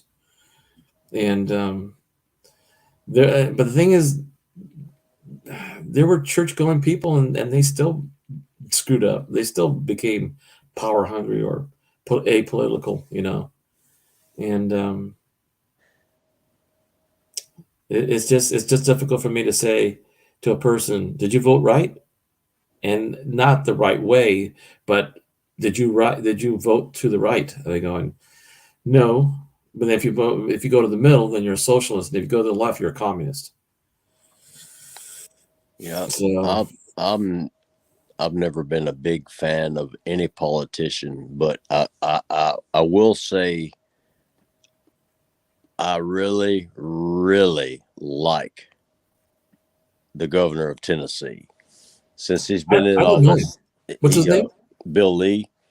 Since he's been in office, he removed the book. We had to pay a 9.25% interest or tax on bullion if we bought it online or from an 9%? LCS. He removed that. He made Tennessee a constitutional carry state. And there was one other thing he did that was like really huge. And he is a Republican, but that's not why I'm a big fan of him. Just because he's looking out for Tennesseans. He's actually doing his job. You see, and the thing is with me, you know that Uvalde, Texas shooting where the kids were shot in the classroom? Mm-hmm. My wife's family is from there. Oh, crap. So I had mixed feelings about that. I mean, I grew up with guns. I had friends that we went target shooting. I can't take a gun apart. I can take it apart and put it back together, but I can't guarantee it's going to work. But in my community, anytime anybody in camouflage carrying an AR-15, a long gun, because people can't identify certain rifles, we're scared. It literally scared to death. I mean, I've got kids in my classroom when Columbine happened, when Sandy Hook happened. Some kids didn't come to school because they were so afraid. Yeah. Well, here And- we've got they got, I forget the name for them. Basically they work for the sheriff's department, and they work at the schools. They're at the school anytime the school's open. They're there, and now they're getting volunteers. You know, they have to go through some pretty serious training, but they're civilians. But they go through this training to basically patrol the school grounds, wearing street clothes, to keep the kids safe. And are they armed? Yes, that's the whole purpose of having them, because they don't stick out like a sore thumb, like a police officer does. And we don't have those issues there Yet. I mean, I've heard that same kind of explanation, because even at the Tops Market where those 12 people were killed, and the guy walks in with an AR-15. I'm sorry. Let me take it back. A semi-automatic rifle. I'm not sure if it's an AR-15 or what kind of weapon it was. But there was an armed police officer, retired, 30 years experience, and he hit the guy back with rounds from his service piece, and he was wearing body armor. That body armor don't do you much good if you put two in their head. He was wearing a helmet, Kevlar.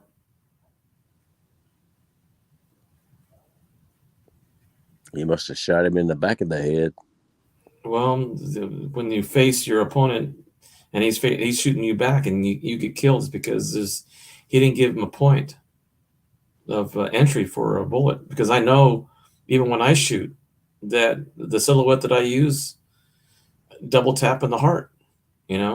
First, that's what you hit first, because it's the largest area that you will hit. And then the thing is too is that a lot of people will panic in the middle of a situation because they have to orientate, they have to turn around if the person's behind you.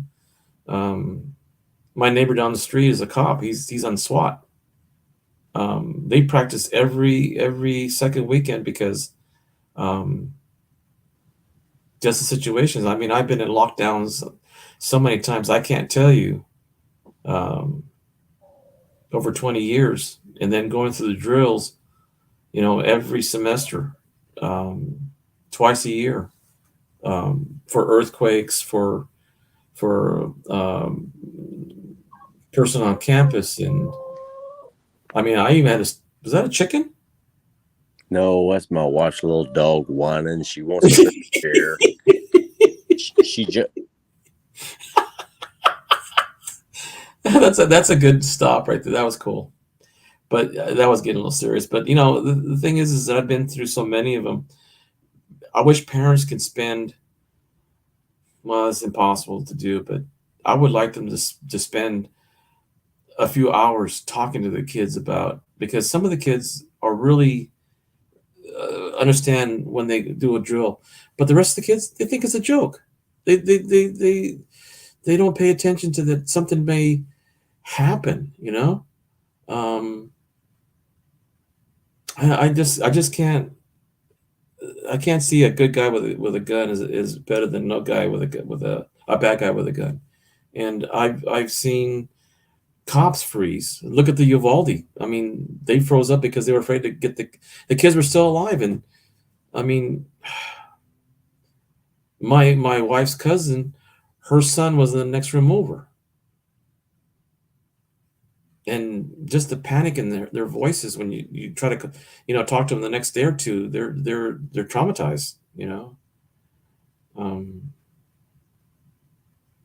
Maybe I'm just too close to the situation, because twice in my lifetime I've had guns put in my face, and it's not a good feeling. And during a robbery, one I got put in the hospital once,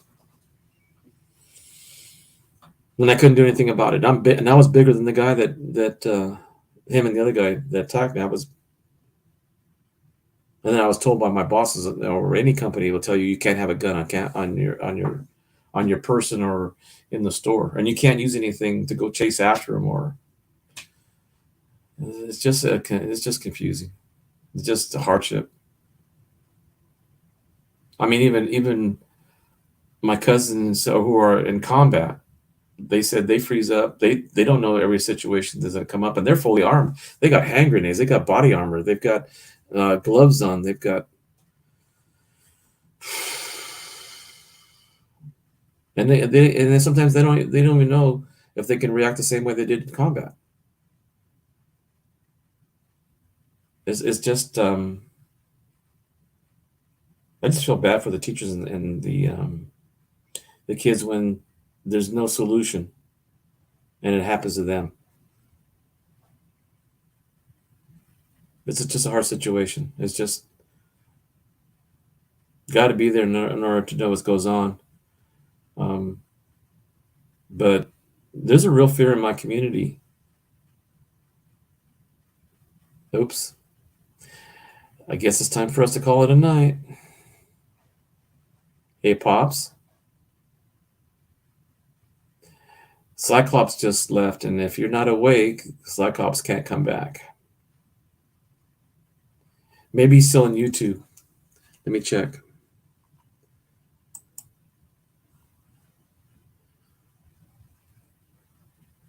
Cyclops, you there? JCT, my parents also have passed. My parents have been gone. May 4th, it'll be 5 years, and my mom, it was just January 10th. January 10th, she'll be gone. She was gone 2 years now.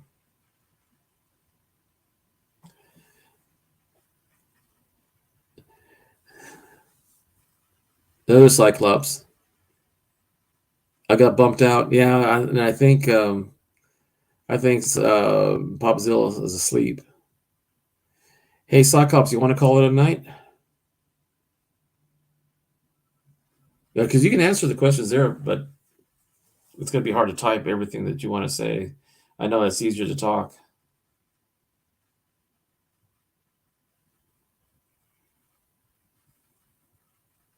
Because I think Pops is out.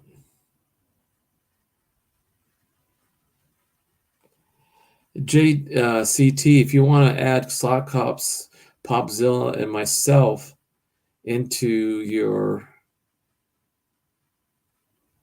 No. Yes, sir. You're tired. Okay. Yeah. I was supposed to leave at 5:30, and now it's 6:29. So you got me started on my soapbox there, Mr. Cyclops. But I do appreciate you, really do. The other guy that said I was brainwashed, that's on him.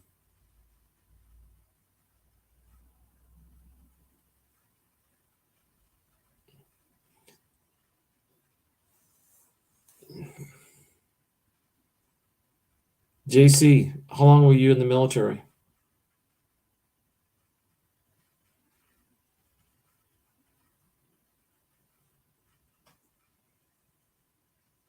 Same here, my son.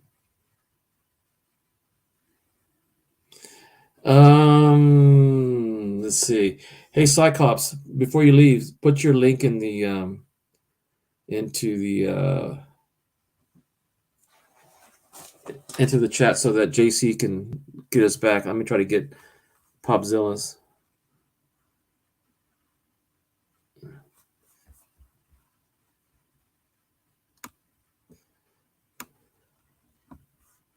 Let me see how to get.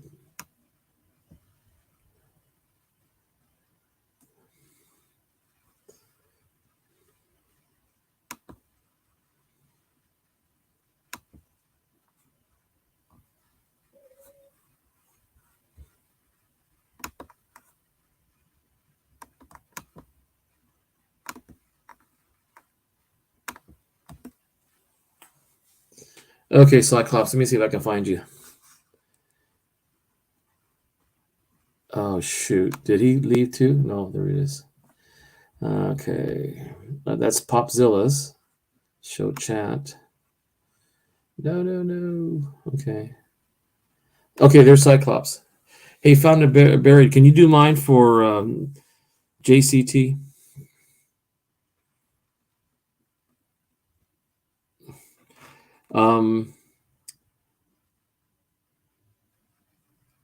JC, my son-in-law spent 2 tours of duty in Afghanistan and Iraq. He was a combat medic with one of the Marines. He was attached and embedded with the Marines. So he's got some stories to tell. Thanks there, George. Did you get those, JC?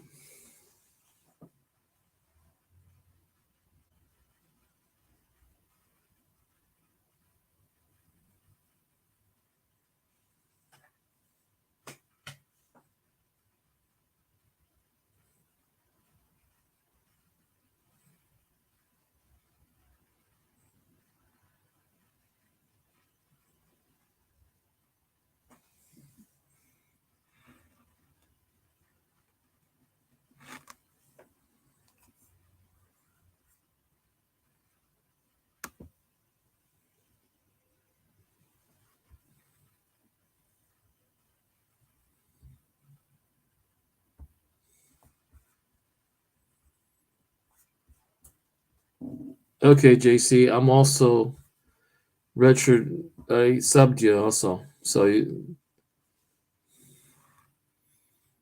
yeah, he was. He got injured, 100% disability. Got hit by 2 IEDs. He recovered the first one, but he didn't recover the second one.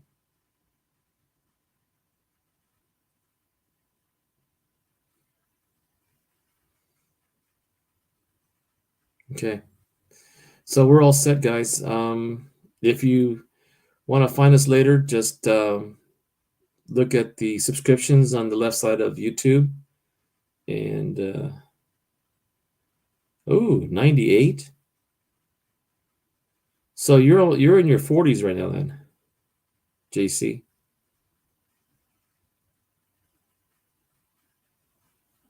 Maybe a little older.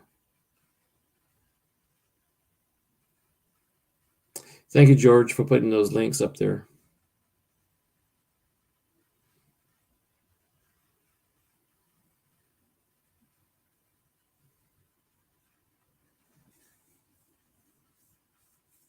I'm 66, JC.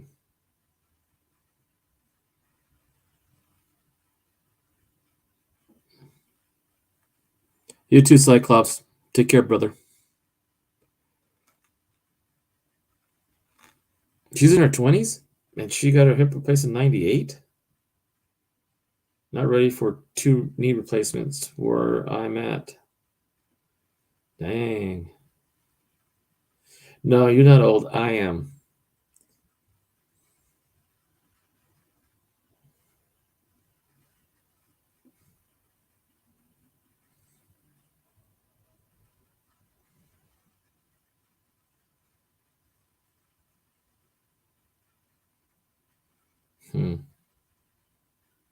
George, didn't you know JC?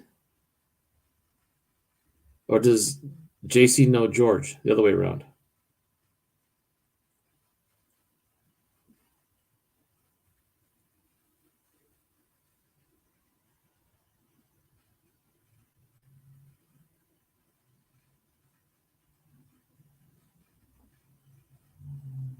Okay.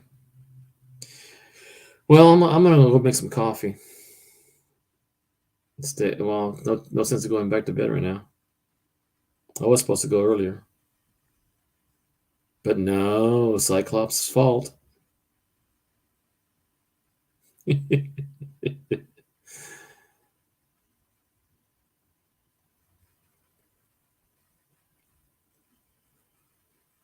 Okay, everybody. I'm going to call it a night. I'm going to try to go lay down. Maybe I'll try it a little bit. And if I don't, then I'll get up and make coffee. I was just saying that she was younger than she is because women never say their real age. You know, some women are sometimes not more confident about saying their age. Like, you know, I don't hold back on my age.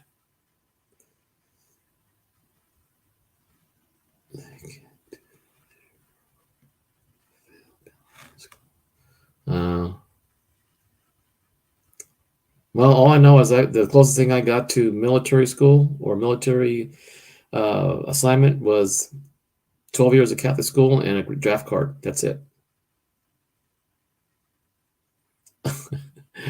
Oh, good. It's all good there, George. Are you going to do another stream in the morning? Or are you going to call it and then do some stuff and then come back later in the daytime or nighttime?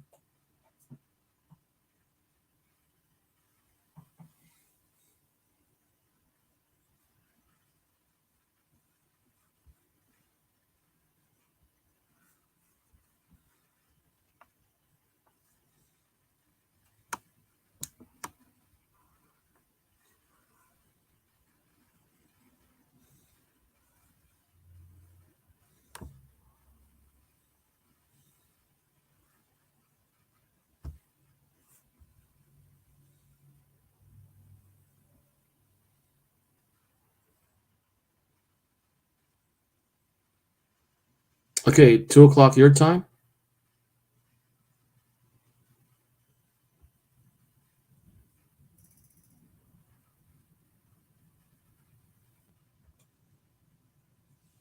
Okay.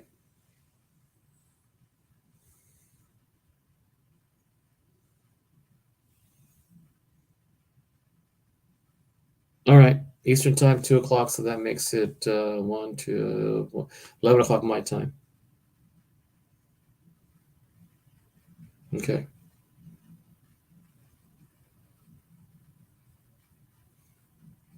Yeah, he's probably asleep.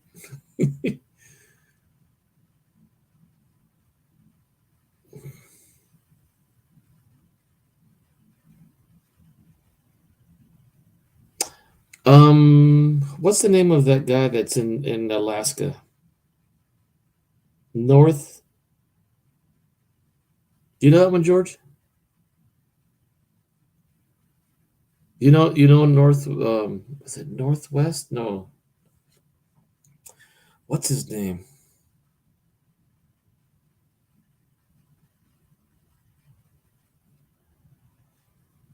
Yeah, but I don't remember his full name. For the name of his channel, the full name. Northwest. Jeez, I forgot. It's been a while since I've talked to him. Anyway.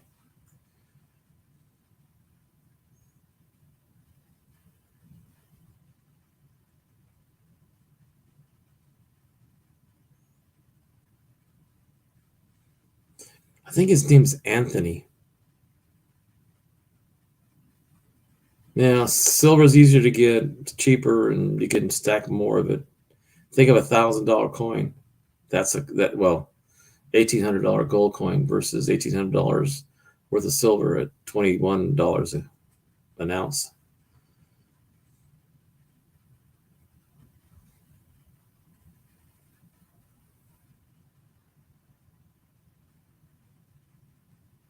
Okay, guys, I gotta go.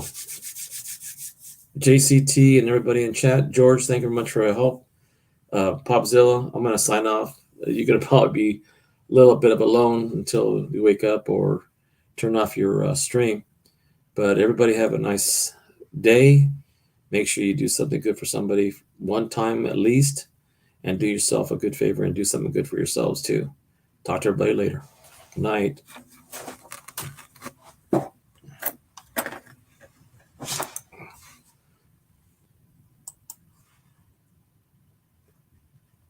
Good night, all.